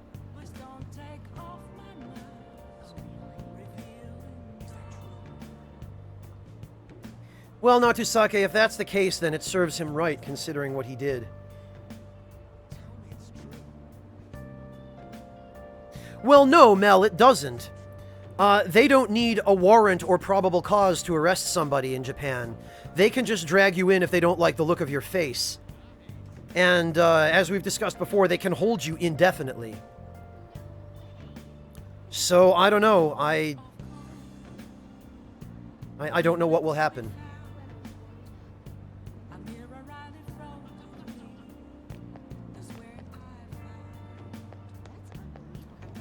Alright, well, I guess maybe I should...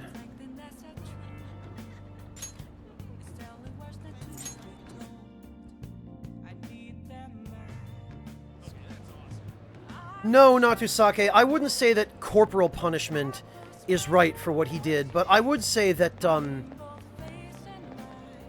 that losing face and being, you know, publicly denounced and humiliated, you know, having to accept the consequences for his poor choice is entirely fair. Ore no Beiko. Alright, this is it. Yes, let's do the whole part-time job. Oh.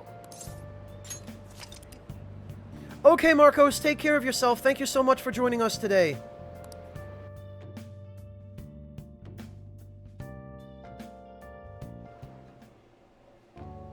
I've been expecting you. Oh, you're the new part-timer, right? I've been expecting you. No need to introduce yourself. I actually need you to start working right away. Do you have any questions about the job? What does the work entail? Take customers' orders, prep them, serve them, ring them up, and then clean the store. The meals are already made, so it should be simple. Just make sure you're nice to the customers, okay? Anything else? Are there any other employees? Not quite. Our budget's been cut despite being short-staffed, so you'll have to do everything alone. Yeah, story of the working retail employee's life. This, Tuna, is why you don't want to end up in front-end retail. Because of shit like this. This is 100% realistic.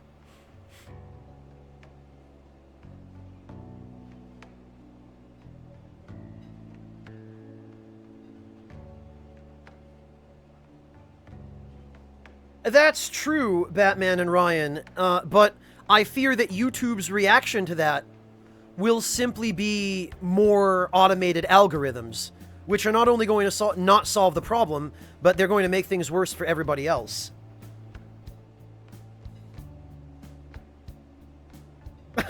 No, Tuna, I'm saying you shouldn't take a job in front-end retail, specifically.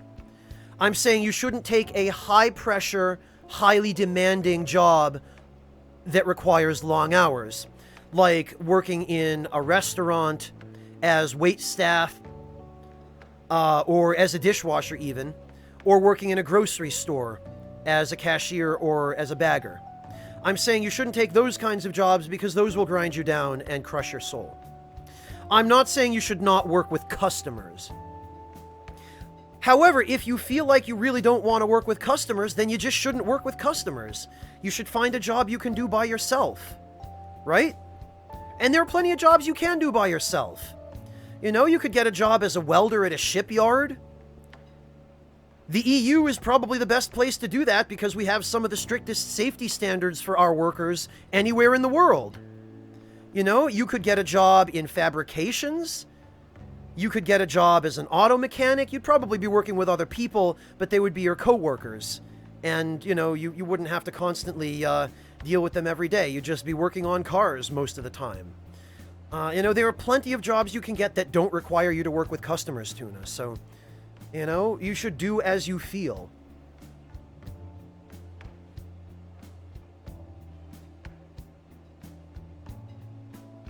Natusake, I partly disagree with you there. YouTube does have absolute control over how every algorithm does everything.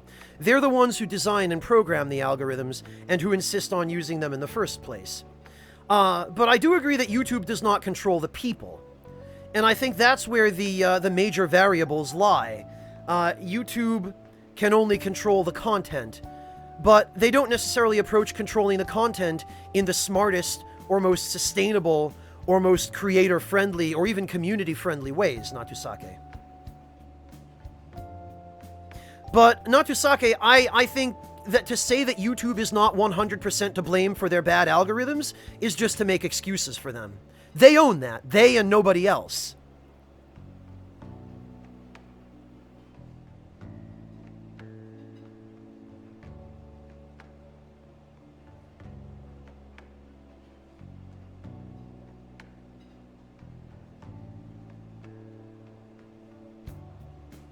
So, Tuna, what you might want to do then is to take on an apprenticeship or a course of study at a technical school so that you can get a certification in a particular trade.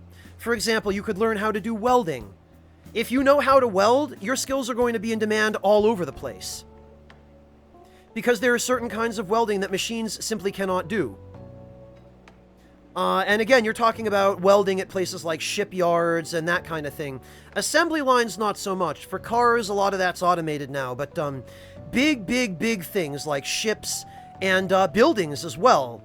Structural welding. That kind of thing. Or auto mechanics. Or engineering even, working on big machines. You could take on an apprenticeship, learn the trade from somebody skilled, and that way you'd have a certificate that you could say, yes, I am an expert in this. I am trained in this. Tuna, you could even, if you like trains, you could work at a rail yard, repairing trains. You could take on that kind of apprenticeship. There are so many things that you could do without having to really worry about dealing with people constantly every day. No. Alright, you're a spry young dude, right? You'll be fine. I'll pay you more to make up for the extra work. Oh, alright, well... I'm counting on you. Okay, I need to head out for a bit. Keep an eye on the shop until I get back.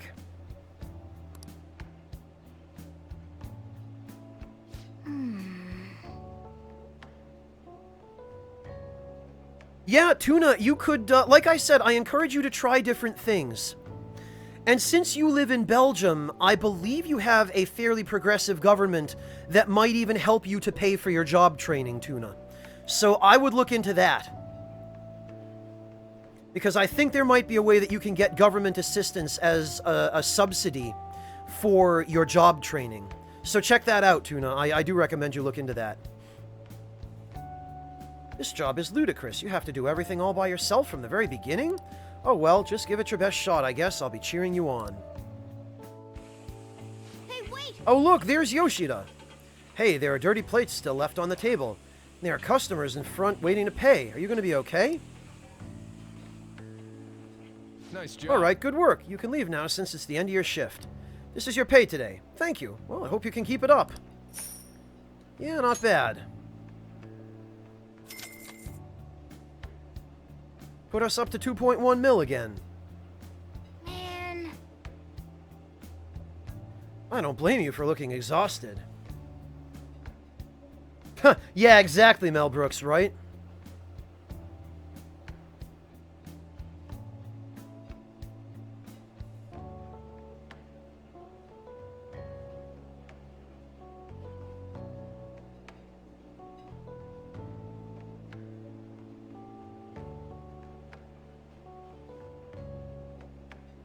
Oh, I see, Natusake. Thank you for clarifying.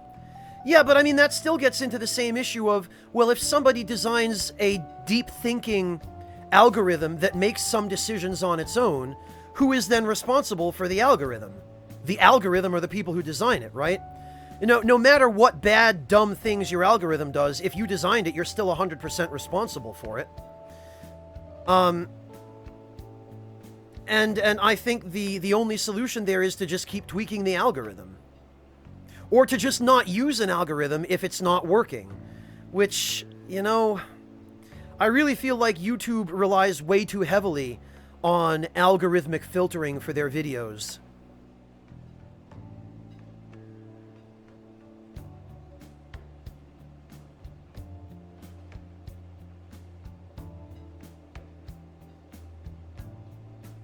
But at the same time, I feel like, shouldn't you program yourself a way to monitor how the algorithm makes decisions?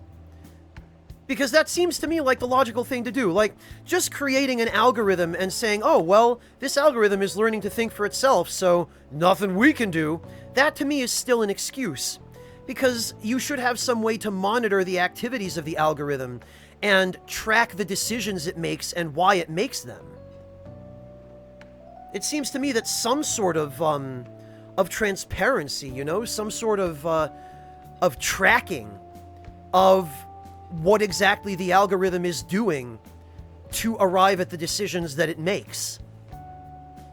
It seems to me that YouTube should be doing something like that. I feel like they have a responsibility not to just turn their algorithms loose on their servers, but to actually track and monitor what their algorithms are doing with human eyes, rather than just saying, okay, well, it'll think for itself, so fuck it, we'll just leave it alone and let it do its own thing.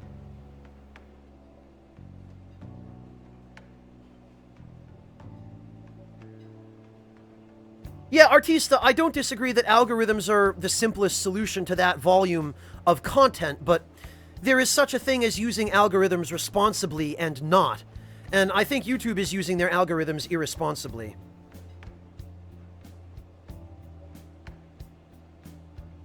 Denim, are you talking about the AI that Microsoft designed on Twitter to mimic a 16-year-old girl? Yes, I know Microsoft did that, but clearly YouTube does not. I was just thinking that same thing, Lord Luis, about the parallels to Horizon.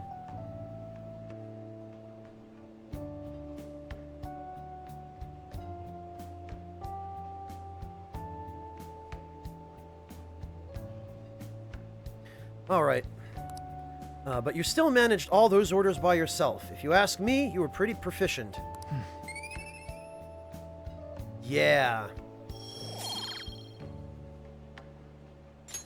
Alright. Let's head back. Okay, guess we'd better head back.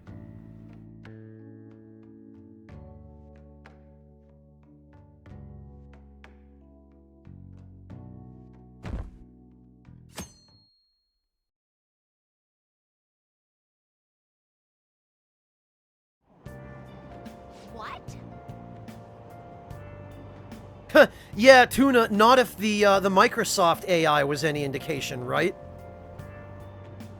Whoa, what's up with the goggles? You going snowboarding or something? I hear the cedar's blooming later than usual. Climate change and what have you. Gah, pollen allergies suck. Couldn't go to the mountains even if I wanted to. My eyes and nose would gush like rivers. That sounds awful. Yeah, Japanese people are genetically often very predisposed to hay fever. It's a really, really common thing in Japan. Seems pretty That's rough. right. The news said pollen season was starting later than usual this year. Looks like the pollen problems have only just begun. People are about to have some itchy eyes. This might affect mementos the same way weather does.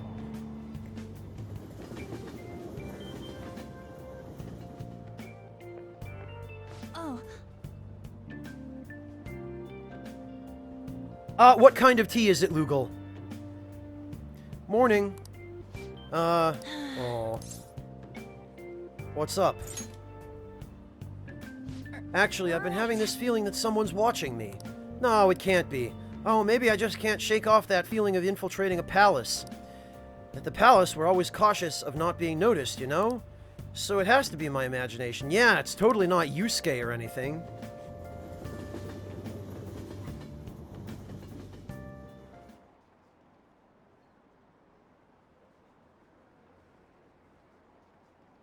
Yeah, go ahead, Venus. If you have one, then, sure, go for it.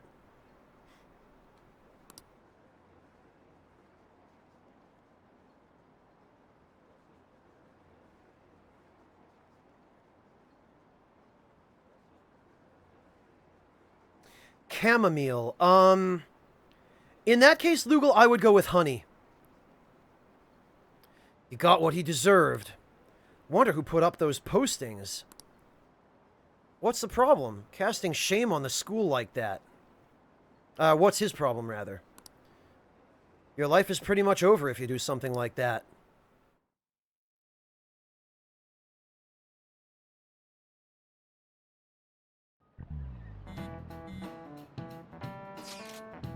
Hey, don't you think the atmosphere at school's kind of different now? You mean with there being no Kamoshida? Yeah, nobody ever talked about him out in the open like this before. Yeah, that's true. I just wish someone would thank us for it or something. Either way, everything has worked out for the best. After all, Kamoshida's actually been punished for his crimes. That's victory enough for me. Yeah, I agree. I wonder what's going to happen to him now. I mean, he's a famous criminal at this point, right? He's going to have to deal with people hating him forever. That might be true, but I don't have any sympathy for him. He got what he deserved. Yeah, he sure did.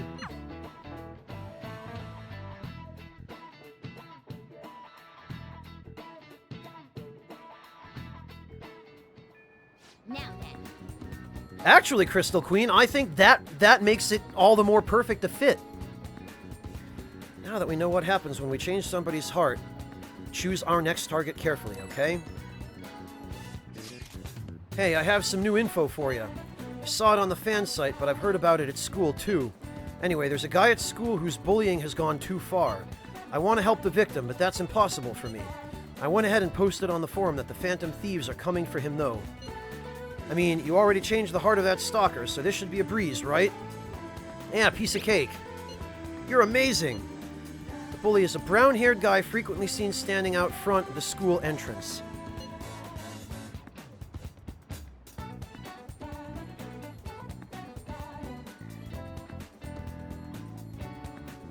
Okay, Venus, I'll take a look. And from what I can tell, his name is Daisuke Takanashi. Just make sure nobody knows I told you. Okay. Hello, Space-Time Dragon. What good timing. I know this is a small case, but we have a name, so we should be able to consider him a target. Let's go gather at the hideout and discuss. Alright, bark and bite of a bully. Okay, I guess we're just doing it. What's up? If we're all here, you want to go to Mementos, right? What are you talking about? Don't we need to study for exams? Let's go! Don't worry about that stuff. Let's ignore the details and just go charging in head first like idiots.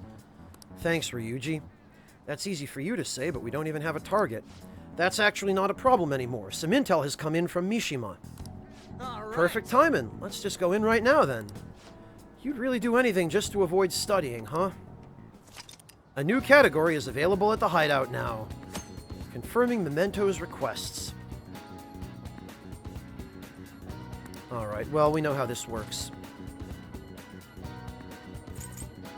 View requests. Well then. Well, think back to Kamoshida. There was something vital we did before we stole his treasure, yes? Come on, just tell us. Oh, do you mean the calling card? But wait a sec, did we send one the last time? The treasure materializes when we change the target's subconscious with a calling card. That's the rule when dealing with a palace. But in Mementos, it seems like we can just go for the target immediately. What? Wait, what? We don't need a calling card or nothing? Something else already exists that fulfills that role. Fortunately for us, Mishima put up a comment on the forum saying the Phantom Thieves are coming. For a small target, that's enough of a calling card. That alone will put some fear in them for a while. Even that Nakanohara must have seen Mishima's comments about him on the fan site. And that's why the Nav picked up on him. Can we really leave something that important to someone else? The desires of the Memento's shadows are nothing compared to those of the palace rulers. Still, we need to unanimously agree on our target. No ignoring the rules, even for smaller ones. Anyway, let's get to discussing the intel we've gathered. This intel is on an arrogant, brown-haired bully. He's a student at Shujin Academy.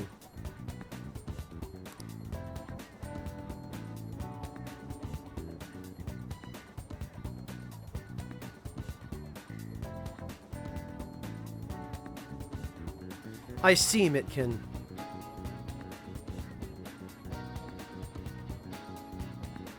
Things have gone a little too far for just bullying, though. He's abusing and blackmailing kids. I'm gonna make him pay. He's the perfect target. Come on, let's take him down. Are you sure you aren't just excited to go to Mementos? Then again, we can't really leave a guy like that be. We should go. No objections, right? Yep. We're good to go if you're okay with it. That's a unanimous decision. Okay, all that's left now is to take down the target in Mementos. Alright.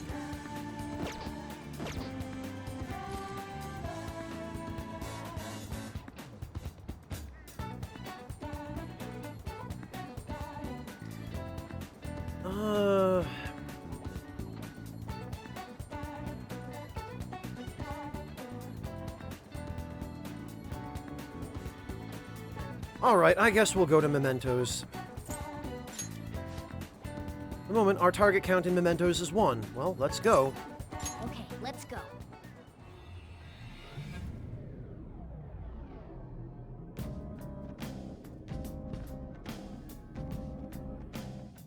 Yeah, Duder, it amazes me too. I don't know what I'm thinking. Why would I be so foolish? Joker. Oh yeah, I have something for you before we head in there. Oh, the go-homes, yes. Those were the last I had. You're on your own now, okay? The target's really in here, huh? Definitely. I'm sensing them deeper than before, but their presence is certainly here. Alright then, let's go look for them. Achoo! Pollen's out of control today. It'll definitely have an impact on Mementos. Huh? What do you mean? Well, Mementos is affected by the emotions of the public. Wait, so you're saying weather changes people's feelings and that in turn changes Mementos? Not just Mementos, the shadows inside too. The type of change will depend on what kind of weather it is. This might turn out to be useful.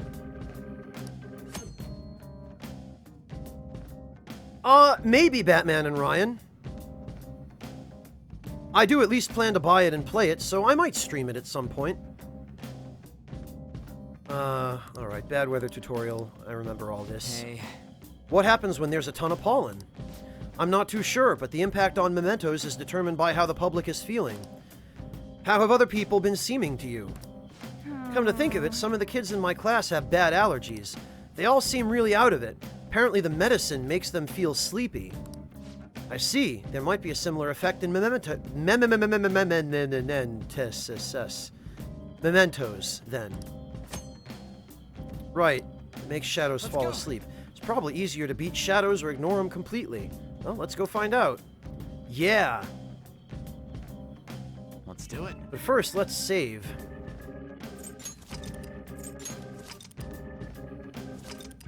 Oh, thank you, Batman and Ryan. I really appreciate it. Excellent, Lugal.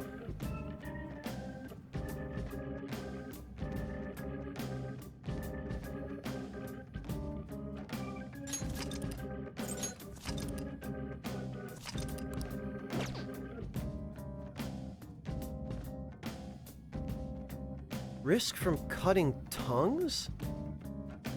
To burn I'm not sure what you're referring to, Lugal.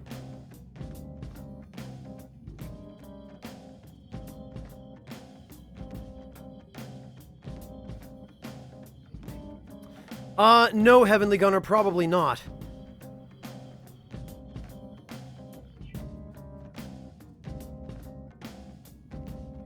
The PS4 version, Marek. Boy, I'm mixing up my English and my German there. The PS4 version.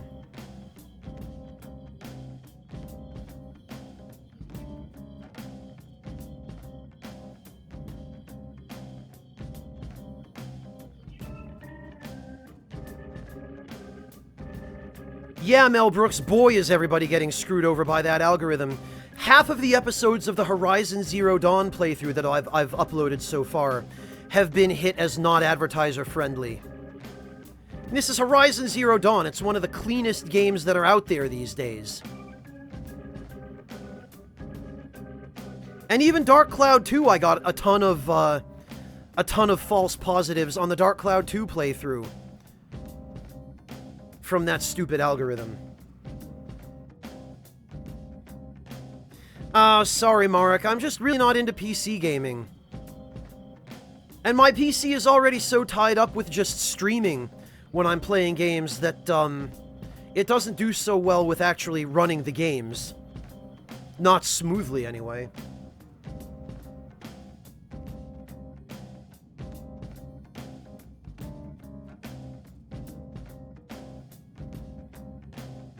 Well, Mel Brooks, we obviously already know this, but...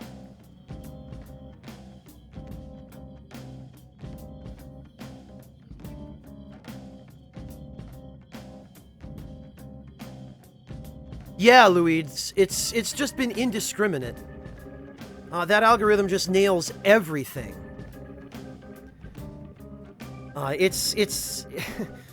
It hates anything even remotely controversial, much less actually divisive.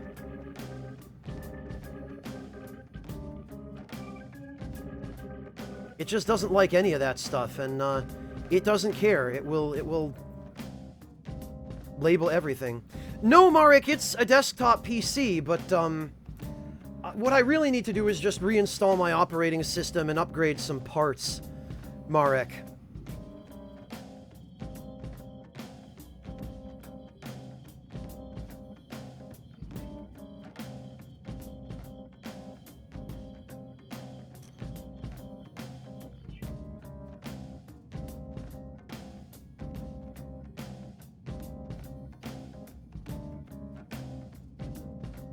Yeah, it's pretty bad, Natusake. It's pretty bad.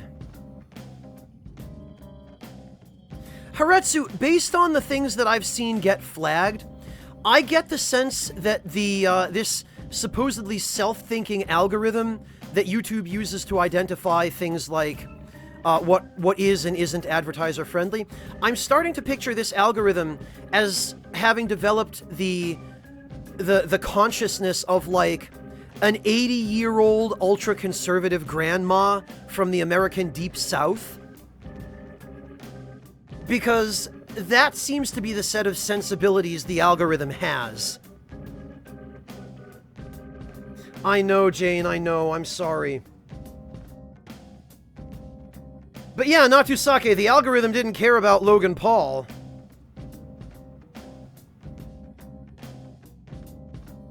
Oh, is that so, Duder? Then you know exactly the kind of thing I'm thinking of, yeah.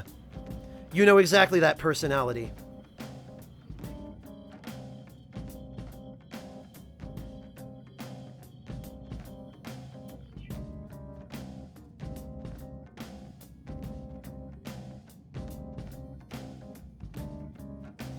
Take care, Lugal. Have a good night. Thank you for joining us.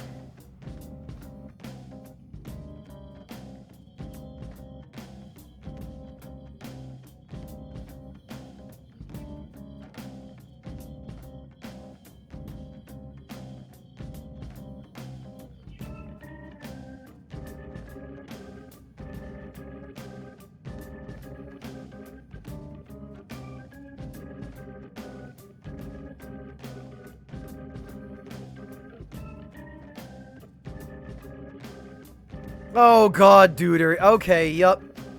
Yeah, that's exactly the sort of person I'm referring to. Okay, Fated Enemy, good night. Thank you so much for joining me.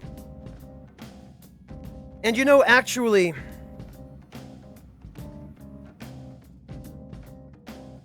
Welcome back, Corleone. I think actually, now is probably a good time for me to go get some sleep as well, because, it is getting quite late.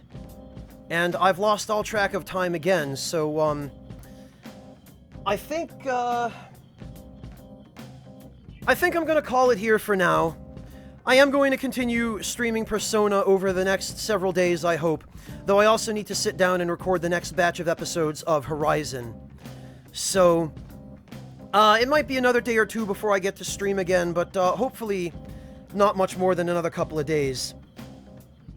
I'm sorry, Batman and Ryan. I know somebody always rolls in right before I stop streaming. Congratulations, Tuna. So listen, everybody, thank you all so much for joining me. Thank you all so much for your support today. I really appreciate everybody's generosity with the donations. I appreciate everyone coming to hang out. I appreciate just that anybody showed up. So thank you all very much. I need to go make some dinner and take a shower and get some sleep. Probably in that order. So thank you all very much for joining me, and I look forward to seeing all of you hopefully within the next few days. Take care, everybody. I love you all. Thank you, everyone. Bye-bye.